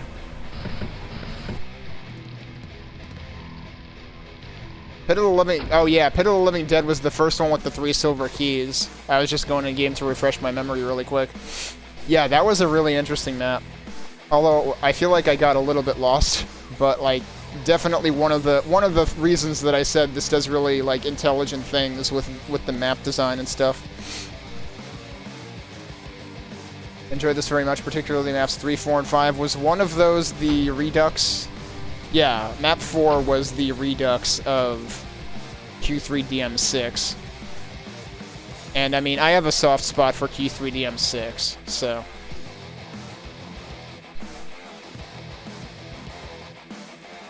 Very nice episode. Looks like a very improved classic. Looks like very improved classic levels. Secret level is very seems like the Necromancer's Keep from Arcane Dimensions. Huh, I didn't think about that. I'll have to go back and compare the two. I looked at the authors of this map and recognized why they are very alike. Who did the Necromancer's Keep?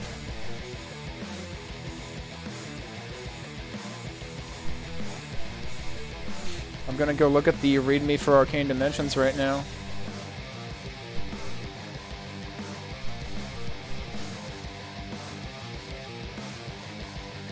Is that Lunaran? I think that might be Lunaran. I have to go look at the README for this now. Yeah, that is it is by Lunaran. That's Necromancer's Keep was a combination of Sock and Lunaran. Close says the E1.1 remake is so pretty and new. I love it. Telemoria says the set took me a while, but it was worth it. I'll admit the final battle was almost more than I could handle, and it took me a few tries to get through it. 5 out of 5 for sure. The final battle isn't bad once you figure out the deal with the power-ups. And it's very cheesable because you can keep getting the power-ups. If I didn't keep getting the pentagram, yeah, it would have been terrible. Scratter says, for me, this has been the best addition to Quake since Arcane Dimensions. Really enjoyed all the maps, even the final boss fight with Chthon, which I usually despise. Yeah, they managed to make that interesting, too. And it's not the first thing that I've seen try to put a spin on Chthon, at least in terms of, like, having the side areas that you have to do for each thing. Although I think... was it Contract Revoked that had, like, the side portals on a Chthon fight? I forget if it was Contract Revoked or if it was something else. But I feel like it was Knave-themed, so that's why I'm thinking it was Contract Revoked. But I don't think that did the thing here where you had to do it to, like, get to the... What was it? You had to do it to get to the top, right? Right, yeah, you had to do it to get to get to the... Actually, no, I think that is exactly what... Contract Revoked did. So actually, yeah, that is a similar idea.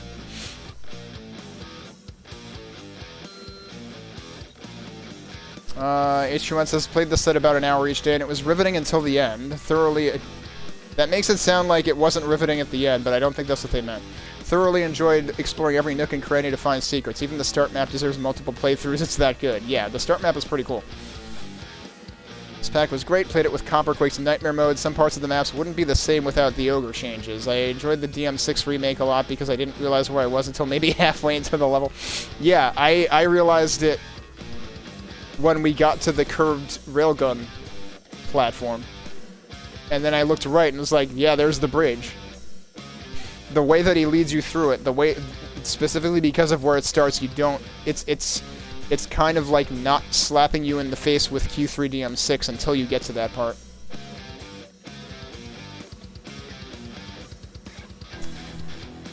The final gold key fights are brutal but extremely fun on Nightmare. The final gold key fights. Which level? Are they still talking about the DM6 thing or something else? They're probably talking about that. Yeah, that was the one with the false ending.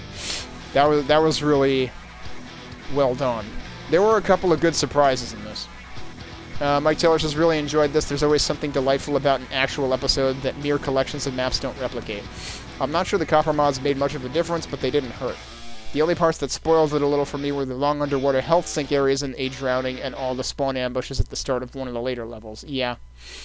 I mean, if there were any more spawns than that, and like, if I hadn't landed on that tiny little block and had to actually fight all those spawns face to face, that would have been terrible. So yeah, that had me worried about that map. But,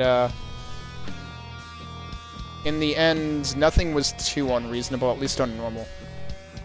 Like I said, I might have to try this one on hard, or maybe even Nightmare. I should try something using Copper's Nightmare mode, or even just do the remaster using its Nightmare, where it also limits you to 50 health, because I have not played anything with that yet. But I did play through Nightmare on original Quake 1 on Quakespasm. But that's the turret enemies and 100 health Nightmare.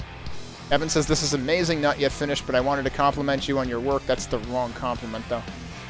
So far, very fun and playable, and just amazing to look at. The effort that went into this is apparent. Yeah, and, like, if you read the actual, like, Lunaran's actual site that details, like, all the reasoning for all the things, like, that is just, there's so much thought put into that. It's like, you know the dude understands exactly what he was going after.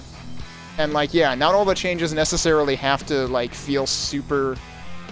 You know, again, it doesn't beat you over the head with it necessarily, but, like, the changes are definitely noticeable.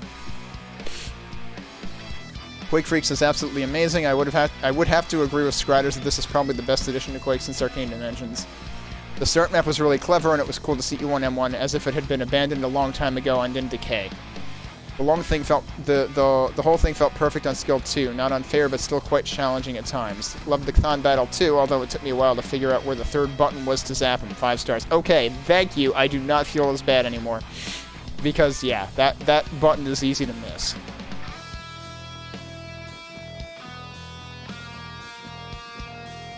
Okay, they had some Quake Injector issues. Got a real kick out of the Quake 3 surprise. I hope he found the secret level, too, because that's also a Quake 3 surprise. Great episode, lovely. Just a heads up that the end of BSP is broken? What? That's weird, yeah. Pog Champion came to say very Pog. I like that. Fantastic, probably the best full episode to have come out of the community. Now, keep in mind, these comments were before Epics of Enmity came out, because I think Epics of Enmity might take the cake over this in terms of, like, best modern classic Quake episode. But, like, both of them deserve a lot of praise for what they did. Also, I'm under the impression, does this, I think this only uses vanilla textures? Because there's no GFX directory. Oh, wait, no, there is a textures directory. Never mind. There are new textures. Yeah, all the Vine stuff. Probably that extra stained glass window that I found. The spider webs. Yeah, so it seems like it's very light on new textures, and it seems like most of it does have to do with, like, the foliage and cobwebs and stuff. But there are new textures in it. It definitely feels very vanilla in terms of its texture usage. Whereas I feel like Epics of Enmity might have gone a little bit further in terms of custom stuff. And of course, Epics of Enmity had the soundtrack with it. Epics of Enmity has a pack file, not separate files, so I can't poke into it as easy as, like, as easily as I can with Copper. Or rather with Underdark Overbright. Where did I stop with this? I pretty much stopped at the beginning of that comment, especially as it doesn't rely on new monsters or weapons to keep it interesting, so it really keeps the strong Quake 1 vibe that gets lost in mods like Arcane Dimensions. Great use of secrets to keep the player exploring even long after clearing a level of monsters and opening the final door. I still need to go back and find a few well-hidden secrets sometime.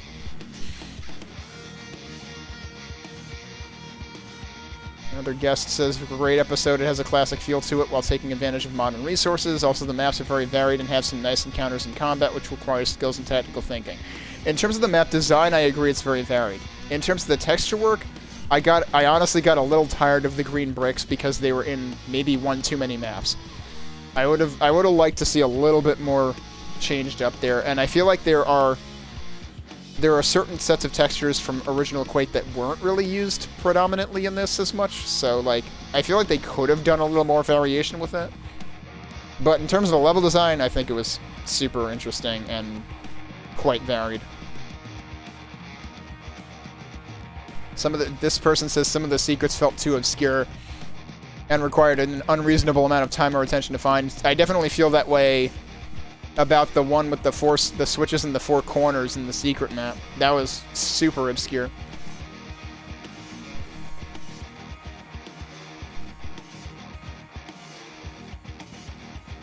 JP says deserves all the is that a word? I'm just gonna go with praise. Deserves all the praise it gets. It definitely feels comfortable, sort of conjuring the feeling of playing vanilla Quake back in the 90s, but that means it's clearly more atmospheric and tougher, as we'd expect in 2020. Perfectly judged for modern tastes. The progression from base to Mossy Castle to Lava Boss felt pretty smooth, a love letter to the first couple of Quake episodes, and just as thoughtful and atmospheric progression as well. On that note,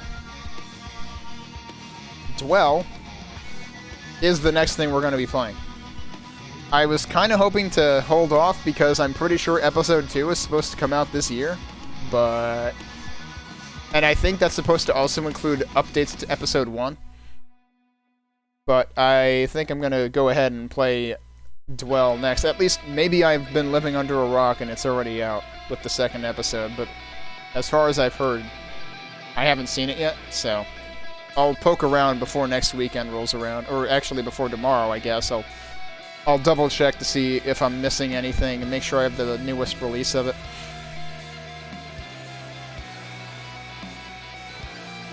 Not nearly as hard as that. So Dwell is going to be harder, and I expect Smedge to be harder also.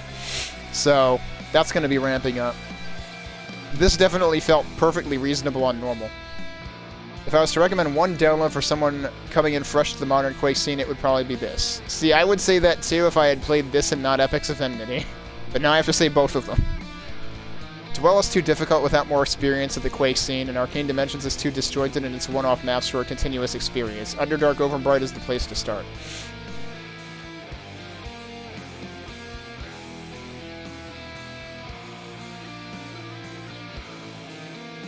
Huh? Weird, they had a problem with the teleports.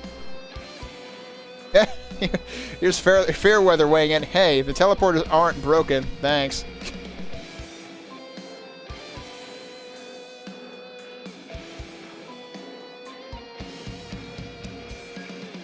Yeah, I always thought this was weird that like there's specifically a special command line argument for Quoth and Quakespasm. It would be cool if they added one for Copper, so that you could use it the same way, and you didn't have to, like, plop everything in the Copper directory. Actually, I'm not sure whether Dwell and Smedge bundle it themselves, or whether you have to dump them in the same folder the way that you did with UDOB.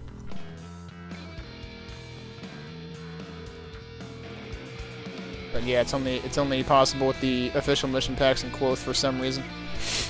Johannem says, absolutely amazing episode, and even comes with its own secret level. I played it with QSS 93-2 on Skill 2 and found no bugs or glitches. Very enjoyable and brutal combats. I'm going to assume that's on... Yeah, he said Skill 2. Unfortunately, I had to give up on zapping our old friend Thon after about 24 tries. I never made it beyond zapping him the second time. Huh. I wonder how much harder it gets on hard.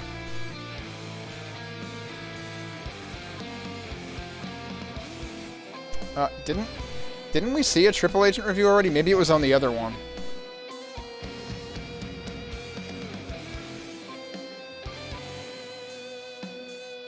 Plenty of secrets, good attention to detail, requires some thinking out of the box.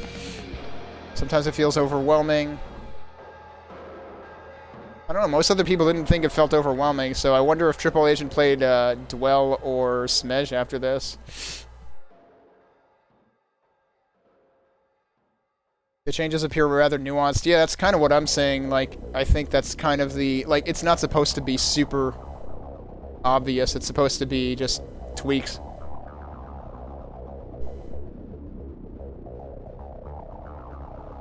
Thanks, it was cool. This completely blew my mind. It was the first thing I played after the id1 stuff. Linrun was already making some gorgeous-looking maps for Quake 3 back in the day, so no surprise. Some of the most fun I've had with Quake in years. Honestly, might be my favorite user episode I've ever played.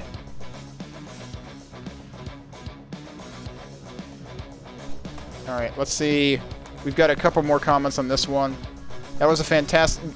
There's like almost nothing without a 5 rating on here, so yeah, it's basically a 5 out of 5 on the updated version, and it's 4.9 out of 5 on this, so yeah, this is one of the highest rated packs. It was a fantastic episode, had a lot of fun, great secrets, and drooled at the beauty of some areas, inspiring stuff. Oh well, now my fave secret is keep it safe, keep it secret. Really cool, I like that. Was there a new secret added? I didn't find that one. I missed a Lord of the Rings reference. I feel bad now. Presumably it's a Ring of Shadows. Not to mention that it was very pleasant to find a whole secret level. Thanks for the episode, it was great. Copper Stairs is more or less a refinement of the vanilla game, and the new episode is a nostalgic trip through levels that feel not unlike classic episodes. It includes some wonderful combat situations, not to mention a nuke Thon fight in the final map, and fully remade end map that caps Underdark, Overbright, and original levels. The fight with Shavnigarath is fully redone, and I won't spoil it, but it feels fresh and clever. Yeah, I agree with that assessment. Ajora says incredible episode and a perfect introduction to the exemplary Copper modification. Akina says... Awesome playthrough on remastered with no issues. Love the way secrets are telegraphed in this with cobwebs. I didn't pick up on that. I saw plenty of cobwebs, but I didn't connect the dots between cobwebs and secrets. Well, that'll be something for me to pay more attention to the next time I play through this. This is an excellent episode that really lifts the vanilla Quake experience with careful refinements and a modern level design. You have to play this. Yeah. This is, I think this screenshot is from the secret level, actually. This is definitely well worth playing. Definitely glad to have finally gotten to it. And as I mentioned, we still have plenty of other Copper stuff to go through because we have Dwell coming up, and then we have the 2 Smedge packs coming up. So, those are probably going to give me a real run for my money, as opposed to Underdark Overbright, which was a nice introduction without being completely brutal in most cases. There were definitely a few, like, horde-ish sections, though. So, it got a little hectic a few times. I got myself cornered a couple of times, even on normal. But, yeah, really good stuff. So, really enjoyed playing that. Hopefully we will enjoy Dwell, which we will start tomorrow night.